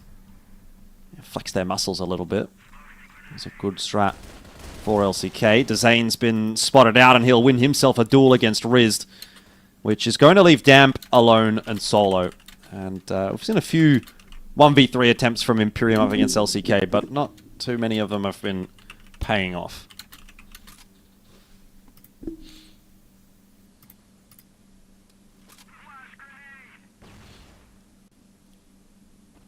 Good flash from Zane. Damp, fully blinded by that.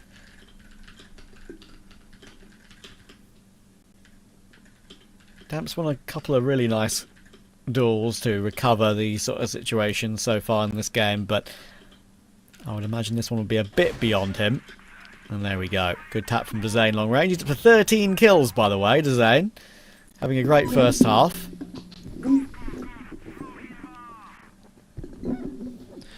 Could once again find ourselves with a 5-4 lead here for LCK though, and that would ultimately be, you know, the two opening halves going in their favour. Jaguar maybe has other ideas as Flex will be able to trade him back down. It's all getting a little bit messy here for LCK. The pace with which Imperium have hit this site has definitely caught LCK off guard. Just a couple too many players getting picked off in middle. Leaves Zane and Kiko in the 2v4, and it seems Imperium are going to hold on to the lead. Have I spoken too soon? Let's see.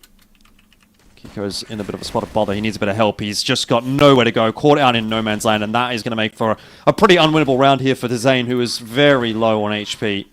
Zane does get the opener, but can't do more than that. So, 5-4 at the end of the half for Imperium. Got to give him some credit. Yeah, really not that bad at all. And it's not like LCK in this particular map have really, like, you know, gone for anything too crazy or rested on their laurels too much or had a massive lead that just relaxed into and let slip. It's just been a pretty decent game from Imperium, to be honest with you. Can't really shake my head at that. Very quick switch to the second half, which is making me happy. No delay there at all. Means we also don't even lose the scores on the scoreboard, which makes a delightful change.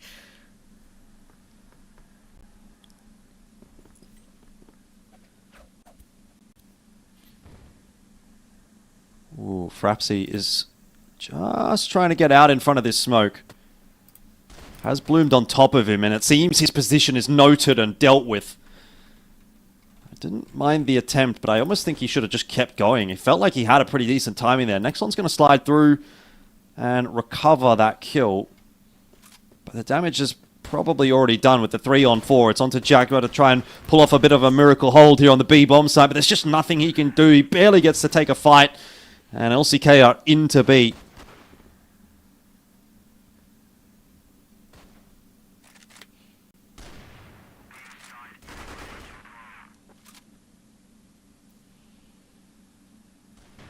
Yeah, Damp and Nexon are not going to be forcing this one back, I don't think.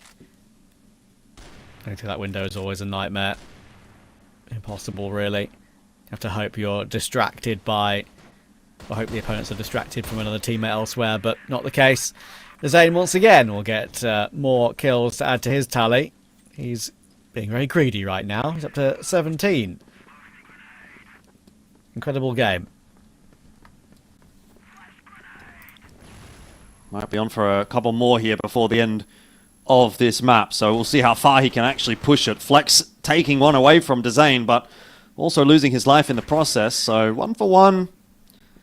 Not the worst thing in the world for LCK, but they do lose a lot of map control outside of B, and Jaguar is well and truly taking advantage of that. I like the way that Imperium are really throwing a spanner in the works in a lot of these rounds. They are not playing this standard at all, and that is catching LCK off guard very nearly. He holds the shots for too long.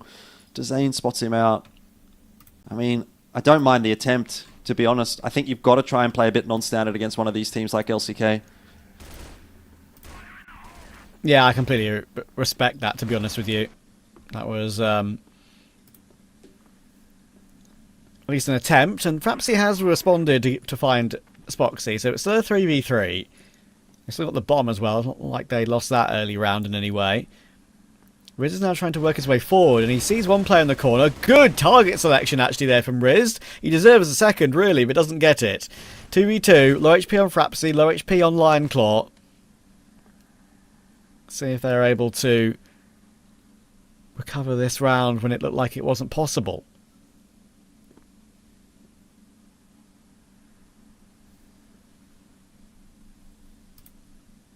Oh, the push here from LCK could be a mistake. Right into the waiting arms of Frapsy. Ends up being a 1-for-1. It's a good trade from Lioneclaw, but he does lose a lot of HP in that engagement. down to 15. And Damp has a nade. Might not get to use it. Oh, Lion Claw's going to swing right into him, so never mind. Doesn't come down to the nade at all. Imperium are going to get themselves their 6th, and they just keep their noses in front. Yeah, they do, don't they? It's not proving to be a walk in the park for LCK here whatsoever. Getting a good recovery after what was a tough early round.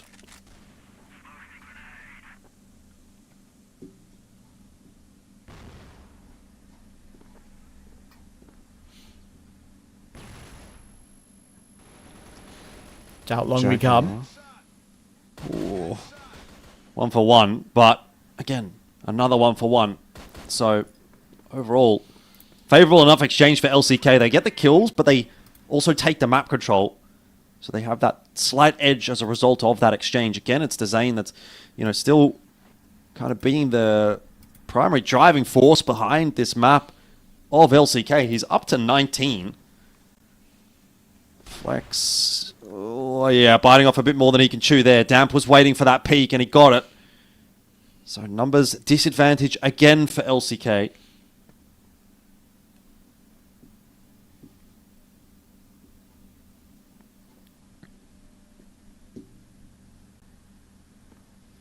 Zane now trying to make a move through middle with Spoxy, but look at the position Rizda's in. That's very unpredictable, I say that, but Spoxy does find it. The thing is, it activates Damp to go for the peak himself. Now Zane is stuck. Great kill on Damp. It actually gives him some space to work with. Bomb can be picked up. Nice that nade. kill got Dezane to 20, and the nade does big damage. So actually more of an even run than it was before. And Dezane, right now, is unstoppable. Oh my goodness. What a map from him. LCK really need him right now. Yeah, he is the best player in the server by a significant margin at the moment, and that is really all that's actually keeping LCK in this game, unfortunate as it is to say. You'd think that a performance like this one would kind of have you streaking towards an easy victory, but he's been obviously the best player in the server, but across the rest of the board, Imperium have been generally quite competitive. Spoxy and Dezane in a bit of an awkward fight there. There's a lot of spraying happening, and it's finally going to result in a couple of kills going the way of LCK. They do start to open up this B site, but they have slowed things down. That's allowed the rotate across from Imperium. Unfortunately, Imperium don't have an extra player in this site, so they can't actually defend against the plan. They have to let it go down and play out this 3-on-4 post plan.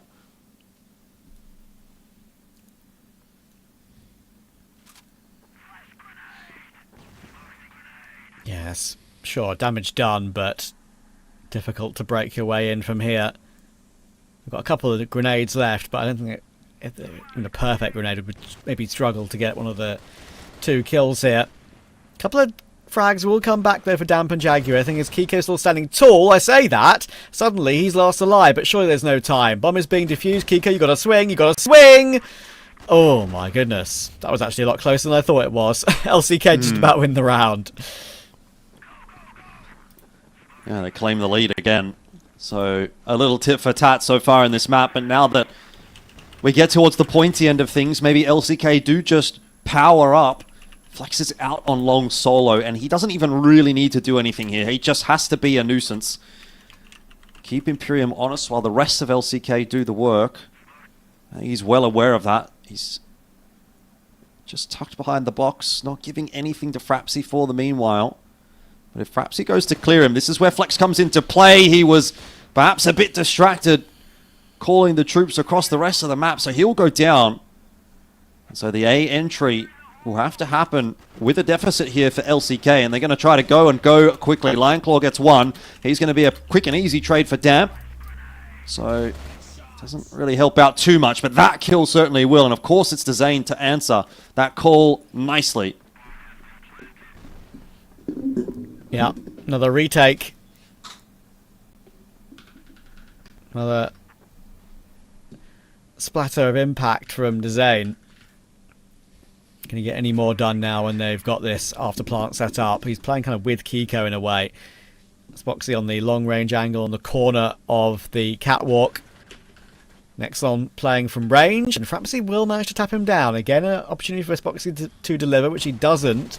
manage to do much, and now there's just too many players in one position really for Dezane to do anything. Kiko will find one, but he's found a second, and that's going to force Frapsy off the defuse. Is it enough? Is it enough? Oh, it just about is.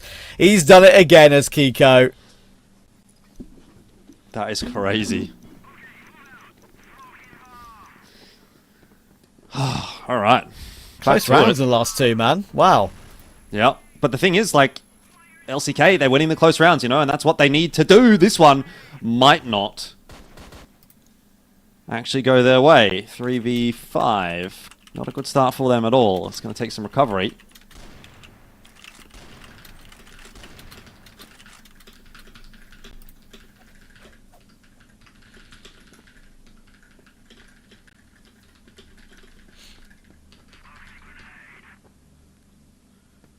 Oh, great clear on Damp.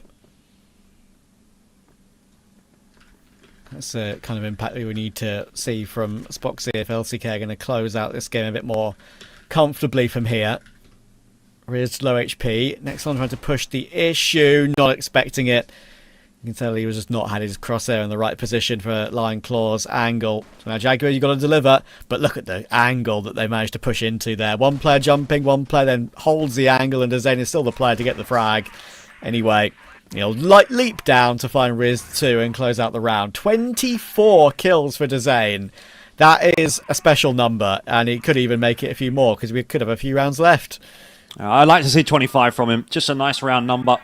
Get the 25. Walk away very pleased with your performance today. I think there'd be no surprises as to who would be considered the MVP for this map. There's no doubt it will be Dezane that has been the difference maker between these two teams. I mean, Damp has had a good crack at it. 15 and 11, backed up well by Frapsy. Nexlon. But, again, you kind of need to be going above and beyond if you're expecting to beat a team like LCK. And, well, 1 for 1. But the alarm bell's ringing here for LCK. They think there might be another player in the BL spawn, and they'd be aware of that. But Spoxy had an 8 in hand as he tried to clear it, so that's less than ideal. It hasn't gone his way.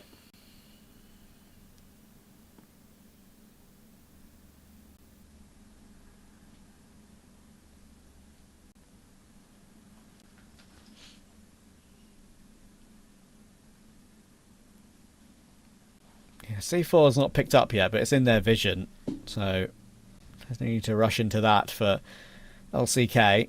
IMPERIUM have stacked a couple of players over toward B, with the knowledge of what went down earlier in the round. Can they keep this game going for a little while longer? You got Nexlon very quick on that rotation too, can immediately help out on the B-bomb site to rotate from watching middle.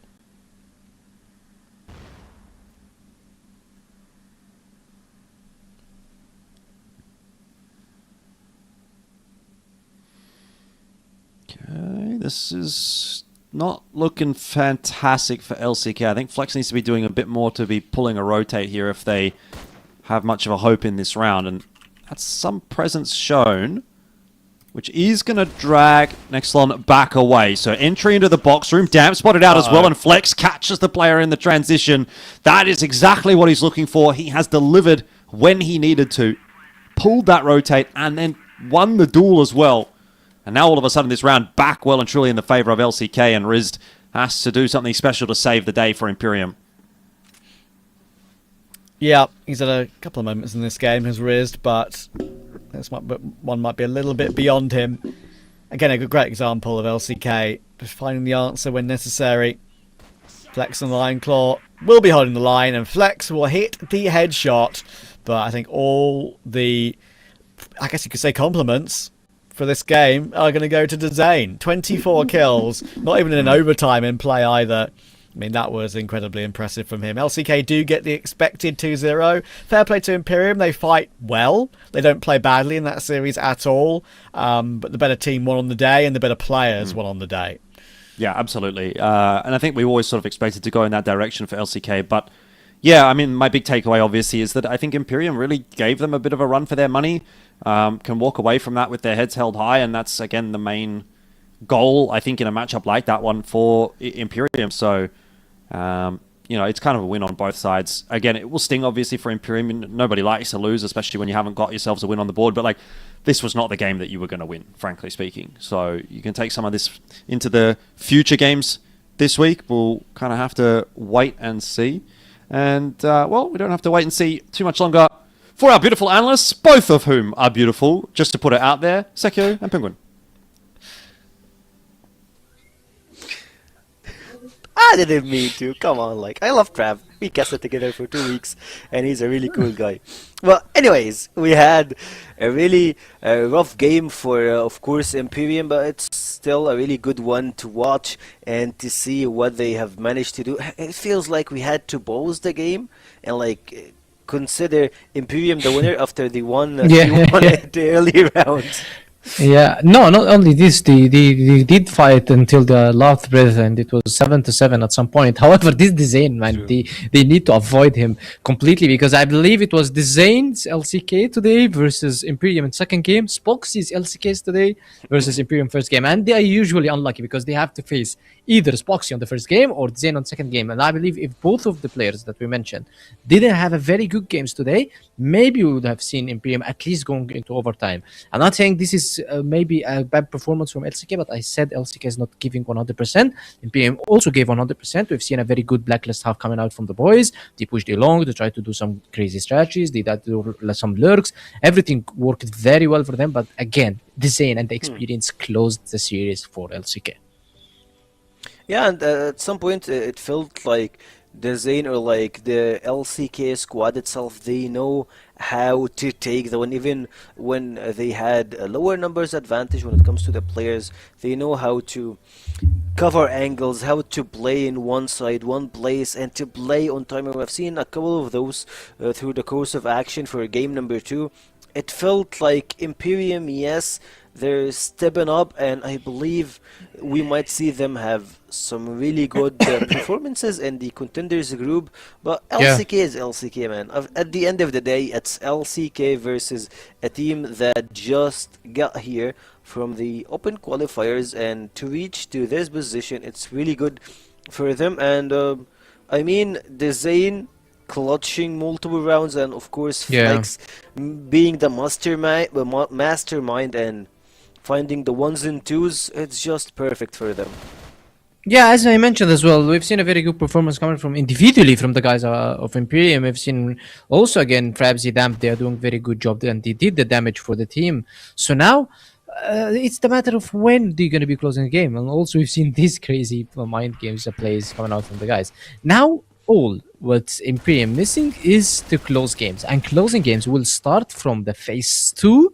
Either they go to the Contender Group and playoffs, or they go to the relegation. It is at this time when we can ask Imperium for wins. However, right now it's so hard to ask them. The guys are just, this is the 3rd week on CFS League, and they are already improving. We've seen a better pushes, splits. The guys used some strategies that they practiced. They tried to kind of make some gameplays or maybe mind games versus LCK, which couldn't work out because of this guy in front of us. However, still, they did a very good job, in my opinion, versus a team such as LCK. Even though if LCK is not giving 100%, they still have a good try versus them. For me, it feels like Imperium, if they don't have Noxlon, if they don't have Damp, it will be pretty hard for them to reach to this point of the games. Speaking of them, they had multiple frags and multiple clutch points. And of course, Noxlon did pretty good on the first map. Second one did really insane also. For me, if you're gonna call an SVB for the series, it will be Dom It's gonna be quite tough. Noxlon. Yeah, that's on the SVB, but of course on the AmpVB for the entire series, or at least for game number 2, is gonna be Dezane. The series itself will be between Dezane and Spoxy. Well, I believe that Dezane had a better performance across both maps, because as we can see, Spoxy didn't have quite a very good map. Although we are expecting Spoxy every time we see him on Black Widow to be dominant as a sniper. However, if you're talking about SVP, definitely for Imperium, it's going to be Damp. We've seen Damp, yes, he's consistent across the game. And as I said, if teams are looking for Shuffle, if teams are coming out from Open into the West League team, they will be looking first on the players for Imperium. That's why every player should give its the best so he can show his performance. And now Zane is the set MVP with 3.0 KD. The guy had 24 kills, I believe, in Black Widow. That's a lot. That's a lot to handle. The Zane, whenever he gets activated, he can't shut him down. And the Zane have really crazy numbers across, of course, this league. He has been one of the top fraggers, and he's also having a really high headshot kill participation, so keep an eye on him and keep an eye on LCK, of course, and the Elites group. They're getting pretty close to Subtle in the Elites group, and of course they're gonna be joining Vitality, which I believe in the second phase or in the Elite group, it will be a lot harder and a lot difficult to watch teams struggle and give 100% of what they can take or what they can do in the second phase. But for me also, it feels like the Contenders group might be a lot harder, a lot tougher, so since you're trying to fight for your spot in the league itself.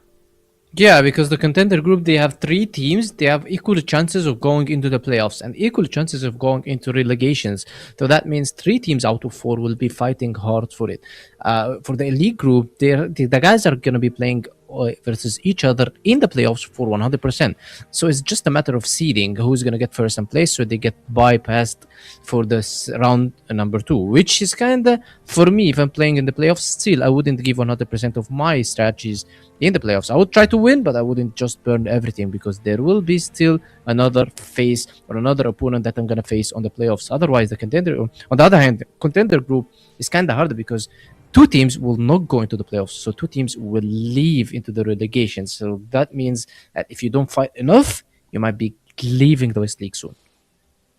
Of course, and for LCK, they are the team that wants to give the enemy team or like the opponent a chance to show their strats, to give all what they have at the early 1, 2, or like first 4 or 5 rounds, and then they just break all the rules, break all the walls, and turn down on them, and you just like make the temple collapse on them. So LCK been known as one of those teams that really takes its time. So for them, we're pretty sure that they're currently at the Elite group.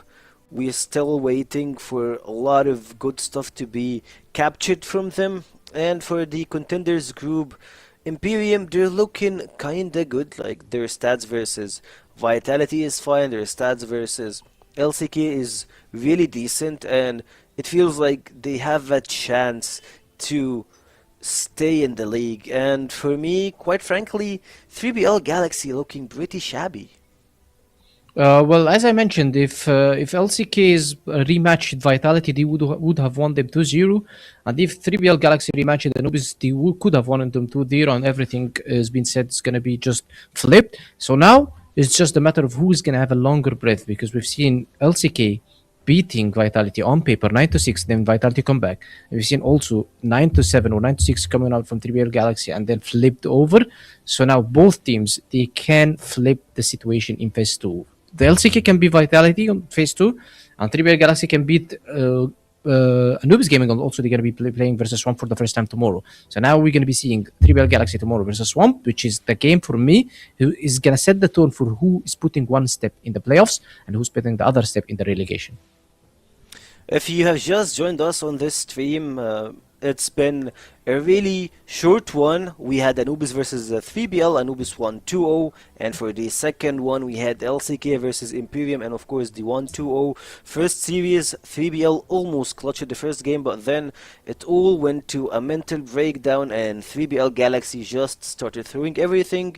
Game number 2, IMPERIUM showed off what they're made of. They're versus a really tough opponent. LCK of course claimed the win, and for that we still have Nemesis versus SG after a small break. So guys, grab your snacks, stay hydrated, and we're gonna have a small break and get back to you.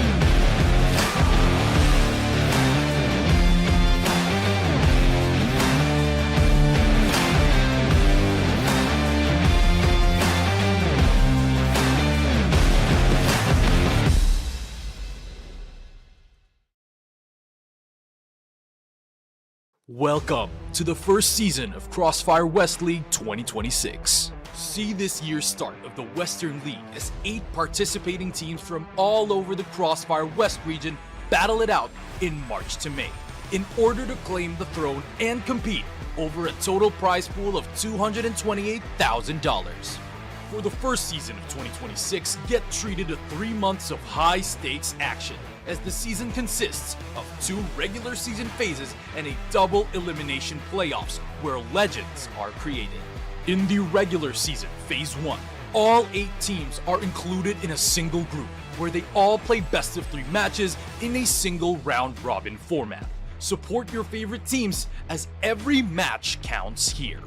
Every performance in Phase 1 will determine which 4 teams will be part of the Elite Group, where they are guaranteed playoffs, while the other 4 teams in the Contender Group will either fight for playoffs or relegation.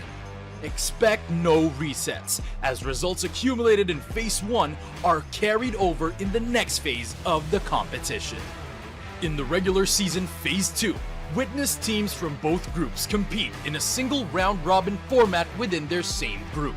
For the elites, this is their chance to secure advancement to the upper bracket round 2 of the playoffs. As for the contenders, be ready to see some of them say their goodbyes. In the playoffs, the 6 remaining teams will brawl in 10 total grueling best-of-5 blood fights in a double elimination bracket.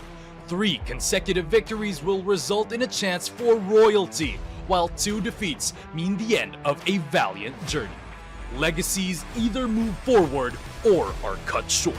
Here in the finals, experience a grand bout between a challenger from a victorious path and an adversary that has once tasted setbacks to determine who will be crowned champion of the CrossFire West League Season 1. Not a memory, a movie. Every round, every map, every series is a mark of a continuous history. This is the road of recovery for the old glory. CrossFire West League, reclaim the throne.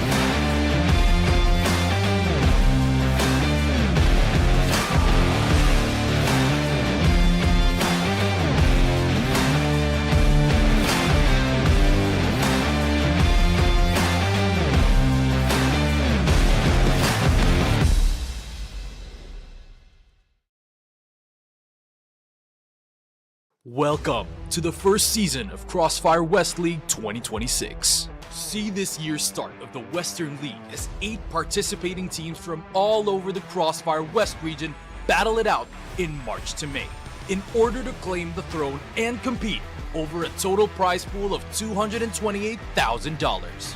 For the first season of 2026, get treated to 3 months of high-stakes action, as the season consists of 2 regular season phases and a double elimination playoffs where legends are created.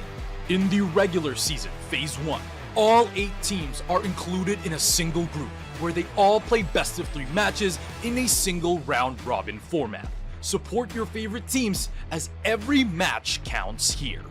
Every performance in Phase 1 will determine which 4 teams will be part of the Elite Group, where they are guaranteed playoffs, while the other 4 teams in the Contender Group will either fight for playoffs or relegation.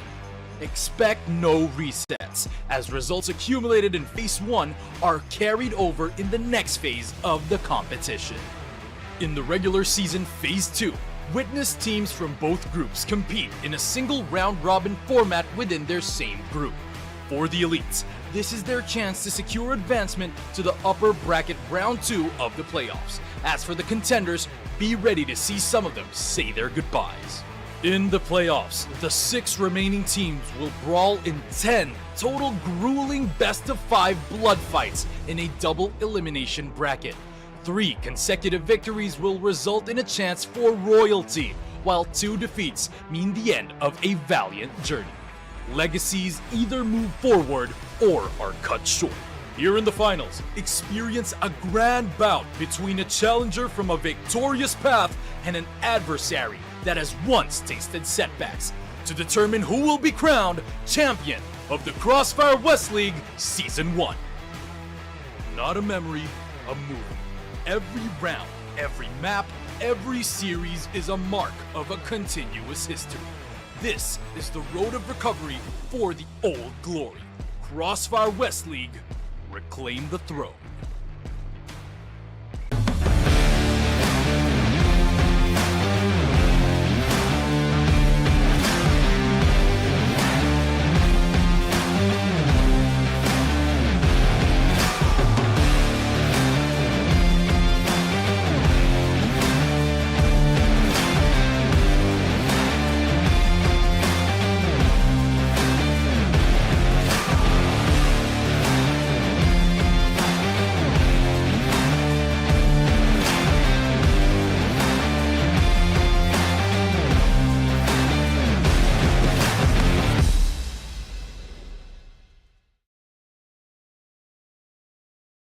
Welcome to the first season of CrossFire West League 2026. See this year's start of the Western League as 8 participating teams from all over the CrossFire West region battle it out in March to May in order to claim the throne and compete over a total prize pool of $228,000. For the first season of 2026, get treated to 3 months of high-stakes action, as the season consists of 2 regular season phases and a double elimination playoffs where legends are created. In the regular season, Phase 1, all 8 teams are included in a single group where they all play best of 3 matches in a single round-robin format. Support your favorite teams as every match counts here. Every performance in Phase 1 will determine which 4 teams will be part of the Elite Group, where they are guaranteed playoffs, while the other 4 teams in the Contender Group will either fight for playoffs or relegation. Expect no resets, as results accumulated in Phase 1 are carried over in the next phase of the competition. In the regular season Phase 2, witness teams from both groups compete in a single round-robin format within their same group. For the elites, this is their chance to secure advancement to the upper bracket round 2 of the playoffs. As for the contenders, be ready to see some of them say their goodbyes. In the playoffs, the 6 remaining teams will brawl in 10 total grueling best-of-5 blood fights in a double elimination bracket. 3 consecutive victories will result in a chance for royalty, while 2 defeats mean the end of a valiant journey. Legacies either move forward or are cut short. Here in the finals, experience a grand bout between a challenger from a victorious path and an adversary that has once tasted setbacks to determine who will be crowned champion of the CrossFire West League Season 1. Not a memory, a movie. Every round, every map, every series is a mark of a continuous history. This is the road of recovery for the old glory. CrossFire West League, reclaim the throne.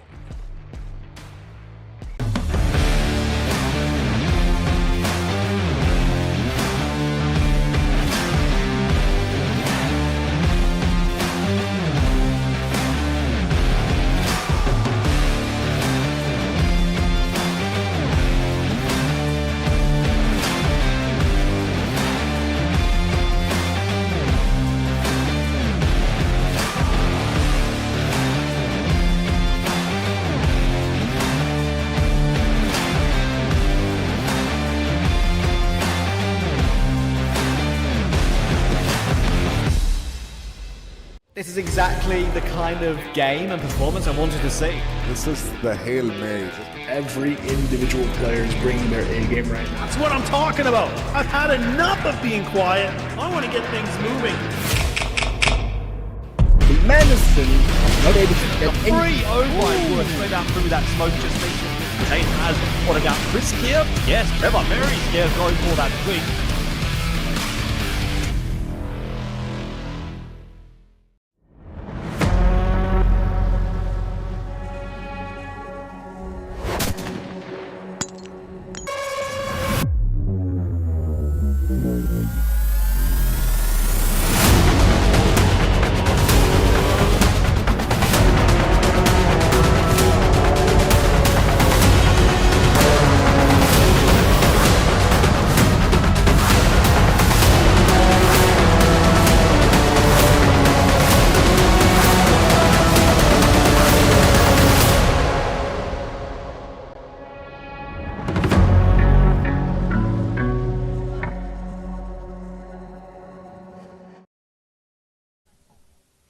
And we're back again with you guys on the analyst desk. I have by my side Mr. Penguin, and I'm gonna be your host for the remaining part of today. Of course, we had a small one, or like a small stream, a couple 2-0s across the building here.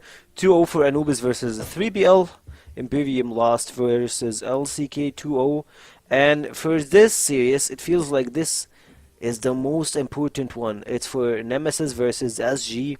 Swamp Gaming, they really need to get this win. If they won, Nemesis will be in a really shaky spot, whether they are in or out of the elite group, and of course this will give another step getting closer from Swamp Gaming into being in the elite group. Well, Swamp Gaming going into the elite group, I don't see it happening at any cases because they have one win, the same for 3BL Galaxy. So it's 3BL Galaxy, Swamp Gaming, and Imperium. They're all on same level. They are not going to the elite group. However, Nemesis, if they win today, they lock in their elite group, and this is a good motivation for them to play versus Swamp Gaming. And Swamp Gaming, they're showing a very cheeky performance as well. We've seen it from them. So now it's Nemesis who are want to just go to the elite group and just destroy Swamp Gaming to go to the elite group and just lock in their place into the playoffs.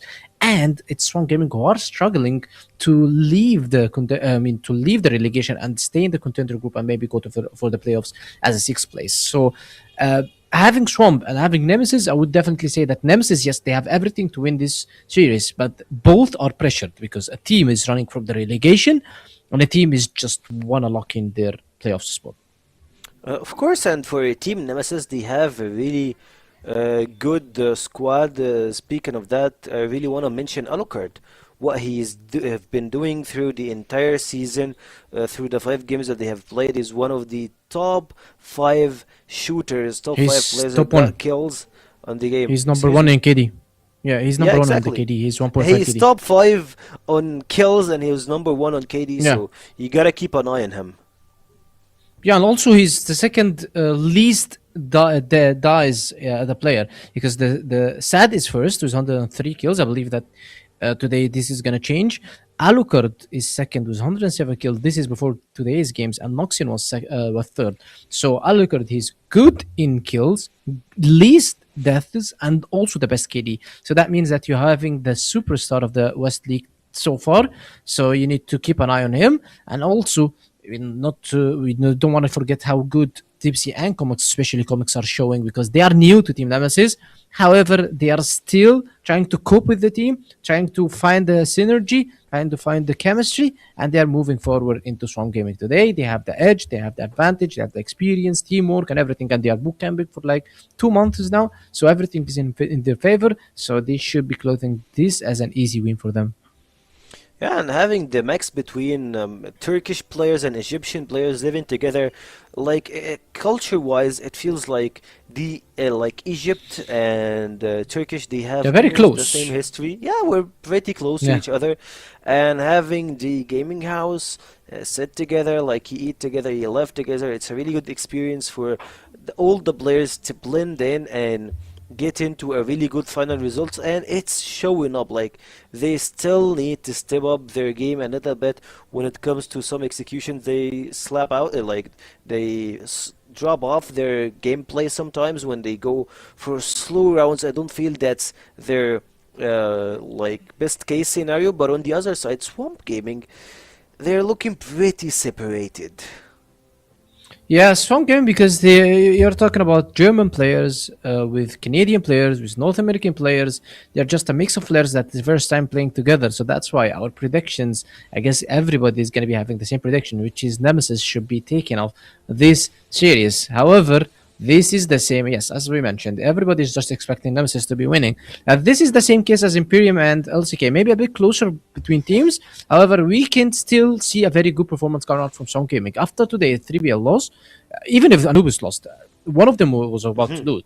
So after this loss, they have a chance to go to the playoffs. So now, this is their chance. If they don't win Nemesis, that means that they are going to be facing very tough opponents in the next stages, and they're going to be going into phase 2 with only 1 win. So they need to accumulate more wins in order to go to the playoffs. So this is a good motivation for them. On the other hand, Nemesis, This win secures top 4 for them. So that means that the guys are already in the playoffs. So both needs to be having a very good games today. Of course, and they really need to play this game perfectly. For our match V2, we have our first map goes for Ankara from Swamp Gaming. They played pretty good Ankara multiple times. They didn't have a really good... they had a really rough match versus Vitality and big teams, but at the same time, seeing them on Ankara is something common. New compound for Nemesis. It's been one of their best case scenario playing here, and Subbase as the break even or the third map. I believe Subbase is a little bit going for Team Nemesis. It feels like they have the upper hand on this map. Yeah, Subbase needs a teamwork. Teamwork needs maps, close maps. Let's say closed maps. That's why we haven't seen very successful rounds coming out from teams like IMPERIUM on Subbase. Anubis as well on Subbase, they weren't that much good. 3BL Galaxy, yeah, they are good, but they are always getting a Subbase ban. So Nemesis can have a very good shot on Subbase. Now, Swamp Gaming, they need to have one of the first 2 maps, because in my opinion, New Compound is going to be very tough. They are starting with the Globalist side. Yes, they are doing, but it's still, even if they are going with the Globalist side, they are going versus a very, very strong team in terms of teamwork. That means the execution, the flashes usage, the entries, the roles of everybody, the trades are going to be in the favor of Team Nemesis. So Ankara is the map that they should set the tone in, because if they go into a new compound, I believe that Nemesis will have no problems of beating them. Yeah, it feels like that, and also at the same time, I love what Team Nemesis did, which is banning one of the most scary maps for Team Swamp Gaming. It's of course Black Widow. They really love to play on long shots. So speaking of long shot, we have 2 of our best casters for the entire event. Of course, we have Elfish and Trav. Back to you guys, and I love you so much. Okay, that's one way to do it. That's one way to redeem yourself, Which my one? friend. Yeah, exactly. Which one do you love the most, though? Now you've got to answer that question. That's the unfortunate position you put yourself in. But yeah, great stuff. And looking forward to this game. I reckon it should be maybe one of the closer games of today. That's just my feeling going into it. I think Nemesis aren't obviously a top 4 team right now, but Swamp have always shown they, with whatever roster they put forward, they can be an upset team. They took a map off of Vitality this year, for God's sake, right? So it's possible. No, I don't disagree that it's look, this Swamp roster is a team that I think can still definitely do some damage. That said, I did watch them play against LCK last week, and they had one good map. They had one map where they kind of got a bit blasted on. So it's going to be one of those situations where I think, again, I very much come into this one with a mindset maybe similar to what Ardes was saying, that Nemesis are very much the favorites in this matchup, but to say that they're going to run away with this series, I think would probably be a little bit of a stretch too far, in my opinion. You've obviously got some good players on this Swamp roster, and if they fire up, if they play well today, they could take a map. They could maybe even take the series, depending on how Nemesis is looking. Have they been able to integrate, Comics and Dipsy into that core of that lineup? I think that's still a bit of a question mark. But realistically speaking, this is like the position where Nemesis will feel we're on the precipice of having done enough in this stage of the competition. If we can get the win here, secure a top 4, and then continue to build into those playoffs. So that'll be something. Also might need to wake up. It's time for the game, mate, as we get underway. See how we go on Ankara here to start things off with Nemesis on the attack, and actually finding quite a bit of space early on in this round without too much of a contest. LSN and Kais go down really early on in the piece, and wowee, that is a very dominant start to the game from Nemesis. Yeah, well, that was quick, wasn't it? As you said, I think a bit like in the same thought process that LCK would have been in. It's one of the games you want to see them today really take control of it, grab it by the scruff of the neck and say, look, we're the favourites here, we should be winning this game. Let's really push our advantage forward and try and find a way to recover it all and win a game cleanly, really cleanly. And maybe that's what Alucard and Beck and try and do early game here, as Alucard gets 2, Raffin gets the other 2, and Beck helps out for the other. So really a quick start, and yes, I mean it's one of the. They also want to just having a safety gap to Anubis, right? They've seen Anubis grind through earlier. Just having a safety gap in the league to them is something that they're going to want to confirm. And of course, if they win this game comfortably, they're then obviously a little bit nearer on Knights as well to get even further up the league. So everything counts. Everything is important to play for, but obviously it's going to be a pretty back and forth game as we expect Swamp to have some sort of resistance. Good trade there coming through. But LSN did get a bit of damage done. Unfortunately for Swampler, they've got a lot of players on the site to having to hold off against. Great wallbang kill on Kais, and the clear from him and Raffin is fantastic. Comics will get that one, and he's going to help out against Josh as well. So just like that, when it looked promising, it gets cancelled out. Yeah, I really like that sort of pause there from Nemesis, right? It took them a very long time to get over the line against LSN, and that allows a lot of rotation time for the rest of Swamp. And so they sort of just reset before like properly committing to the site. They get rid of LSN, and then they go, okay, let's take 5 seconds here, get everyone in position, swing together, make sure we're trading. And really, really nice, good, clean hit there from Nemesis. It, I think, shows the communications on point, at least to start this day off. So that is a good early sign, in my opinion. 2-0, and these 2 rounds have been really quite comfortable for Nemesis so far. So bit of a tough start for Swamp. Need to fire themselves up somehow here.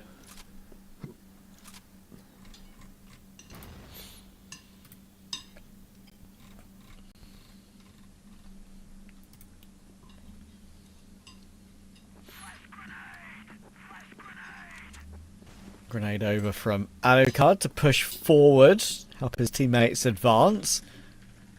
Look at this flank on flank we've kind of got here as well. I mean, Kais is trying to get himself into the action a little bit by pushing forward, but then falls back, and now he's got probably a bit of a job to do because LSN's been taken out by that grenade, and just like that they can plant the bomb. Kais has still got this play that I was talking about though, but now he's been seen. Getting more than just this one is going to be very difficult because he has to reload. He's kind of on the site in the middle of nowhere, and he should get found by Beck, will get found by Beck, and Raffin's doing a good job at delaying time to allow Dipsy to come in and trade as well. So that retains the man advantage. Awesome and Jin very hard to get back in from here, and they will not be able to.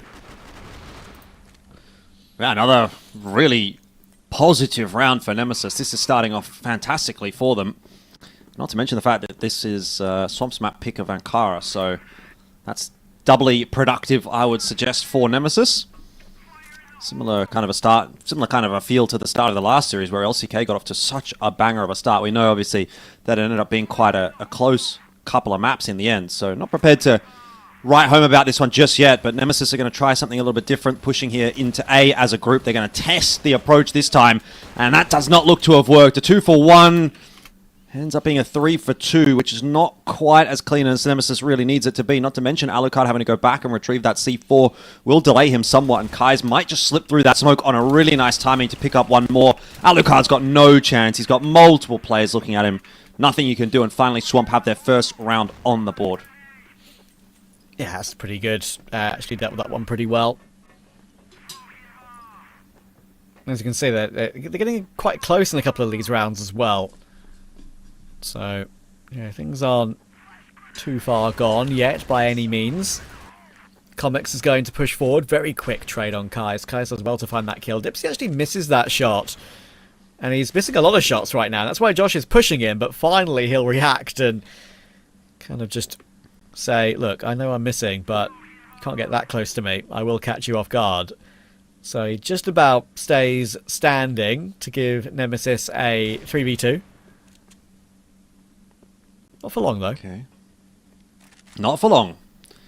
Back into the 2v2. Opens the door up very much for another win here for Swamp. But it's really tough for them here in this 2-on-2 to cover any semblance of map control. They can't really cover both sides, obviously, without splitting their forces, which inevitably leads them to a potential 2v1, which is not really where you want to be. So they're just going to try and hedge a little bit towards mid and B, and that's going to prove to be the incorrect call. Nemesis waltz their way into A, and we'll be able to get a plant down. They've smoked forward, and Dipsy's going to play inside of, in front of that smoke, see if he can find himself a pick here, but that will blow up in his face. LSN wise to those tricks, and so Dipsy has given up what could have been considered a significant advantage in the 2-on-2 post plant. Now it's all on the shoulders of Comics. Yeah, but he's trying to play time. This is actually pretty doable for him now, it feels like. It's taking quite a long time, Jin and LSN, to even get onto the site at all here. There's going to be a grenade onto the bomb. That will be a smoke to really make it difficult, and then LSN checks the angle properly. So they did leave it very late there. As you can see, they get the defuse in with only 1.5 seconds left on that timer. But they've done well to kind of judge that one pretty much to the inch, to be honest with you. It forced Comics to show his hand. It is an interesting choice, though, by Dipsy, isn't it, to try to play that aggressively in the 2-on-2. I think it's a much more understandable choice if he's in a 1v2 and he's trying to sort of isolate an early duel, play a bit of an off angle, catch someone. But when you're in the 2-on-2, I feel like you've kind of left Comics a little bit high and dry there by holding that angle. Nonetheless, easy to say in hindsight, obviously. It's a bit of a decent response, though, from Swamp, pulling those two back and starting to get themselves on the board. Looks like Nemesis want to have another crack at an A hit. No surprises for where they're heading in this round. Nade's going to go over the top, but no further util just yet. Has pulled out the smoke. 3 players on this A side. I actually think this might be better if Nemesis call the cancel, but they're going to go for it. Flash is a good one onto Josh, but he's still managing to get a lot of work done. He got 2, and the hit on the site, not good at all.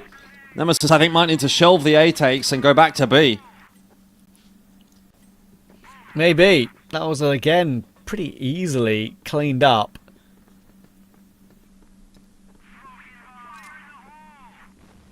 I'd be very happy with the way this game's started, I feel like. I mean, they're very much in the game. As we said, it could be a close one today between these two. Swamp are known for the odd upset here and there. And with the roster they've got this season, obviously, definitely got plenty of experience. Tons of experience on the team.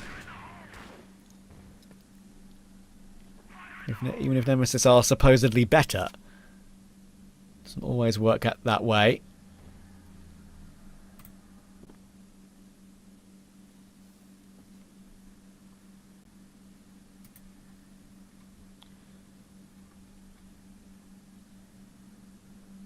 Oh, this is interesting from Jin.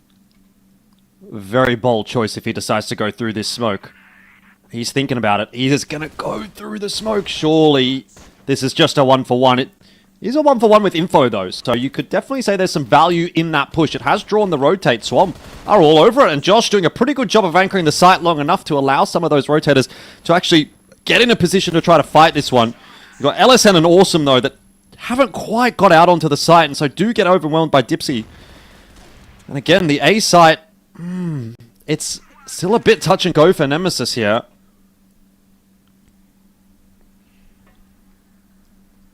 Yeah, of course, they've still got to go and pick up that C4, like you said, so it's not that long a trek, but it's going to allow Kais and LSN to get a little bit closer. LSN could cut it off. You could absolutely cut off this bomb. Comics is aware of that possibility. Go straight for the duel, no hesitation. It wasn't clean, but it was still a very important clear, and he cleared it properly too. But they haven't cleared Kais yet. Great catch on Raffin. Back to the 1v1. Comics will try and get that bomb planted, but that smoke fades. The smoke begins to fade, and that completely catches him off guard. Kais just sits there, waits for it, gets the kill. It's a good recovery here from Swamp. 4 in a row now, and it's Nemesis that are certainly on the back foot. It was looking all too easy for them at the start of this map, but now everything is going wrong. That's a nice swing from Kais. He's one of the more flamboyant snipers, I will say. When he's on, he's a very pleasurable player to watch. And that was a really nice display from him. We'll see if we get any more of that throughout this first half. Alucard going to try and challenge Josh, and he does a pretty good job of that. So we're back into the 4-on-4, but this position from Jin is a pretty unique one that Nemesis are now aware of. And so Jin's really in a spot of bother, but he's not going to go down without a fight. So it ends up costing a bit of time, bit of HP, even a player. Nemesis, though, slowly but surely pulling this round back off the basis of a lot of individual fights. Like, this has just been one long, extended engagement all over the map. Just multiple different skirmishes happening one after the other. It's Nemesis that pull ahead, though. Awesome's been seen, and there's a tap from Comics. Calmly dealt with.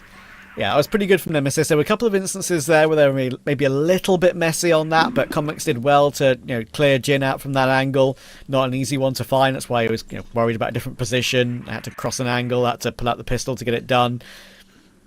And then, of course, Alucard actually missed a shot up close range when he probably shouldn't have from that timing. But it's all good. They recover it in the end, 4-4. Final round of the first half coming in. Quite a quick map, to be fair, so far, for what has been a close game. I like that. We all like that.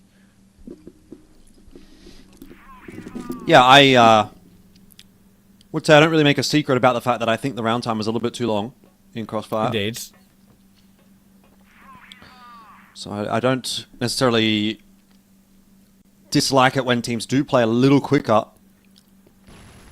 Awesome.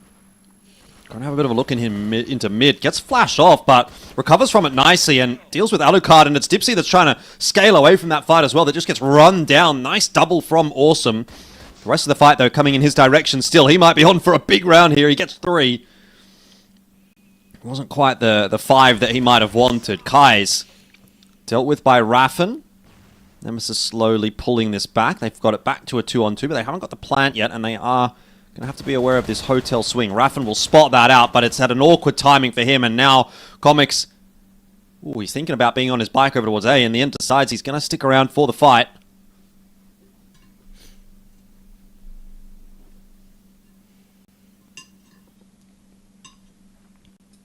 They've both traversed themselves onto the site. Oh, a great flick round from Comics, and he sees Jin too. Okay, now he realises what's going on. Might try and reface on a random timing to catch Jin off guard, thinking maybe he's escaped with a C4 to go and plant on A. But now that is going to be the true part of this one. So Comics will get an after plant. Don't forget he kind of messed up one before. But here he's going to... Oh, I like this repositioning too. Probably the last position maybe you'd expect him.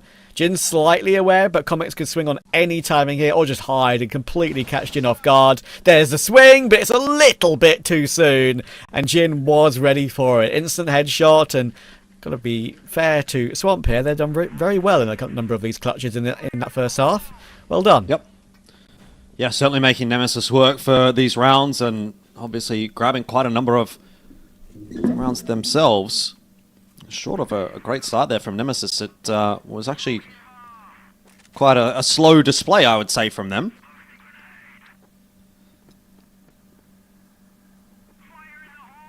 Let's see how things change. We're now back into the second half. So Swamp moving their way over onto attack. Nemesis here on the defense. Not a particularly crazy setup from them. A bit more of a forward position than you might always see there from Raffen. So he's getting some nice early information outside of A that there's not a whole lot happening. And so that will inform the rotate of Comics back towards middle. Seems like Nemesis have a good idea of what this setup is looking like from Swamp so far.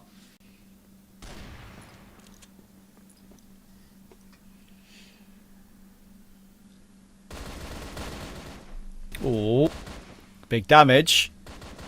Josh will be able to find Beck after that one kill, and he clears Comics too, and Alucard as well. Well, he's come to play so far in this game. That's put him up to double digits, survives on 5 HP. Pretty incredible. And Raffin should be cleared on the rotation round. He has managed to avoid Kais, which is nice, but he's still got a very difficult clutch to make happen from here. Both Josh and Kais now going to team up together. No poor spacing really between any of these players, and Kais will have the line. Very clean, and a great start to the second half. Very good stuff. Yeah, you've got everyone firing at the moment for Swamp. A little bit of a cooldown from Nemesis. So 6-4. This is starting to feel like it could well be a Swamp map win. Josh has been the standout on the map and continues to be with that nice double. It's exchanges back and forth, a couple quickly there from Nemesis, but just not enough after the initial flurry from Josh. The trades come through. Swamp, again, looking quite dominant in this map.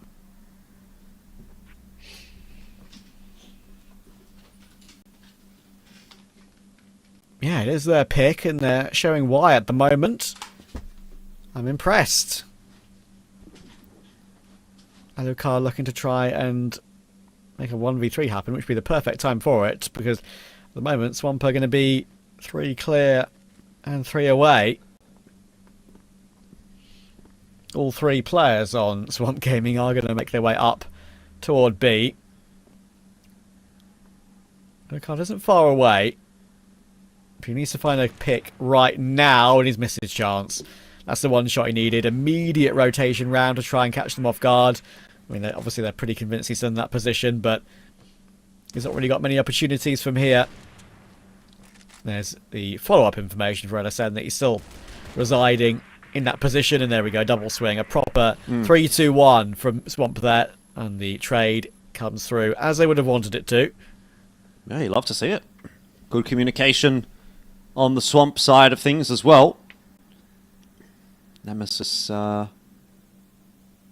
of a team house setup. That's pretty cool. Who is Nice it? Just Beck couch and at the back Alucard? Beck, Alucard, and whom? There's a third person. I mean, I would assume Dipsy and Comics, but Dipsy and Comics look like they're living together too, based on the curtains and the light fixture. That's so true. It's almost as if... Are Dipsy and Comics in Europe? I think it's the same setup as they had last time they played. But yeah, I have only noticed 3 at a time at any point. Raffin is for this clearly team. not there, right? He's in a different room to them all because he's got a much brighter... Oh, it is Comics. You can see him biting his fingers or playing... Look, on Beck's PC, Yeah, I know. you can see it's Comics. So they're in the same spot. So Comics, Beck, Alucard, and Dipsy are all in the same plate. That's crazy. Oh yeah, there's the curtain on Beck's shot as well. That's actually pretty cool because, you know, I would have thought that this would be a team that would be playing from their own homes. Do you know what I mean? Like, Yeah. you've got a couple of players that are Egyptian, or actually 3 players that are Egyptian, a couple of Europeans in the lineup there as well. Turkish. Is Turkey in Europe technically, or is it technically in Asia? I guess that's a conversation for greater minds than mine. But anyway, you get my point. Yes. They're not obviously all from the same country. So I would have thought that they might be just playing from their own homes. But I think it's kind of cool to see them, for the most part, actually in this, what might be a team house of sorts. So a pretty cool investment, I guess, there from the organization Nemesis, which I understand is a pretty reasonably funded organization. They've got a lot of teams around the worlds of esports. Yeah, they do, and because they, originated from a few that I'm familiar with, I know some of their socials people as well who have been around various esports. So, yeah, the other day, I think when I first covered Nemesis in this season of CFWL, they appeared in chat and were like, "Wait, is that Trav? What are you doing here?" And it was like, I messaged them afterwards, and they were like, "Yeah, it's a funny one." Someone's pretty relaxed there in the top right. Yeah, awesome. Honestly, he looks like he wants to be in bed. The way he started the series, he had his head on his desk. I don't know if he's what time it is over there in Europe right now, Trav. But he's German, right? So he's German. Yeah, I assume he's he'd be in Germany. An hour ahead of me. So I think for him it would be 22:24 at the current point. I mean, it's getting, I guess, a little bit late. Might have had a big day at work. Might have a big day tomorrow. Very relaxed, isn't he? This is a nice nap in the middle of a series. Why not? What is there better to do during these moments, to be fair? No, I mean, I think it's totally valid, for sure. It's interesting. There we go. Everyone all over the world. This is a show that spans the globe. Me in Australia. Crazy. Are you in England? The United of Kingdom. I am in England. The United of Kingdoms. We got American players in this game. We got Egyptian players in this game. We got German players in this game. Do we have Canadians? Is anyone here Canadian? Yeah, Kai's and LSN are Canadian. We got Turks. Jordan, the most important thing, the Filipino production. Shout out. And the Filipino production. And Kevin, who's apparently from Kazakhstan, is the coach of Nemesis. So, everybody's getting involved. And we love to see that. But what we love to see, actually, as well, is we're back in the game. And it has started a little better for Nemesis off the back of the timeout there. Beck with a nice, clean kill onto Josh, who could not see a damn thing.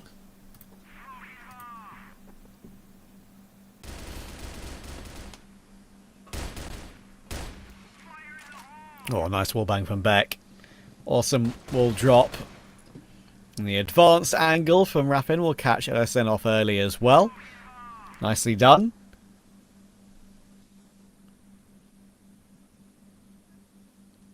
Yeah, this is a bit more of a dominant display from Nemesis, that's for sure.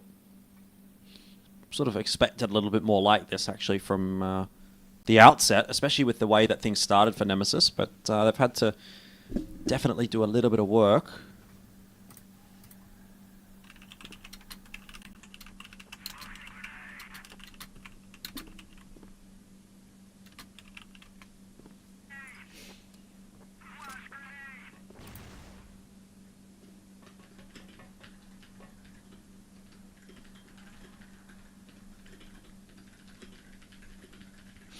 Beck now has got plenty of support on the site around him.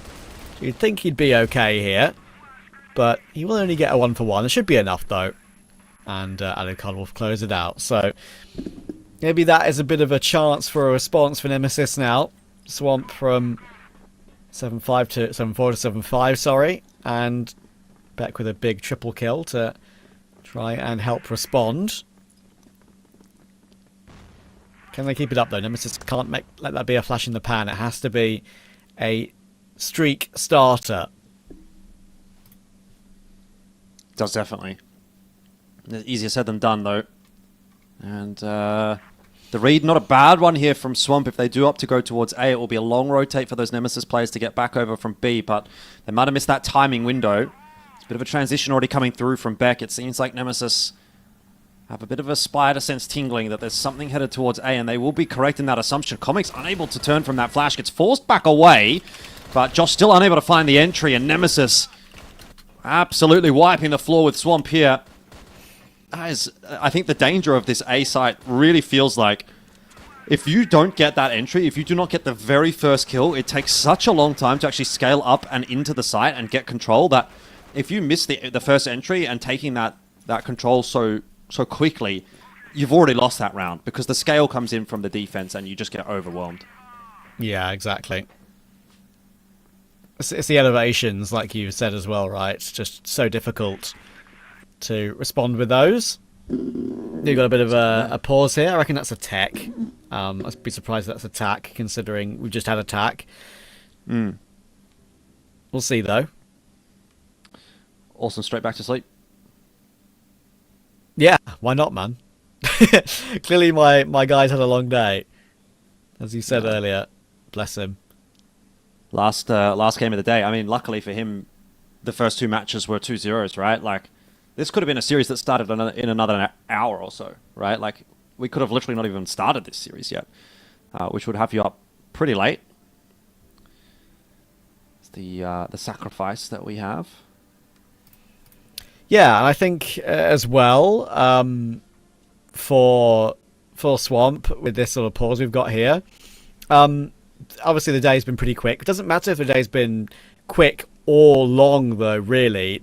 The same thing still applies, and that thing is, as a player, knowing you're the last game of the day, that is always, like, maybe a bit uncomfortable for players. I'm not sure I'm sure they'd prefer to play the first game of the day, get it over and done with, and then they know they don't have to like keep an eye on the broadcast, know when their call time is, know when they've got to be ready, etc., right? So, yeah, I think for Swamp in particular, and for Swamp and Nemesis, to be fair, it's one of those where you don't maybe love being the final game of the day just because of the uncertainty of timings and everything. Also, Awesome has been there and done that, right? So, he knows about all the ins and outs of CrossFire and how things can take a while sometimes. So, yeah. I would say that of this team, Awesome is the one that has the most long-lived experience, especially towards the top level. I know, like, obviously, a lot of these players have been around for years and years. I mean, Jin's someone that goes back all the way as well. But in terms of success, like, Awesome is someone that has played on the biggest of stages for a very long time. Jin was someone that was competitive domestically, but didn't necessarily have that opportunity quite as often as Awesome did to go and compete internationally until more recent times. Kai's and Josh as well, again, sort of similar sort of story. I think Kai's is actually a little bit of a fresher name when it comes to Crossfire. He sort of started to really get his flowers maybe like mid to late 2018, which sounds like a long time ago, but when we're talking about Crossfire, that's been a game that's been around for 17 years. It's actually still pretty late on in the piece, I suppose. Either way, scoreline here 7-6, and we're back into the game after another TAC timeout. So both teams concluding their allocated time to chat, and we'll see how that eventuates with a pretty tight scoreline at the moment. Yeah, you mentioned about round timer. It's been your bugbear of Crossfire maybe for a while. I think mine, if we have a round timer that's that long, then your TAC time should be less as well. Like they get so much time. Sure, they only get one per game. That's fair enough, right? But they get so much time to talk, which is, I think, often a bit too much. But there we are. That's just my 2 cents, and I doubt it will ever be implemented. So I can just preach to the choir for as long as I want. Raffin will get naded down very low early. I mean, you can always tell me. Well, we can just be our own little echo chamber. Look, you agreed with me, so yeah. What a great idea, Trav. I wish I'd thought of that one myself, actually. There you go. Well, 1 minute left on the clock here. Swamp have taken a bit of control outside of A, but not done a whole lot else with their time. I'm sort of getting the feeling this might end up being an A finish, which actually is not a bad shout at all from them. They are going to explore towards B. This is where the round could go wrong. If they just decided to hit A here, they would just win the round. But you do this exploration, you lose a couple of players to players like Beck, and then no one's there to collect the C4, and now the round is really up the creek without a paddle. I don't know how Swamp is going to be able to recover this one. Yeah, this one doesn't feel good, does it? Oh, what a reaction! I mean, we barely even saw LSN. He was only on the screen for like half a second, if that. Tenths of a second. What a shot from Comics. Awesome will deal with Alucard. So the round's still got a tiny bit of a chance, but the thing is, they need to get the bomb to the site right here, right now. With Awesome getting caught, that is kind of giving this one no chance at all. He didn't get a Josh actually can just about get it planted with 1 second left. Unfortunately, it's still a 1v4, so it was never going to be a chance. So yeah, we're back even at 7-all. That is true. So a little bit of a recovery happening here again for Nemesis.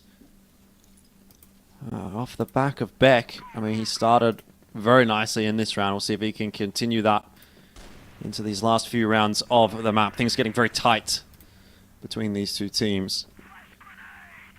Another solid outer, like more aggressive hold there from Beck straight into the A-con.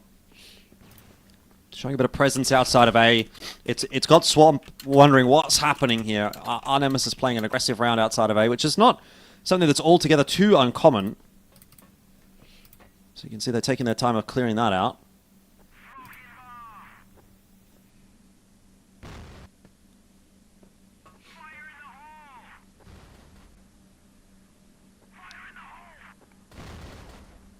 And try and work their way forward now. Not going to fully commit just yet, though. You can tell just by the way they're posturing with that Lurk of Kai still in position elsewhere. SN does well to find Beck, but there's still 2 players here. So if they think that kill is a sign they can go, maybe they'd be a little bit misinformed. The rotation is starting to be considered by Dipsy.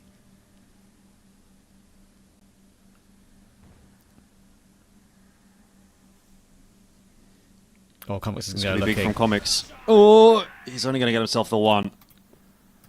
But I don't necessarily hate Raffin's position here behind the smoke. He's kind of tucked in an interesting spot. Awkwardly, Alucard does get picked off on the rotate. And, you know, Raffin, he does have such a sick spot. He had a great timing as well. But, like, he just lost too much before he was able to activate. If those teammates had been able to get across to the site and were a real threat, I think he activates there and he gets at least 2. But not going to happen.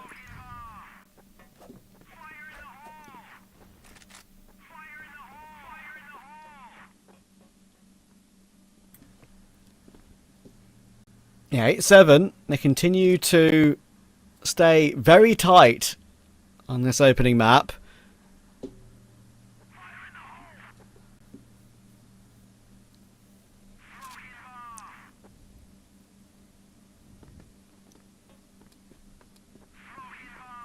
4 players over on the A side of the map again. A bit of a different setup this time.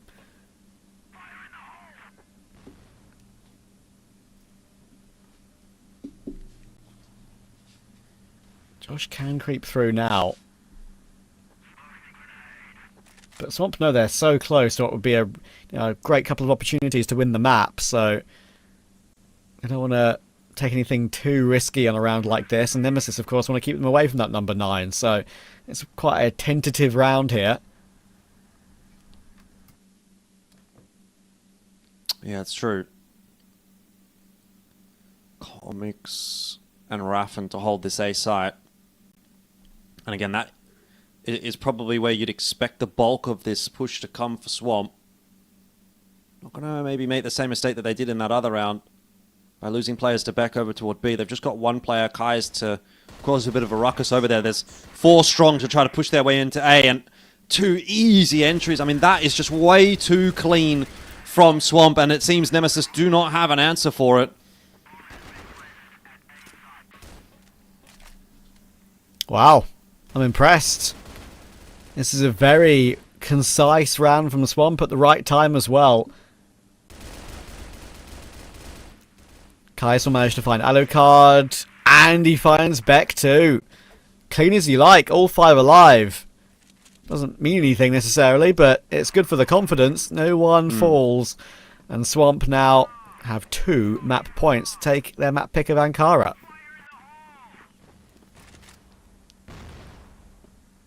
I think I back them to do it as well. They've been pretty solid on this map. Give them some credit for it. There's been moments of brilliance, certainly from Nemesis, but by and large, the consistency has definitely been there for Swamp. And again, it's a similar approach. Just try and take a bit of control outside of A. If it ain't broke, don't fix it. Seems like Swamp defaulting back to that same idea, that same pattern that they've had over the last few rounds. Great catch from Awesome. He's, despite being a bit sleepy, has played well. His entire team has played well. So we'll take that. Nemesis have had a player leave the server already. So maybe that's not a great sign of their mental. I'm sure, maybe I'm reading a bit too much into that, but I guess you catch my drift. Beck will be run down. Surely Comics can't get more than 2 in the corner. He cannot. And just like that, once again, the A-bomb site, which has been the source of quite a lot of Swamp success so far in this game, is, it's going to cause Swamp to get over the line. And it's a great pick from LSN to close it out. So, Nemesis, they're going to be in for the long haul tonight, I think. Well, if they want to win this series, they certainly are. But the way that Awesome's looking, it seems like we've said that he's maybe keen to go to bed. So he'll probably be looking for that 2-0. Again, that's certainly a conversation that has to happen when we do get into that second map. But overall, I think we have to walk away from that saying, you know what, damn good game from Swamp. And certainly raises a bit of a question mark over the potential future of Nemesis in this series. And if they can't get over the line against a team like Swamp, you know, is this a team that can really push the issue towards the top end of CFWL? My guess would be no. So I think we need to see a real recovery from Swamp going into map 2.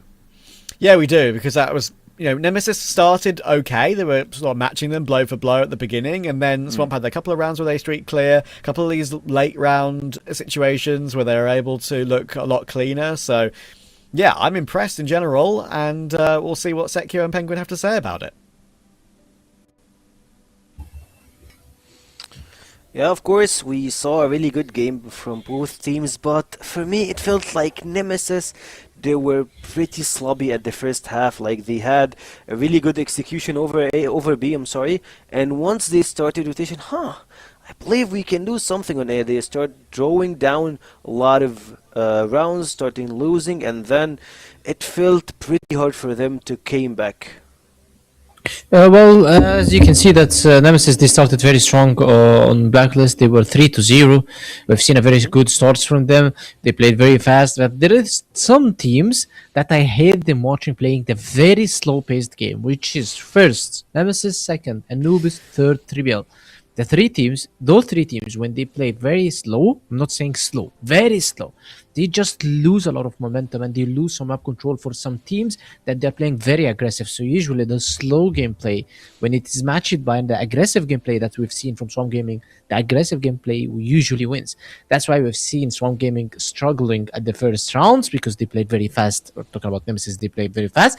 And now then Swamp Gaming had nothing to lose, so they started pushing, they started playing aggressive, some random pushes coming out from the boys, and they paid off in the end. So I believe that Nemesis, they are the one who made this situation looks hard for themselves. However, I still believe that they can bounce back. They are having new compound as the second map and a sub base as the third. So now they're focused on the blacklist side from new compound.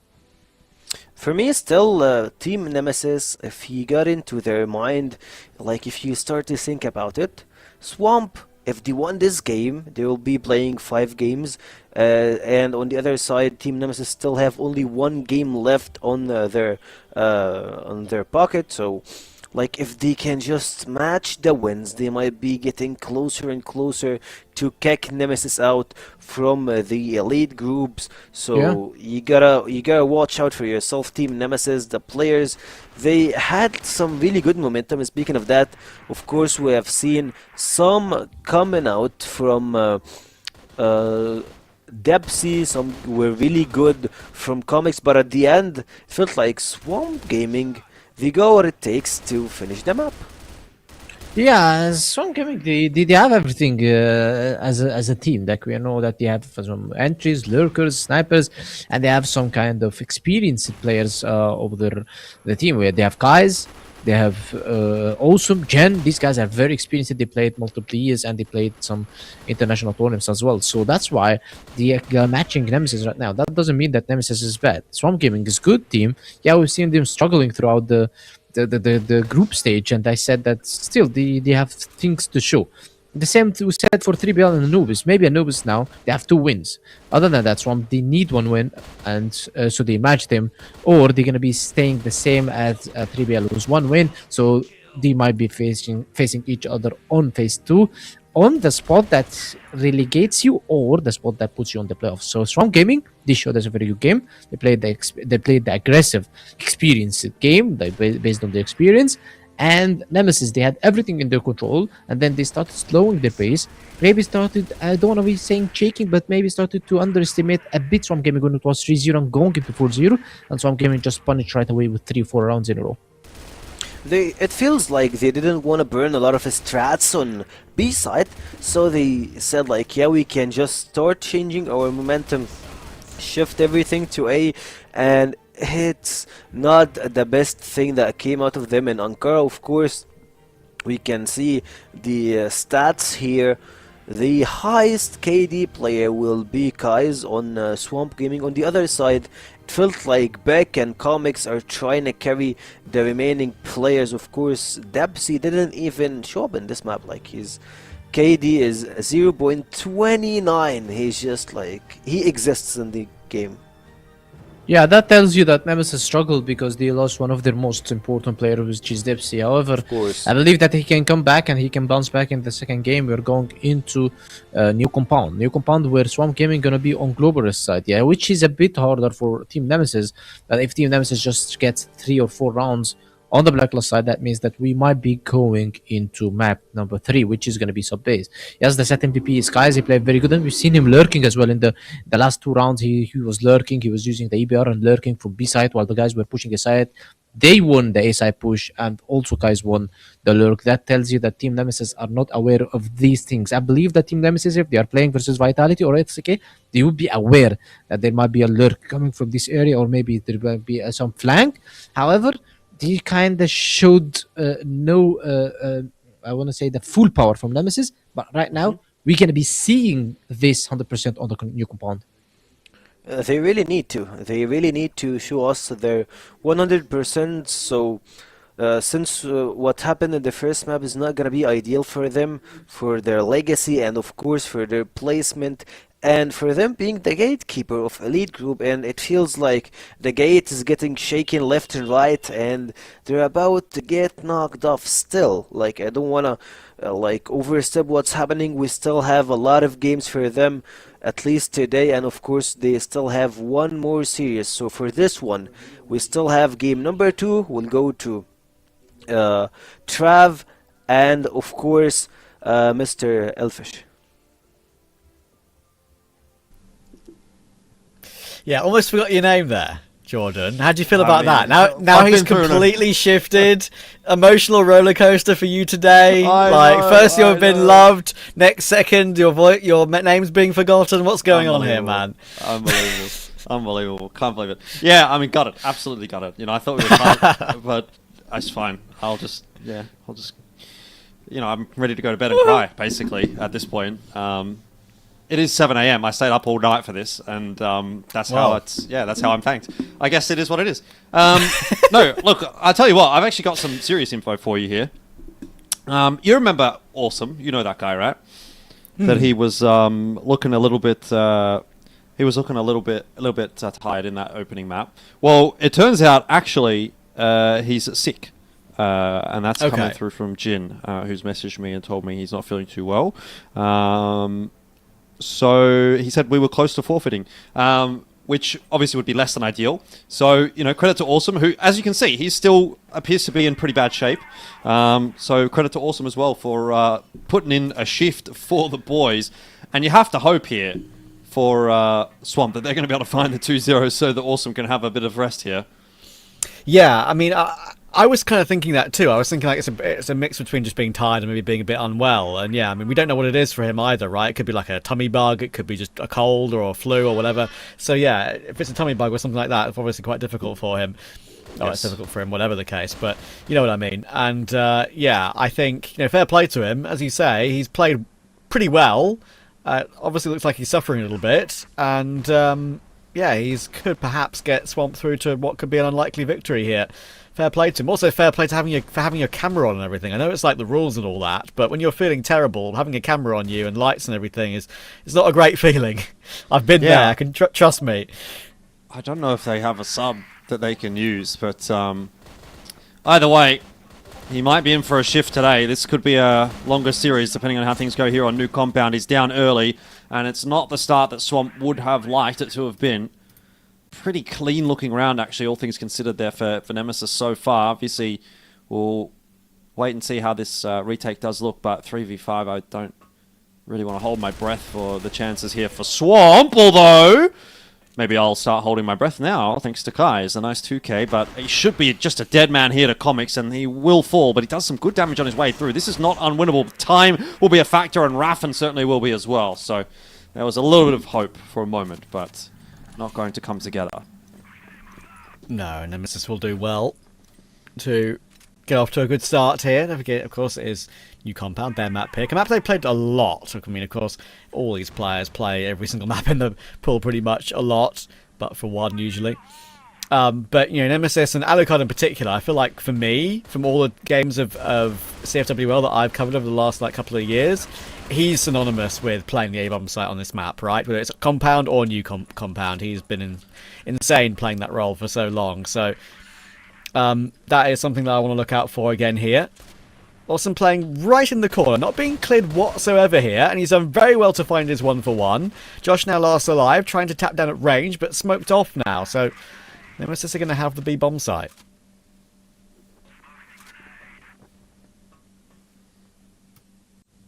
There they are. Plant down.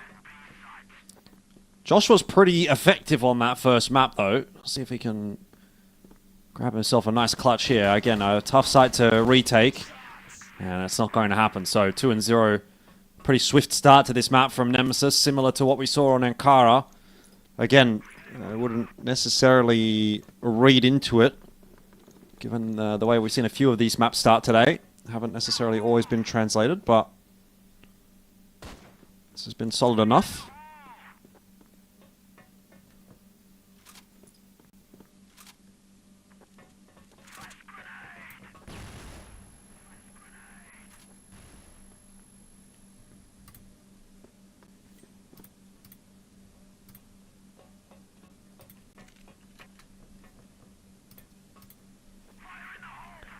Jin playing just below the stairs. Raffin knows that he's there, I think. Pistol drawn. Is that going to be a sign that he wants to launch himself at Jin? It might be. As soon as grenades are thrown, it might be the worst timing for Jin. Yes, he pulls it out utility at an unfortunate moment, and Swamp gets overwhelmed with Awesome going down as well. So it's going to be a very quick 3-0 start here, I think, for Nemesis. I think you're probably right, Trav. The day gets more and more difficult for Awesome as it goes on.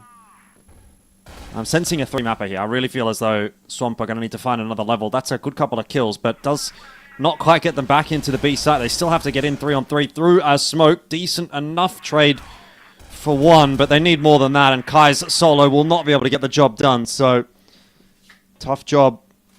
Unfortunately, continues for Swamp. I mean, they're having their moments, definitely, but really not looking too competitive on this map at the moment. Yeah, it's early days, so we'll cut them some slack. Of course, if they... The question remains as well, I mean, do they want this entire day in game to be too torturous for Awesome? Like, if they start losing, like, 5-6-0, are they just going to be like, okay, well, let's not troll, but let's not put, like, our full effort into this map and just go straight into map 3 and see what we can do, see if we get a better start there. Obviously, as we have been saying, they will be trying their absolute best, but it's going to be tough. It's going to be tough.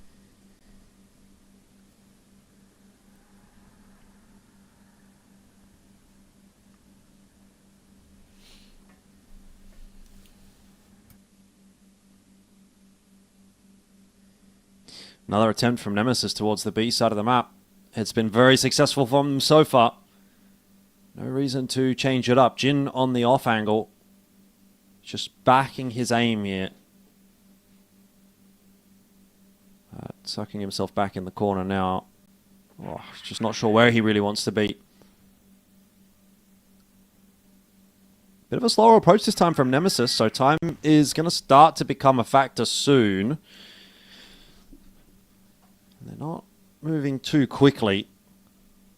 It's starting to work their way out mid with that bomb. And again, this will be a B finish. Kais will have a really big job to do here. If he can cut off this transition, he might drop the bomb in an awkward spot. It's only the one from Kais so far, and Jin caught in the side. Awesome down as well on the side, and Kais will fall as he tries to reinforce.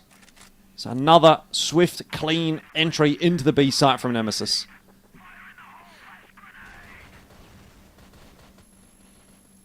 Yeah, and with Josh and LSN just locked out behind so much utility, there's kind of just no way in.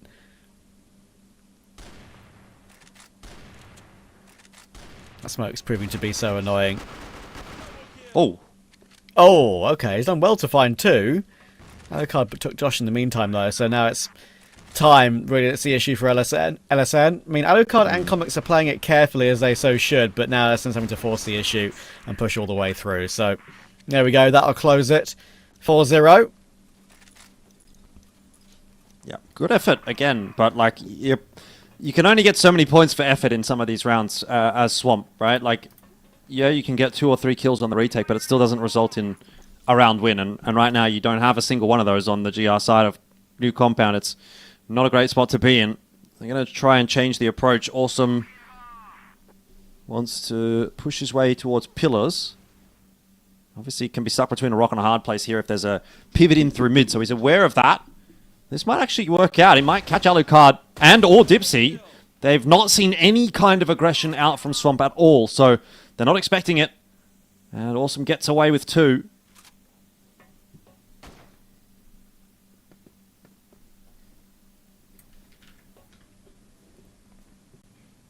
This could be a breakthrough.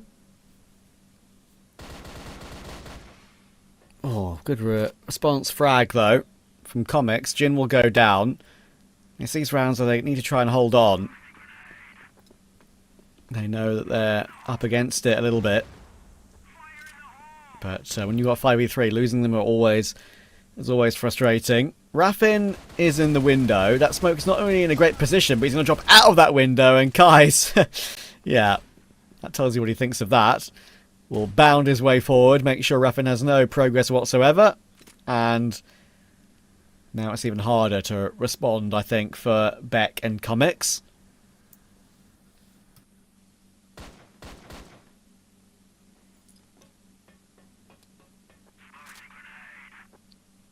Well, I mean, do you think first things first, they should get that C4, which is easier than would be an attempt there from Beck. So it's all on Comics. That's, again, a tough ask for him. So Swamp do get themselves their first round of the map. I don't know that I want to read into it too much, because a lot of that comes from a nice timing, a nice kill or two from Awesome, which obviously is going to be tough to replicate. You're not going to get away with that. Like, if you play that aggressive round, or you try to make that kind of play every single round, there are certainly going to be rounds that it's going to blow up in your face. So they need to show a little bit more across the board here, does Swamp. And it's, again, not quite off to an absolute cracker for round number 6 here. LSN already tagged down pretty significantly. He's pushed away. B-side very much under pressure again. And Jin, the one that will have to shoulder a lot of that responsibility, is just sort of hoping that if they do work their way out, he's going to be able to land a shot or two. Does seem as though Swamp have been at least able to slow Nemesis down over towards the B. So that has sent them back. And Kai's spotting out Beck. So there's a lot hinging on this duel that Kai's will not be able to win.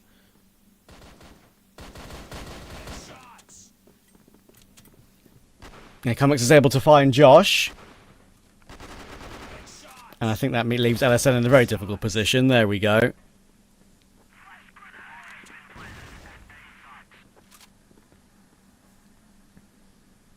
And this round's kind of done, I'm afraid. Swamp are... I mean, I wouldn't say... I think it's unfair to say checked out, but you can kind of tell that with the fact that this game has not started too well for them, it's a sort of situation and day where, as I said earlier, they might try and focus their attention on map 3 pretty quickly. Yeah, Rapid will deal with Jin comfortably. Maybe Jin try and just waste some time there to give them a chance to talk about the next round without having to call attack pause. That could be the thought process there.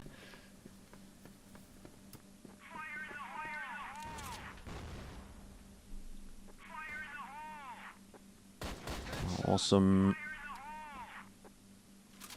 Again, with that aggression in the round, seems to be one of the key points of resistance here. Jin, that's a good shot. Needs a little bit more. He gets 2 or 3 even.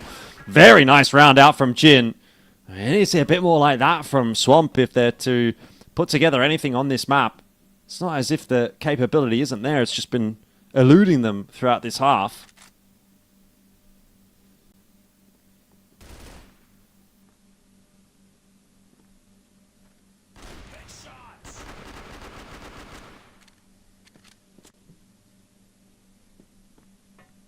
Not over yet, though. Alucard might still have something to say about this. He's got it back to a 1-on-3. He's got the bomb in hand. And Swamp are just going to hold their position and hope that he walks into them.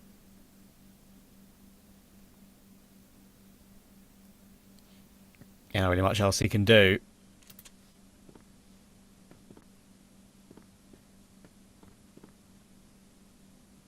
I mean, A is clear, but of course in these scenarios for Swamp, it's actually maybe vaguely advantageous just to let him plant and then swarm him as a 3 instead. He is close now to the A site entrance for what is obviously a very quick creep into the site and a very quick plant. So I think he's going to get it.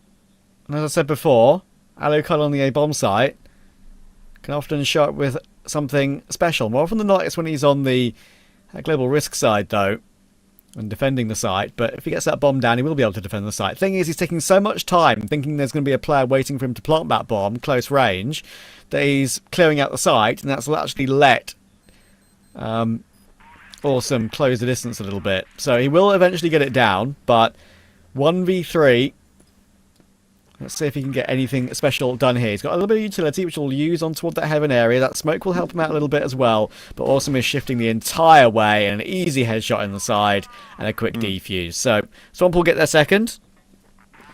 Yeah, I think they'll be hoping for a fourth out of this half, to be frank. You know, two's still not going to be enough. So I mean, we did see 2 be enough, actually, for Anubis against 3BL, but you know, that did feel like Anubis was the quote-unquote favourite.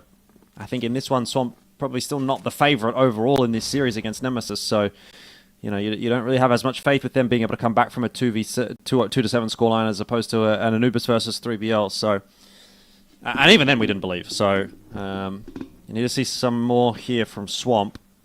Different setup for the B hold this time. Jin holding a much more forward spot.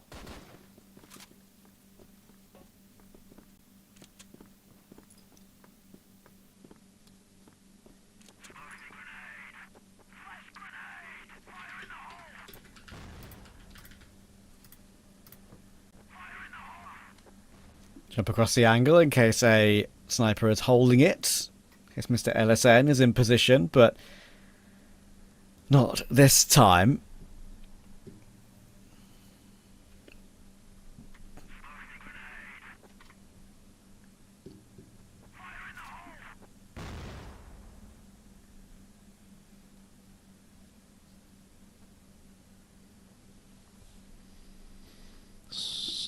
Quite a slow round again out here from Nemesis.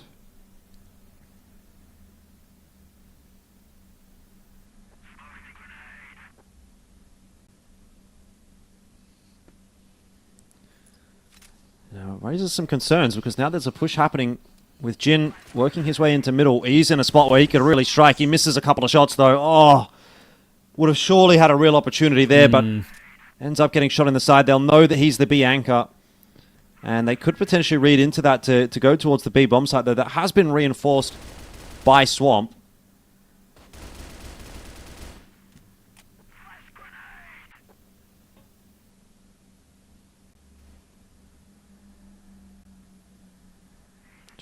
Seconds left here. They are going to walk their way into A. They have pulled that entire rotation. They'll get the plant down essentially for free. Yeah. Oh, that's a lovely shot, though. That could be an instigator for a retake. SN doing good work there. But again, with the timer, it's still not really that close to getting back into the round, I would say, at this point. So, 44 now with 15 seconds. Are they finally going to make something happen? Raffin's going to jump on them. It should be fine. They've got 2 kills easily on the hold here. Awesome will get 1 more, but even though it's a 2v2 and it feels like there's a chance, there's just no time on the bomb. Alucard's going to try and stay alive for as long as possible. Comics is still hiding and there's no time. So just like that, Comics will get the final 2 kills comfortably, and they just take a little bit too long.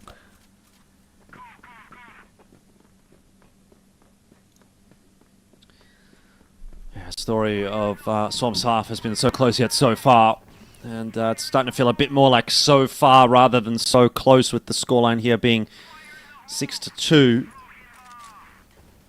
Potentially even push out to a 7th. LSN is not going to be able to connect with that shot. He spots a player crossing in mid, but again, it's not really going to reveal too much to Nemesis.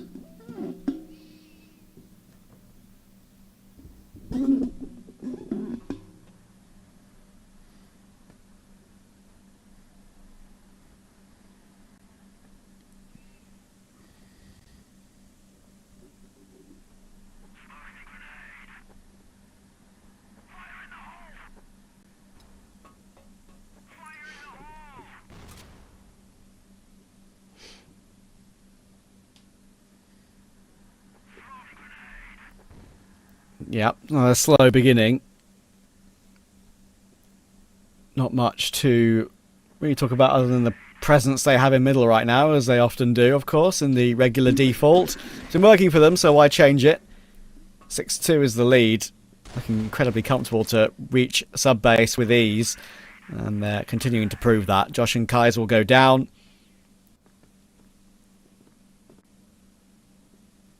Comics looking to catch LSN off guard. That smoke fade, who does it favour the most? It's going to favour Comics. LSN got a few bullets off, but that is it. Quick 5v2 once again, and look at Raffin. He's waiting for those rotations in a very, very powerful position.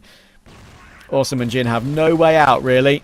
They're going to try and make it happen, but there's the first spray, and Awesome, I'm sure I probably doesn't want to stay here for too long. They'll eventually get the kill, but 1v5, he's about to get cleared by Alucard. There we go, 7-2 half, a walk in the park at the moment. Yes, indeed, tough day at the office for Swamp. I mean, very, very much more prepared, obviously, for Ankara.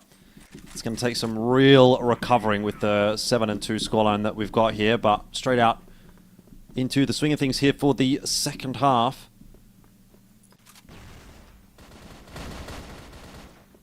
It does not look to be going too well to start things off for Nemesis, as Raffin will be dropped early on in the piece. LSN cops a big grenade in response, though, so not too bad as far as Nemesis are concerned. A 1-for-1 is still tenable.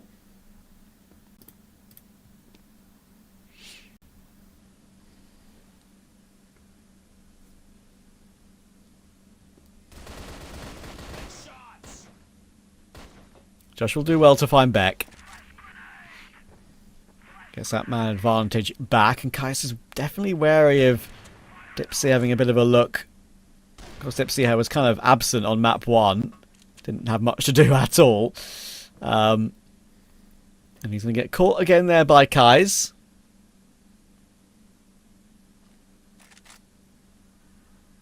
.4v2 should be pretty comfortable from here, and it's a great clear on Comics, looking to try and change up his position.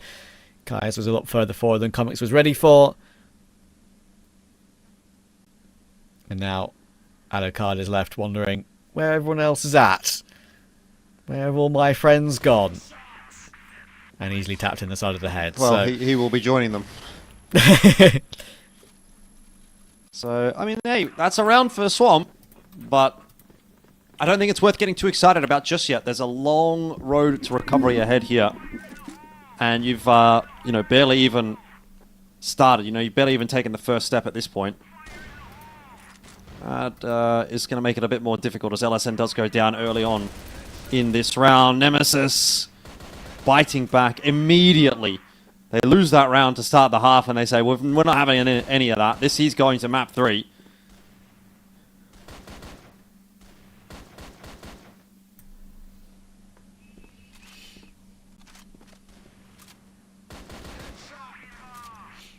yeah, Raffin trying to really assert that dominance now. Unfortunately, there's... Oh, nice shots from Josh. Unfortunately, there's been a little bit of a dead game, really. Obviously, I'm not going to criticise Swamp too heavily if Awesome's not feeling too well today. That makes their first map even more impressive, I think, actually.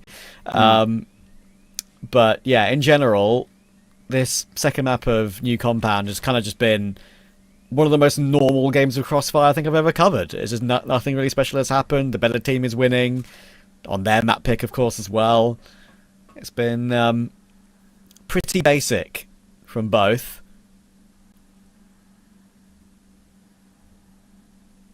Not even necessarily saying that as a bad thing either. It's good for Nemesis because they needed it to be that way.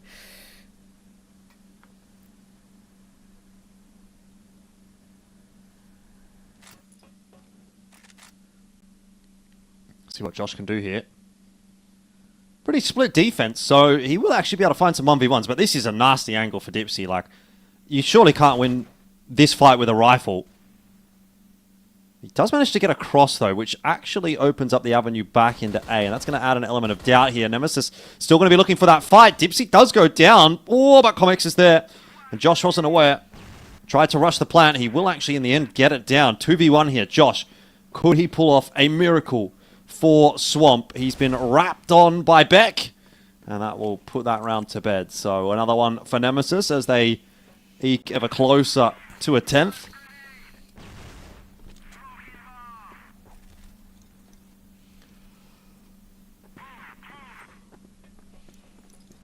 Yeah, 2 away now.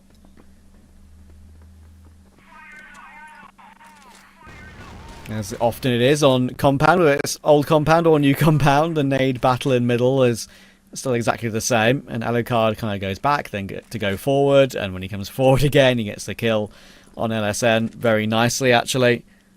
That was clean.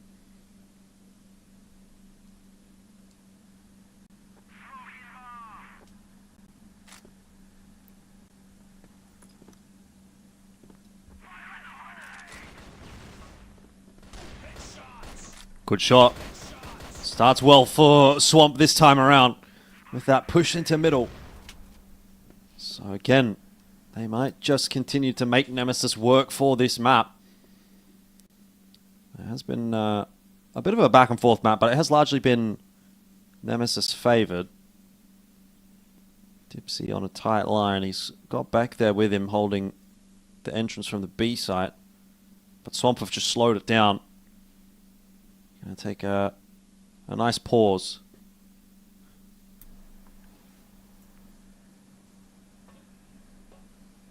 They'll hope for a mistake from Nemesis, but it's just not forthcoming. I say that maybe too soon. Beck's going to go for a little bit of a look. We'll see if it is a mistake. Doesn't appear to be. Kai's caught in the back. Josh should have been covering that. Should have at least traded it. Could not. So now we're back into a 3-on-3, which starts to make this look a little bit more winnable for Nemesis. Beck goes down early on in the piece, but that will alert the presence to Alucard, who is waiting to see if he can strike for another one. Jin with an important duel ahead, clearing slowly but surely, and gets the job done. Rifle versus sniper there. Always going to be beneficial. This would be a nice clutch for Dipsy. Had a pretty quiet game so far. I'll make sure to pick up the M14 instead so he can be a bit more manoeuvrable in this 1v2. We've seen a number of 1v2s go down on this A-bomb site today, notably in that first BO3. But Dipsy would love this one to come through to make this game a little bit easier. Does find the opening kill. It takes a while for Awesome to trade, but at the end he gets the job done. Fair play. And that puts Swamp onto 4. Still double the score, Nemesis, but they are fighting.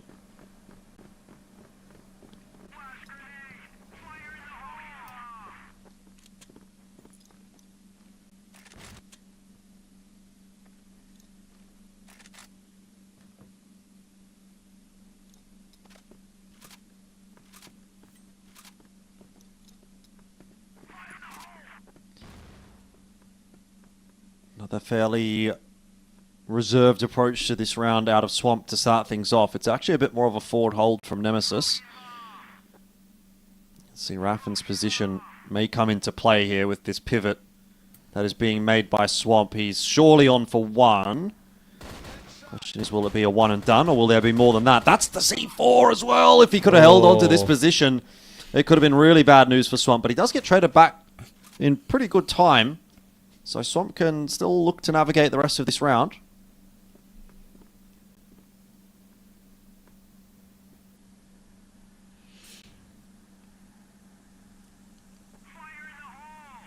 A beautiful cam path.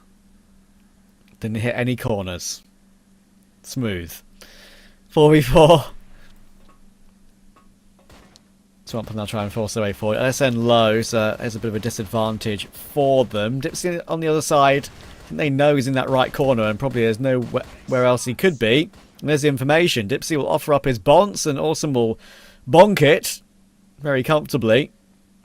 Now they're going to try and press the issue on B, at least they were for a second. Flash will come through, actually fully blinds Awesome for a little bit. A little bit of a lurk smoke. You can maybe entry on the right-hand side of that. Does allow Comics to play close, though.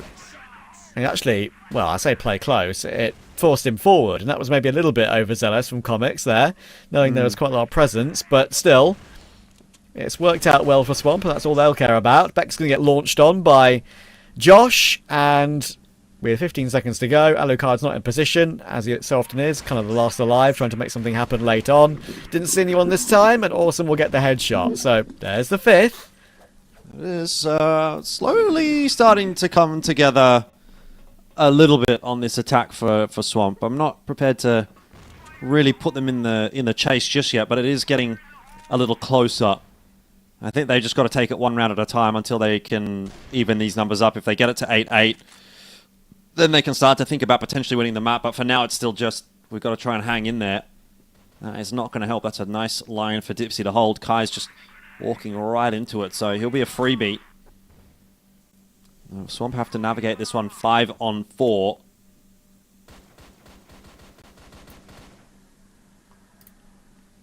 Got a bit of space out mid. And LSN will catch Beck in transition. Oh, he's got Dipsy as well. Hold on a minute. This round was looking rough for a moment for Swamp, but LSN has pulled off a nice little play there, and now it's definitely starting to look doable. Alucard, oh, look at this angle. Look at this positioning. Oh, it's really nice, but he can't follow it up. Again, maybe Alucard not being as sharp there as we would have wanted. He's had a good game. I can't take that away from him. He's got 14 kills, but that second kill would have been pretty imperative to get his team back into the round. Jin's going to push forward. Great spin clear onto Raffin. That is a kill that could have gone the other way. And awesome. Again, kind of playing a bit cerebrally at the moment. He's just wandering around the map. Maybe got a bit of a fuzzy brain, but I tell you what, right now, he's tapping everyone. He's up to 14 kills himself, and now Swamper within 2. Put them within 2. 2 is still a pretty solid lead here for Nemesis. A couple more bites at the cherry to try to close this map out and force a third. Guys is looking for a similar fight to the one he was hunting for last round.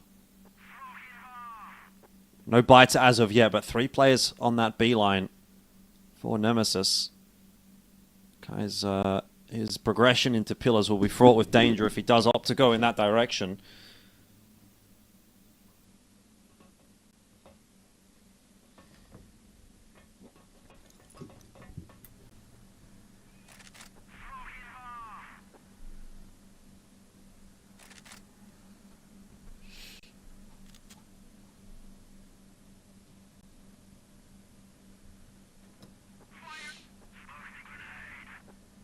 Yeah, something a bit interesting, and for Nemesis' sake, I'm sure they just wouldn't have wanted this at all. It's a case of, look, close it out as quick as possible, let's not stress about this one, and move on.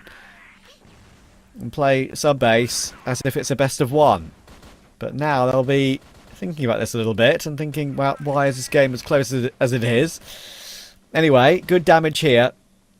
Kais and Awesome in particular will be tagged down pretty low. They've managed to retain a 5v5 at least. That is something. Alucard waiting for Jin to maybe creep past this angle, continue to jiggle back and forth, and it's a really clean flick actually. Raffin will take down Josh, and now Comics is going to have to do some heavy lifting too, you would think. Now, it might not matter as much because it's only 2 players alive, and there we go, finally. A bit of a relaxing round for Nemesis. They're able to figure it out, and LSN will drop into their grasp. 9 will finally be hit. 9 on the board for Nemesis, which makes it feel like sub-base is inevitable at this point. I had maybe started to build up a little bit of hope for Swamp. They put a couple of rounds together, but now they still need another 3, and then from there they would still need to win the OT, and that is a really tall task at this point. It's been a fairly stoic effort. It feels as though Nemesis are on the board. It's a formality to close this out at this point. Guys again set up inside of pillars, but he's calling a rotation from his teammate to cross. Try and help him clear this out. It is smoked off at the moment. It certainly seems as though Nemesis are aware of the possibility that there's players that may want to have a little bit of a look here. So another smoke. There was a nade in there as well. A lot of delaying util being invested into pillars this round.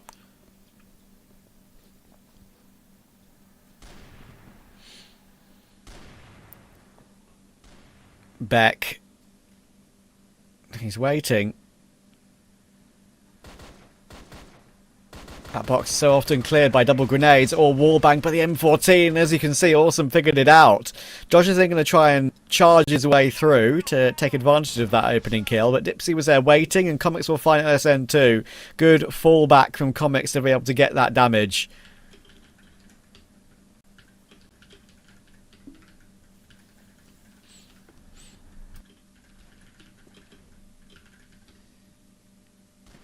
It's not an unwinnable round here for Swamp, particularly with that entry from Awesome, but they're going to need more. Kais will have a pivotal role to play, but he falls to Alucard, and with that, it might just be the dream dead. Jin is on his own, and that is not going to last very long. A nice display from Alucard in the end, a good finish to the map. 19 and 10 from him, and it will secure a third for this series.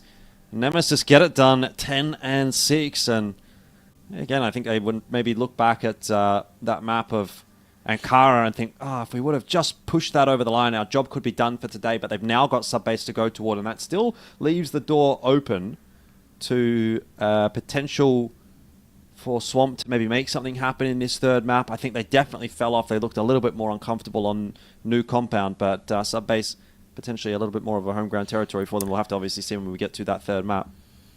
Yeah, for sure. I think Nemesis will be a little bit annoyed it wasn't done in 2 tonight. And I think, to be fair to Swamp, they'll be kind of feeling the same, because mostly for Awesome's well-being at this point, right? They've had to go all 3, and for him, you mentioned it earlier about what the time zone, of course, would be like in Germany. Right now, for me in the UK, it is 22 minutes past 10 at night, 22:22.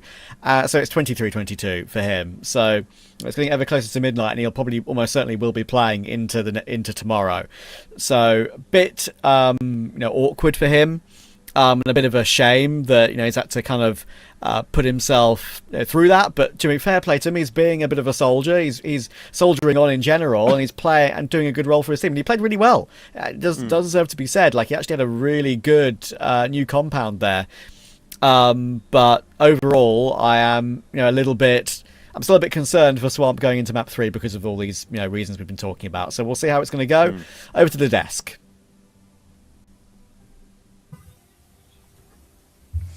And we're back again for game number 3. Nemesis had a really rough early game. I mean, like, not this one, like, of course, the previous one.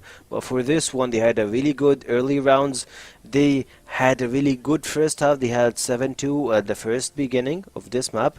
And after that, it felt like Swamp Gaming are slowly getting back into the game, are slowly trying to keep things done for them. And for the final part, it felt like, Nemesis just woke up and turned the table around.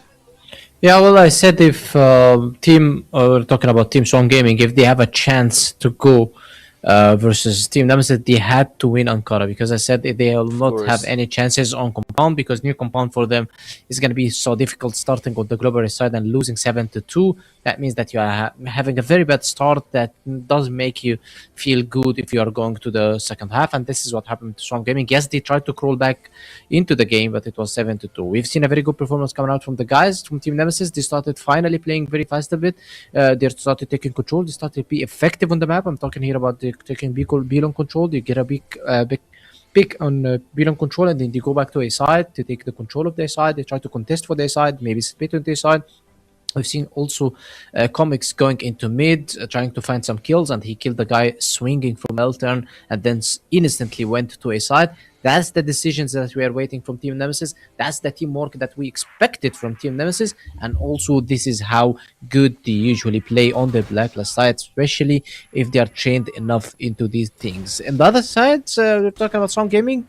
They struggled a lot, and we expected them struggling on New Compound, but they did very good on Ankara. Now it's kind of more close for them winning this series on sub-base than New Compound. Yeah, of course, and for Team Swamp Gaming, they had a really rough patch, even though that they have a really good players, like they have a lot of good players. Awesome, of course, playing while being sick. Like, shout out to him, like, you gotta give him a round of applause for stepping up his game and also being super positive on KD and playing style. At the same time, you have guys who played as a flex, he played as a rifler, he played as a sniper, and he damn did well too good on both sides. Speaking of that, Swamp Gaming, it felt like they're a man short. They have 2 snipers, each one has his own style. LSN had to step up a little bit his game, and when it comes to the team performance itself, it felt like they were missing some pieces on the puzzle. They needed more team effort, needed more coordination in their execution plays. For me, New Compound is a very hard map for you. If you don't practice enough, and that's what we've seen from Swamp Gaming, if you don't practice enough, then you're not going to be better on it. That's why I said today in 3BL's game that it was heavily favored to 0 in favor of 3BL if they win New Compound, because New Compound is a strategic-wise game, and we've seen it from them when they started playing on the global side and they switched it to the Blacklist side. So now Swamp Gaming is struggling on new compound due to the strat-wise difference that's occurring from Team Nemesis. The guys are more prepared, they practice more, and they have more firepower. Talking about the riflers from Team Nemesis. On the other hand, as you can see, Swamp Gaming, they missed few players. They missed LSN, they missed Jin, and LSN usually popping off. So that means that when LSN is kind of down, Swamp Gaming, we see them struggling. So new compound isn't the map for Swamp Gaming. We expected, however, the way Team Nemesis played, they changed the pace of the game, and this was needed from Team Nemesis. This was needed from the guys. This was needed from our MVP, Alucard. In order to get rounds, you need to change the pace of the game, not the way how you play, but the pace of the game. And speaking of the base of the game itself, it felt like Nemesis, they have their own wave that they're playing on.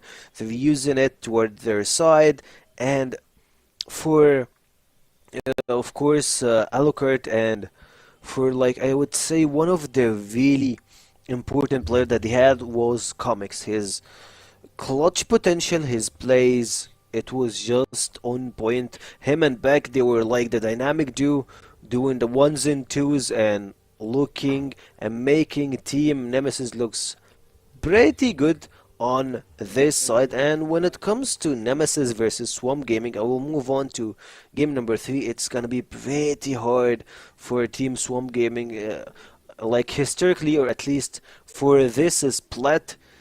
Team Swamp Gaming didn't win a game on the next map, so sub base is not your game. And for Team Nemesis, we had like a few games we thought that they might clutch on sub base, but they're like a meh performance. Like they had that, like sometimes they go up, sometimes they just drop down. So will they give us their full potential? Will they put Swamp Gaming to sleep and gatekeep the Elite League? We'll get to know that after a small break, so grab yourself a water, stay hydrated, get some snacks, and get ready for the last game of the series.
This is exactly the kind of game and performance I wanted to see. This is the Hail Mary. Every individual player is bringing their A game right now. That's what I'm talking about. I've had enough of being quiet. I want to get things moving. The Madison not able to get any. Oh my word, straight out through that smoke just mentioned. Zane has spotting out Frisk here. Yes, Trevor Mary's here going for that twig.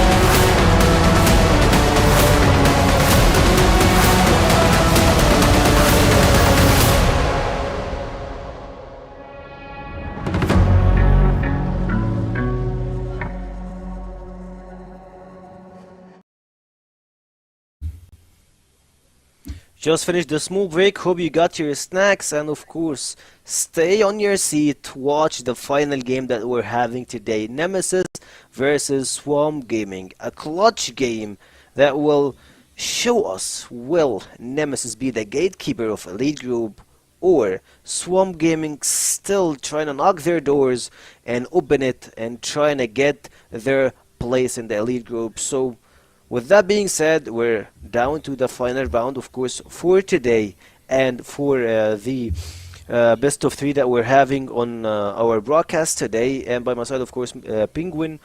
So what do you think about sub-base from team, I won't say Nemesis since we all know what Nemesis can do in sub-base, but for Team Swamp Gaming?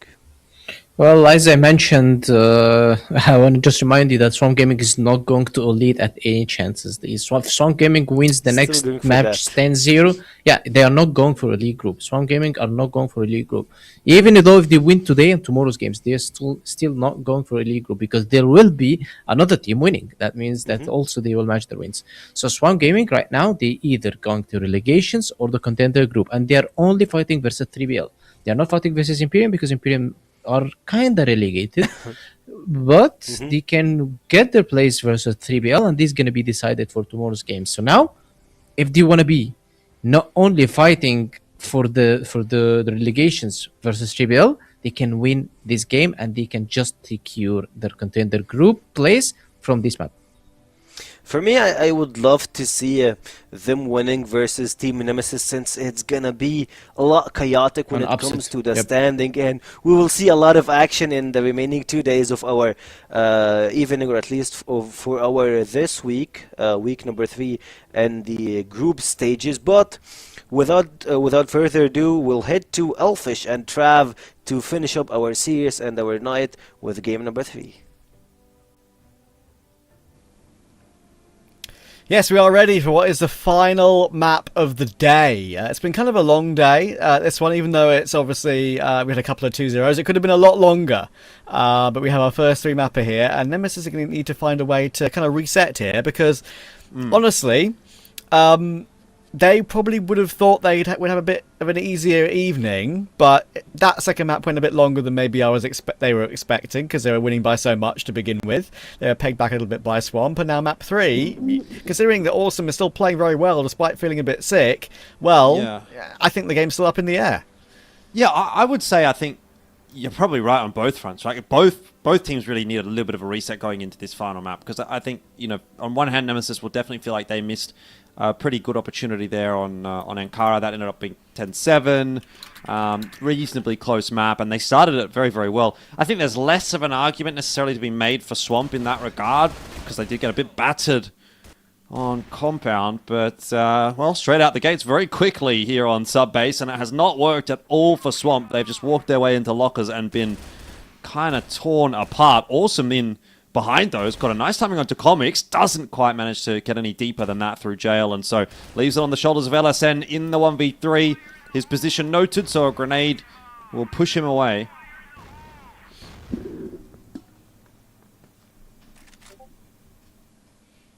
Yeah, it's going to be tough. for LSN. I think he actually hears quite a lot of the rotations coming through here, but the issue is that once again Nemesis are doing the right thing and just not splitting up in any way, shape or form here. Just making sure that they can stay set up. Easy pre-fire onto Alucard though. He saw the jiggle and then Alucard realised, well, I can't really get out of this position now. I'll be swinging into a sniper, so I'm just going to hide and hope he doesn't pre-fire me. Well, he did pre-fire you. So yeah, it's a vague chance, but as he creeps forward, Beck will manage to find the frag. So immediate start on GR for Nemesis. Yeah, solid enough. Take those. Not sure that Swamp is going to make it quite that easy in all of the rounds of this half, but doesn't. It's not necessarily the worst thing in the world to sort of test yourself in that first round. See if you can just knock down the door with a bit of pace. Go back to something a little bit more strategic if things don't work in that respect. So that's where Swamp is at now. Slow it down a little bit.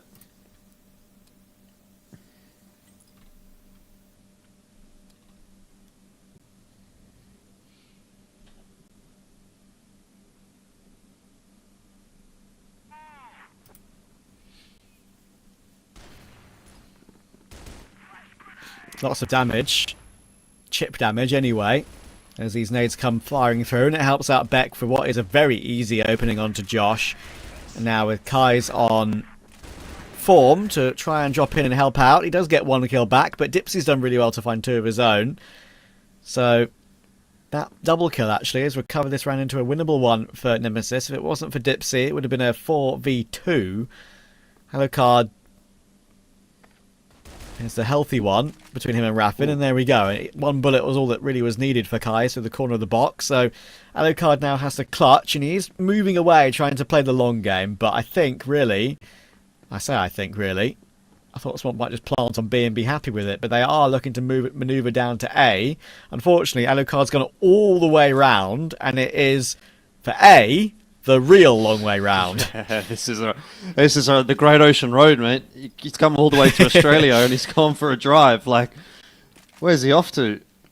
Well, it's going to have to very quickly recover that as he starts to make his way towards A. Reloading. There's no secret as to where he's coming from. Kai's going to go for the swing, though. Does give up his life. And so Jin's job is, well, quite an easy one. As he will win that duel against Alucard, and 1-1 will be the scoreline, so we may have another one of these pretty competitive maps from the outset. Quite possibly. There's the 2K that Dipsy got on the replay on the left-hand side of your screen there. Didn't see that on camera the first time, I don't think. And they quite had a chance, but yeah, you obviously have to maybe expect to look the other way. That's why Jin peaked when he did. Not expecting two players coming from the same position.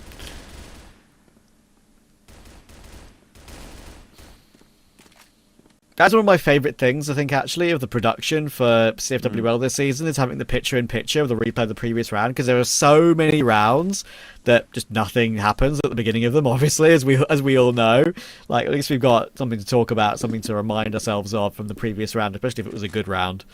So, yeah, I love that. Big fan.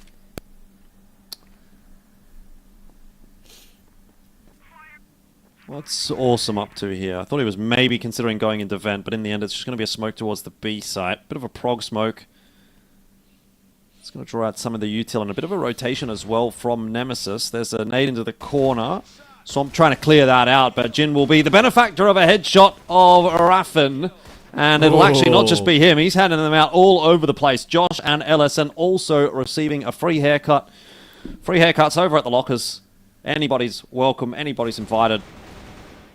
And, well, Kais will not be making his way over there, nor will Awesome, but the result will still be the same. A clean sweep from Nemesis in that round.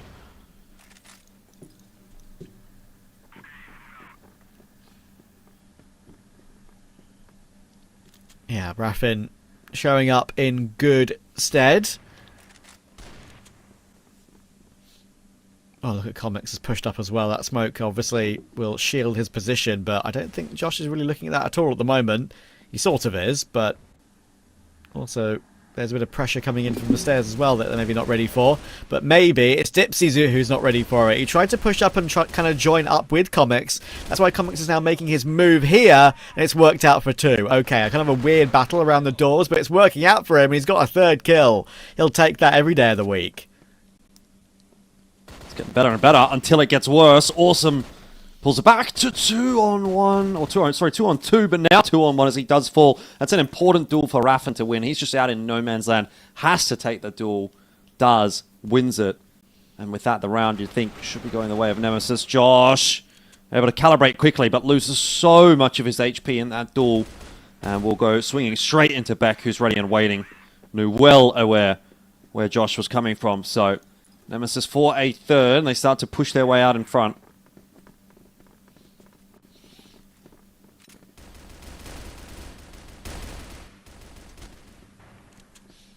Wow, oh, nice one. That's a start.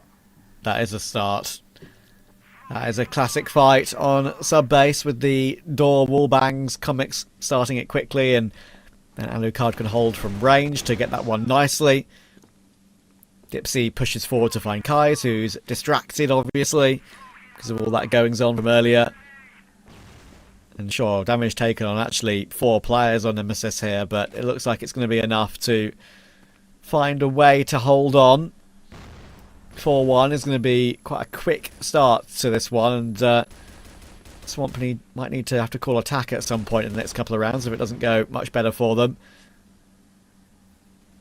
Nemesis are speeding their way to the finish line.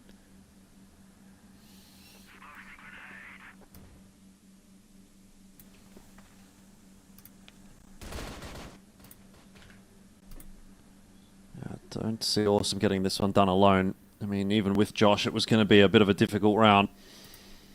But 1v5, even with some pretty significantly tagged players, is asking for a bit of trouble. He's going to give it a crack here. Having a bit of a look. Still hasn't been spotted quite yet.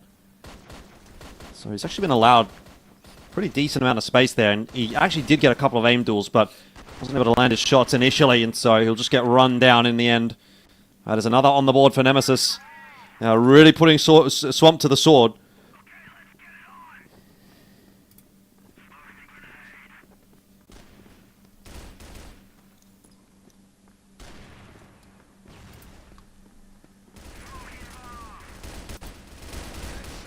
Oh, again. Beck will get that one and spin around for the second. He's done really well, but Jin and Kais will answer back in kind on this occasion. Dipsy and Comex are both coming in from the same position, but the bomb can be planted safely, and this retake won't be easy now.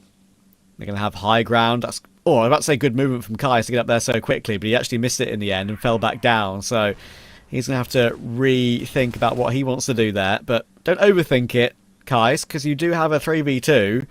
Don't give up a kill for free while they're trying to maneuver yourself into a better position, which might not even be required. Dipsy and Comics will try and work their way forward. Big damage from Jin. There is the kill.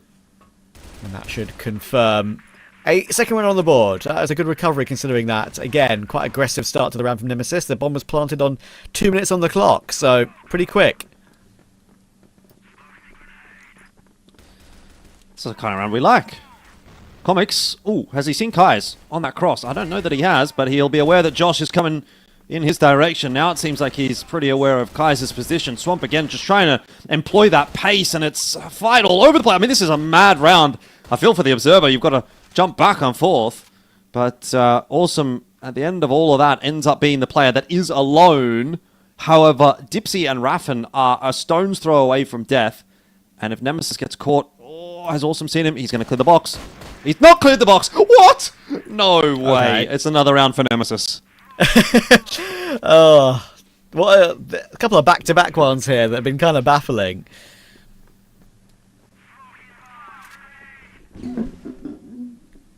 Absolutely wild. But Nemesis are finding a way to win them more often than not. That's, again, a very early bit of aggression from Dipsy to find Awesome. Police will need to come for that one.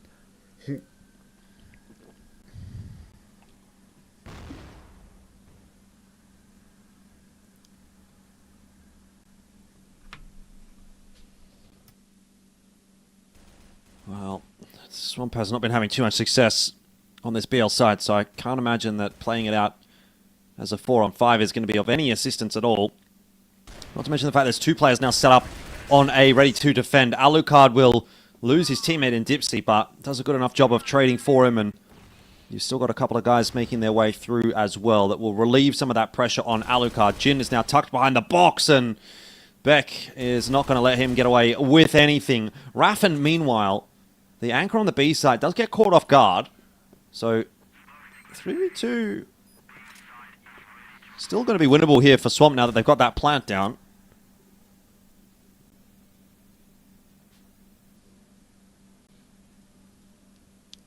The smoke up does, as you say, keep them at bay a little bit, but Josh will catch Comics trying to work his way through, so good work. Going back in for more, and he will go back in for more. Look at that, just like that. Click your finger, and Josh and Kais will find the final 2 kills. I really like how Josh played that. Very aggressive, didn't want to let them come through and press up close to him in any way.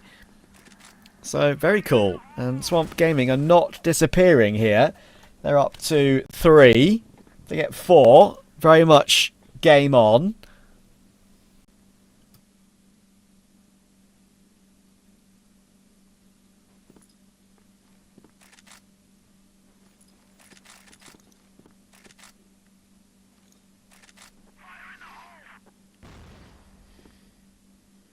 Bit of damage onto Beck to start this round off.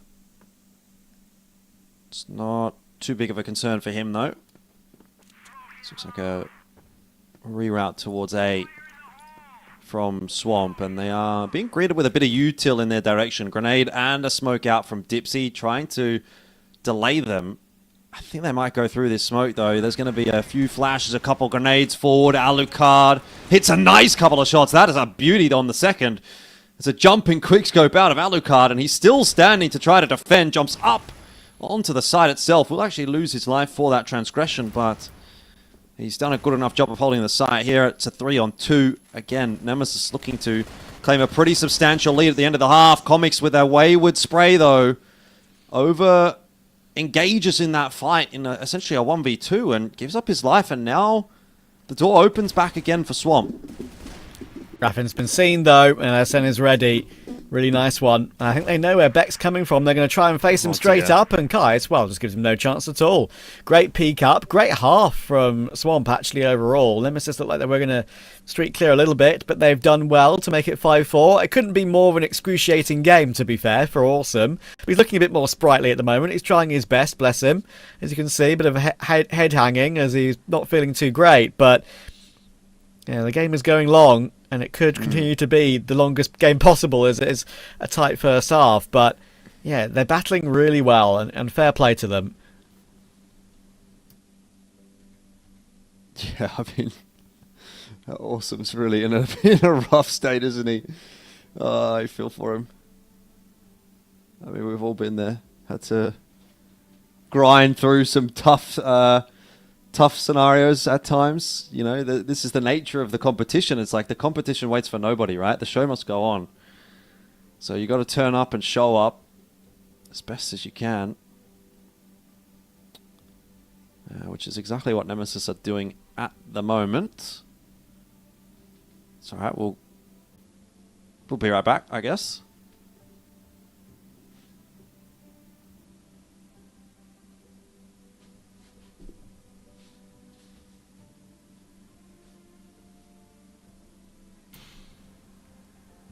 It won't be too long. It's the final map of the day.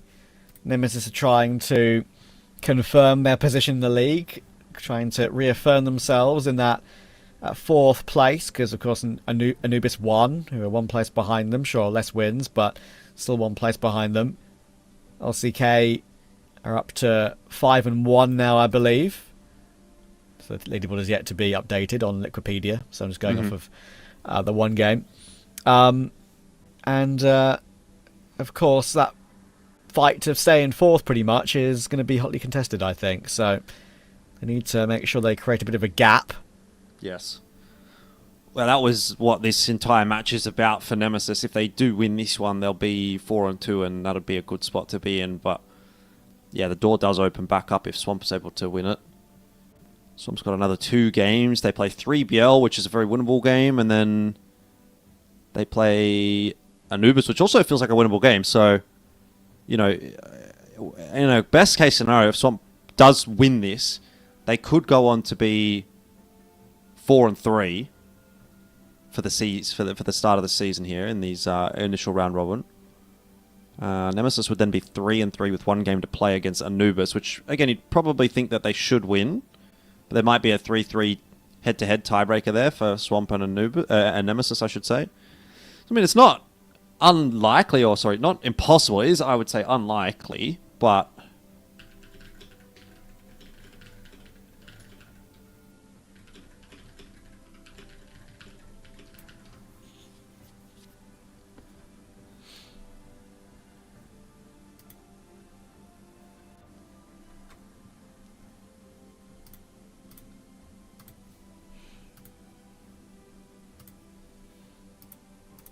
yeah, we're talking as if this game is still going to be a bit of a comfortable win for Nemesis, but that first half was definitely a well-contested one.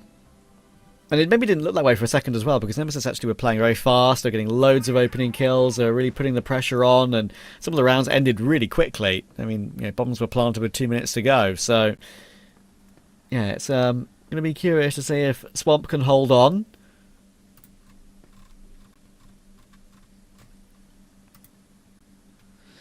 yeah, I think this is still a winnable map for sure for Swamp. Like 5-4, it could go either way. Traditionally has been considered a bit more of a BL favoured map though, so Nemesis moving over onto that side may find it a little easier to convert. Awesome is on the TRG, as he often likes to pick that up as a secondary sniper, and he's got a nice couple of shots to start this round, but can't land a third onto Comics, who has gone nuclear on the entry.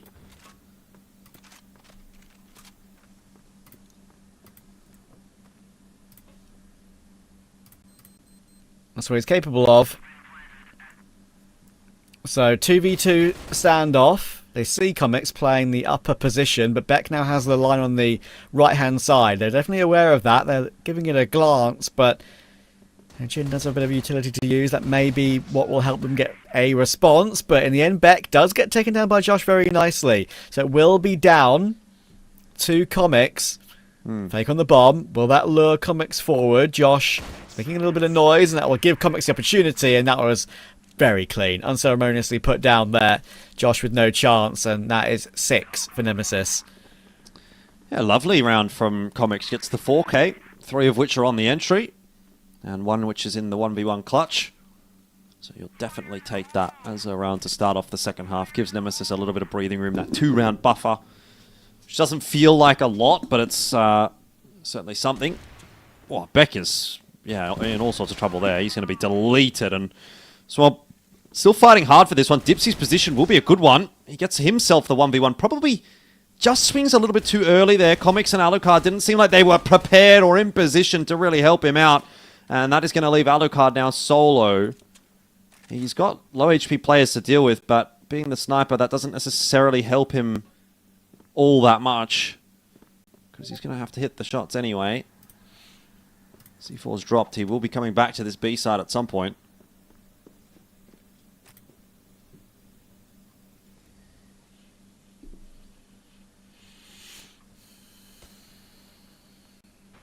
Good catch from Alucard on Josh. And now he can play the long game.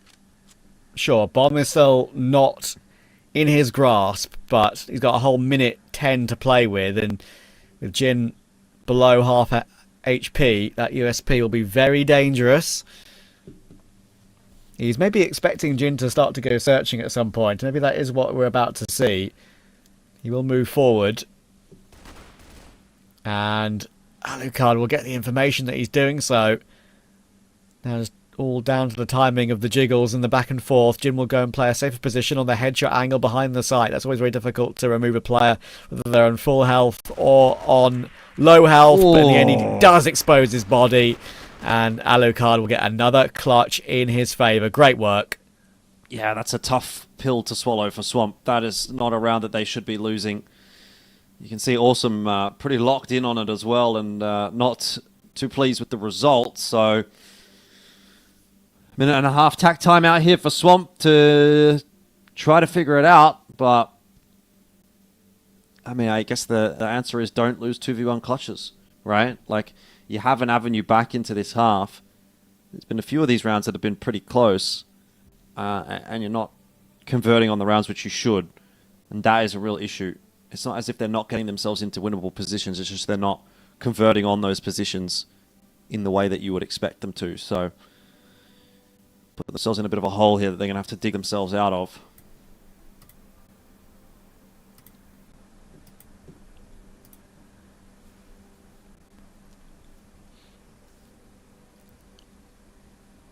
Don't worry, my king. Awesome. One half to go. Under a half to go. Under a half to go, depending on how it goes. It could be 3 rounds. You've got this, man. Dude, he looks like he just is so cooked. Like, you know it's bad when it's like if you're gonna put your head down at the start of the match, for example, like right at the start of the day, you're like, okay, I get it, you know what I mean? But like, if it's like any time you possibly have the opportunity to just like find a tiny brief moment of a respite, you're like 30 seconds. Yeah. You give me 30 seconds, I need to put my head down. Like, it's pretty bad. So, I mean, respect for getting in the server today. Like, it's just the nature of the beast. That's sometimes the competition that you have to rise to, right? Like, what is it? What's the phrase? God demands. God gives his greatest struggles to his strongest warriors. Something like that. Something like that. Yeah, I've heard of it. He's given him a bit of a struggle today, that's for sure. Yeah, indeed. Now, I'm not going to speculate, but it's almost like he's just feeling very, very sick, like stomach sick, you know? Like when you bend over like that, you kind of usually are stomach sick. If you've got like a flu or a cold, you want to lie down and sleep. Yeah. So, yeah, I hope he's not, I hope he can survive the next few rounds. Anyway, we'll see how it goes. He's back in. What have we got? Can Swamp pull off something crazy, or will the inevitable in the end happen? Right now, it's a long death, I think, in this game for Swamp. Unfortunately, that's what it feels like. That clutch and Madeline card kind of has put the opening nail in the coffin. So, let's see.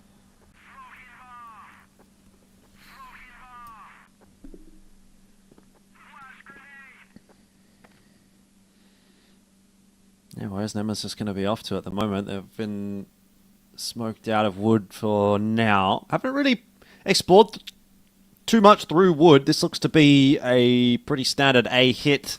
They'll smoke wood, see if they can cut off that rotate from B, and then try to hit A down the stairs. And that's where Josh is going to have to come into play, and he does a really good job of it. Gets the opening pick, survives, does some damage on the way out as well. And, well, that round might as well just be over for Nemesis. That is a clean hold for Swamp. Yeah, it could not have been better. They push down the stairs and they all get deleted. That setup is exactly as we thought would actually work out for Swamp, to be fair to you. Very hard to get through when you have two players in that really nice crossfire. But guess what? Nemesis are actually running it back. I don't even dislike that, but the thing is, Swamp haven't changed their setup really at all. Josh and Jin will once again get a couple apiece, but this time Beck and Comics answer back quickly. It's back into a 3v3 with Beck really low. Kais will manage to find one and a second, and they just can't get down those stairs. Alucard will find Jin. He needs another clutch to try and make something happen, but he's going to get flanked from Awesome. And that is a 6th round for Swamp. They will not go quietly. Yeah, really keeping themselves in this fight for a top 4 position. It's definitely not over yet as far as Swamp is concerned. See if they can put together another round here and equalize the numbers.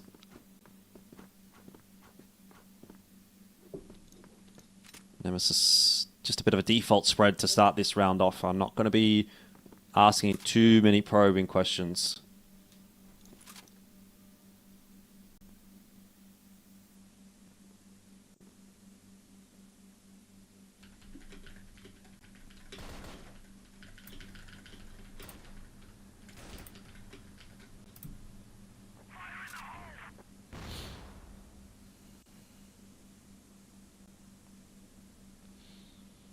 like this hold from Swamp, though. Forward hold in wood. Seen Nemesis try to head through there a couple of times. But it's going to be the B-side that's going to be hit this time around. Forward smoke out from Beck. Raffin leading the charge. Awesome trying to hold on, but can't do much, and nor can LSN. So for all the hard work that Swamp put in the last round, they have just been fumbling in this round. There's nothing to write home about in that one for Swamp, as Nemesis go to 8. 2 rounds to go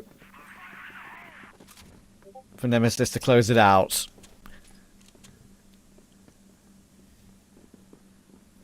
I think they're going to just go for the running it back down the stairs again, thinking to themselves, surely at some point Josh and Jin are not going to be here to really hold us at bay, and maybe this is the round where that's the case. They've been insistent on going for this play. And I think finally maybe it has worked out. Bomb will be planted. They've got a 5v4. Tons of utility going back and forth, obviously, with all the nades they would have had available, considering it's such a fast push with the bomb planted on 2 minutes on the clock. You're not going to have used all your utility yet, so that's why they had so much, but they still haven't been able to dislodge a Nemesis player from any position.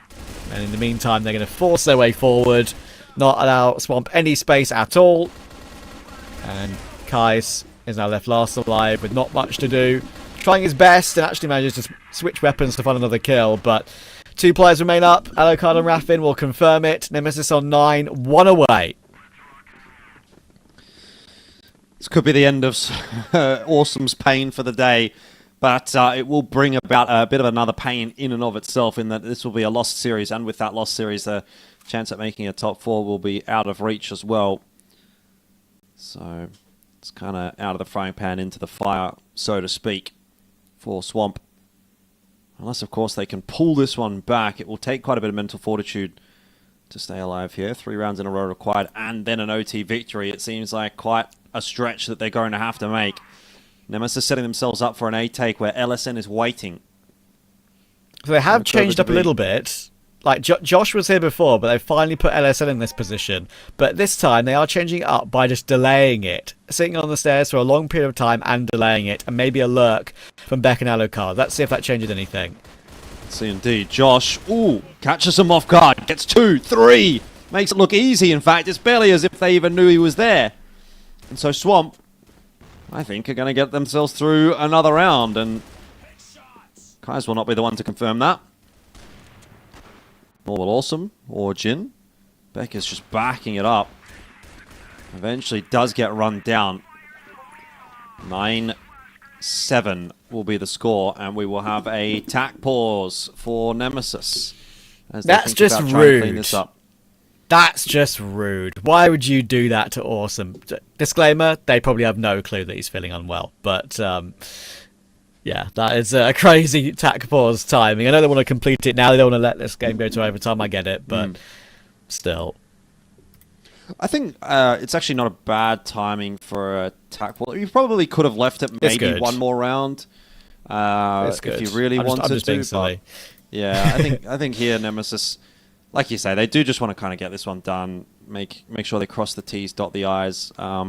Let Kevin into the conversation to have a bit of a chat. You can see he's got quite a bit to say from the coaching chair. So maybe he's picked up on something. Maybe he's the one that's called the pause, and said, "Okay, guys, I know how we're going to close this game out." I don't know that Nemesis necessarily need too much help in that respect, but doesn't hurt necessarily either.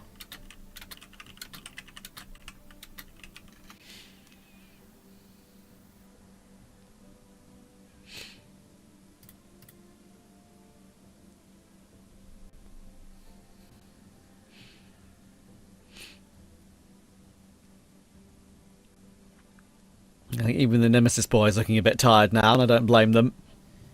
Been quite a long game.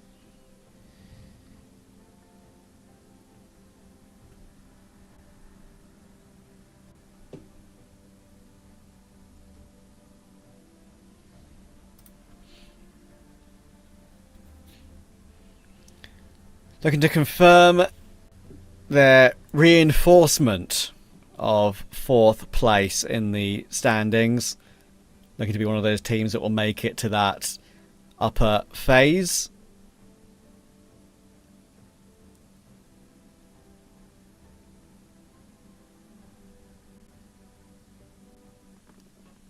And we're back in. 2 rounds left in reg for Nemesis to find the win. Yeah, let's see if they can get it done. Or again, can Swamp keep that dream alive? They have disrespected the smoke at Wood, just gone straight on out. So they've got all that Wood control. Not too keen and eager to do anything with it. Happy to just try and push Nemesis back into their sights, which has been successful here.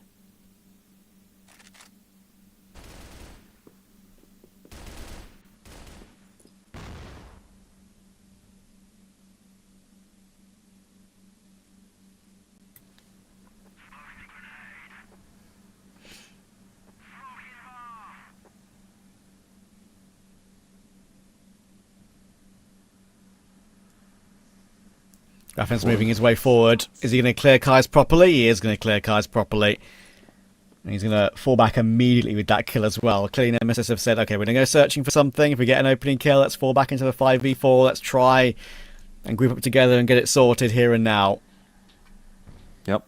That's exactly the way that Nemesis would have hoped things would have started off the back of the tack timeout, but that is going to be a spanner in the works for them. Jin pulling a fight back onto Raffin. He sticks around and just gets deleted by Dipsy. There was no backup there for Jin at all. Alucard will catch Awesome in the back as he tries to transition back into the B side, and it is a house of cards that is falling apart right now for Swamp. It was a potential chance at the 4-on-4, but that has just been completely lost, and so Nemesis will close out the map, and of course with that the series as well. 10-7 there in map 3. They close things out 2-1.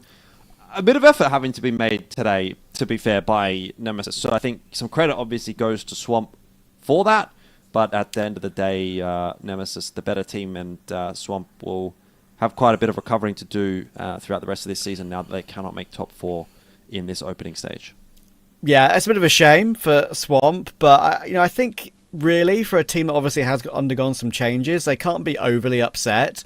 For me, I think they've actually shown progress. Again, they're one of those nearly teams that is able to take maps off of some better teams that are arguably better than them, but not able to actually close out the wins in the end. And who knows, if maybe Awesome was feeling a bit better today, there could have been a harder fight on map 2 and 3. You actually just never know. It will be something we never figure out. So number 1, fair play to Swamp. Number 2, Nemesis, a win they needed to get. 3, we hope Awesome gets better. And 4, that's it from us today. And we'll throw it over to the desk to close out the broadcast. Thank you, Trav and Elfish, for this amazing cast, and they have a really good debate. Like, if Awesome was not sick and not feeling himself, it would have been a different outcome for me. It felt like the second game and the third game, he's just like he's collapsing, but he's trying to stay on PC, to play it all along and to do his best. But hopefully he gets soon. And for the second part, congratulations to Nemesis and to having their spot secured in the Elite League.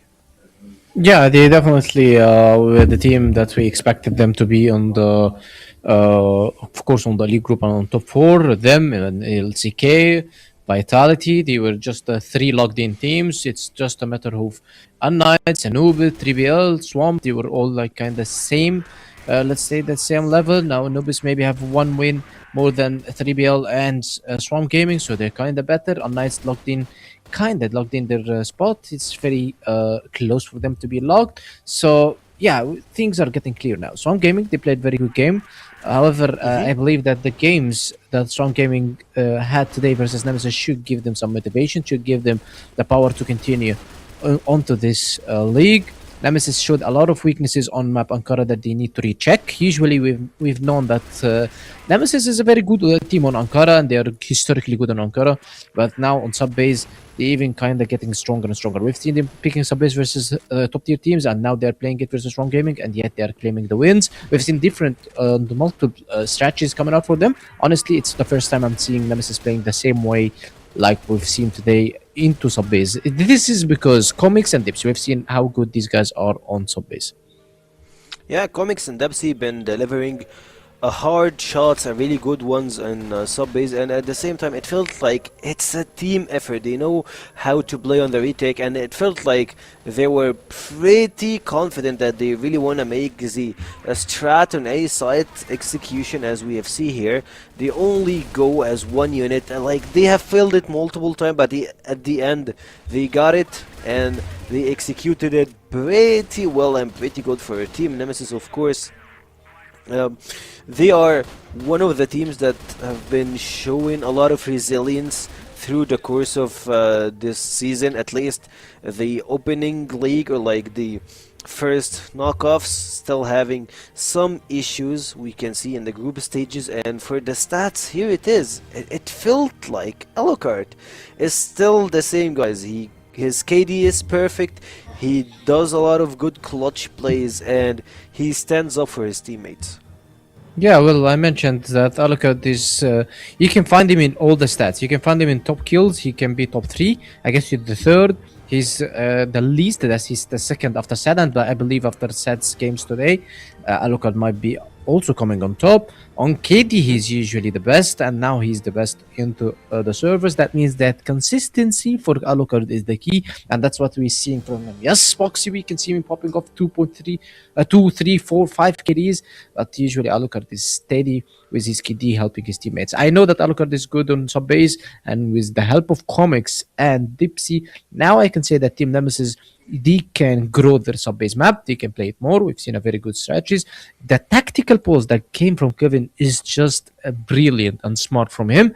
We've seen how good he managed these tactical pulls, because I believe that Nemesis, they have the same struggles as 3BL, for example, Strong Gaming, for another example, into closing the games.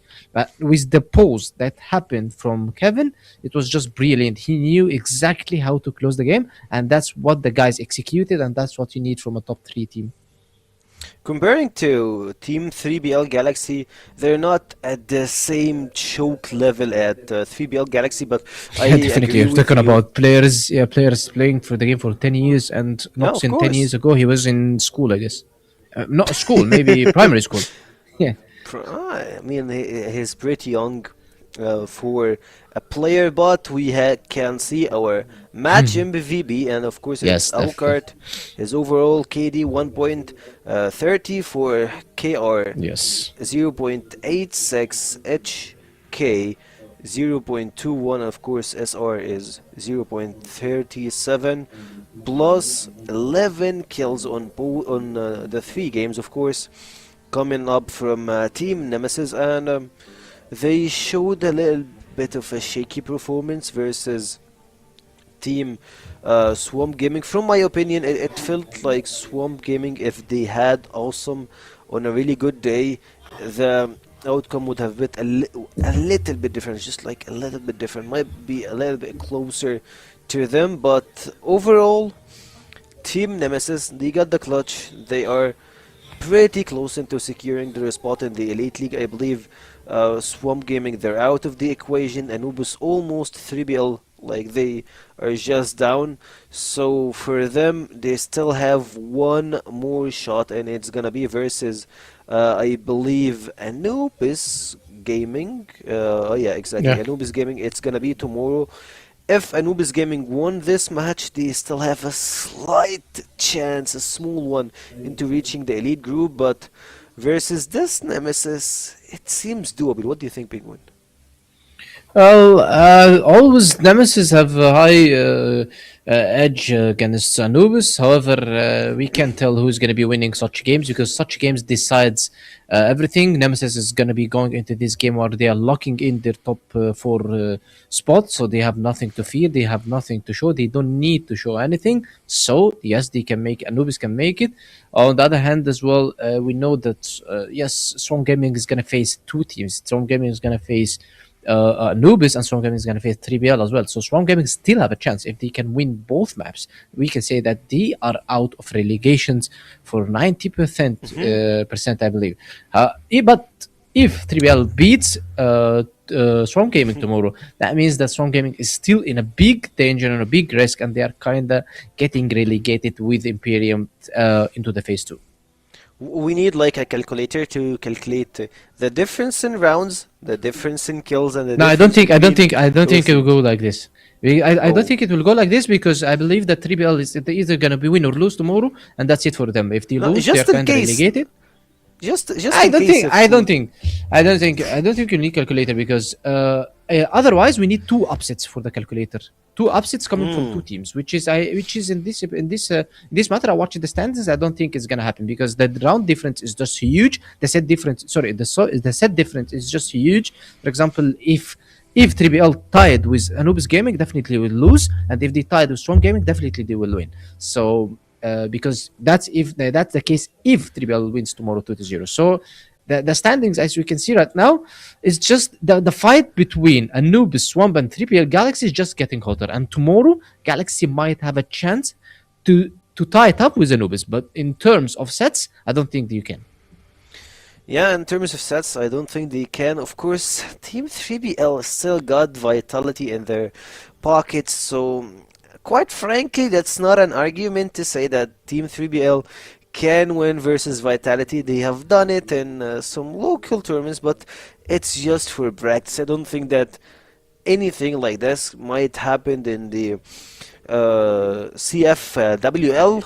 It feels like Team 3BL Galaxy are really down when it comes to rounds, when it comes to kills, when it comes to mentality itself. The mentality versus Team Anubis early on today, it felt pretty bad. And I have some really funny thing, like whenever a player or like a manager in a team have a special occasion, this team immediately lose.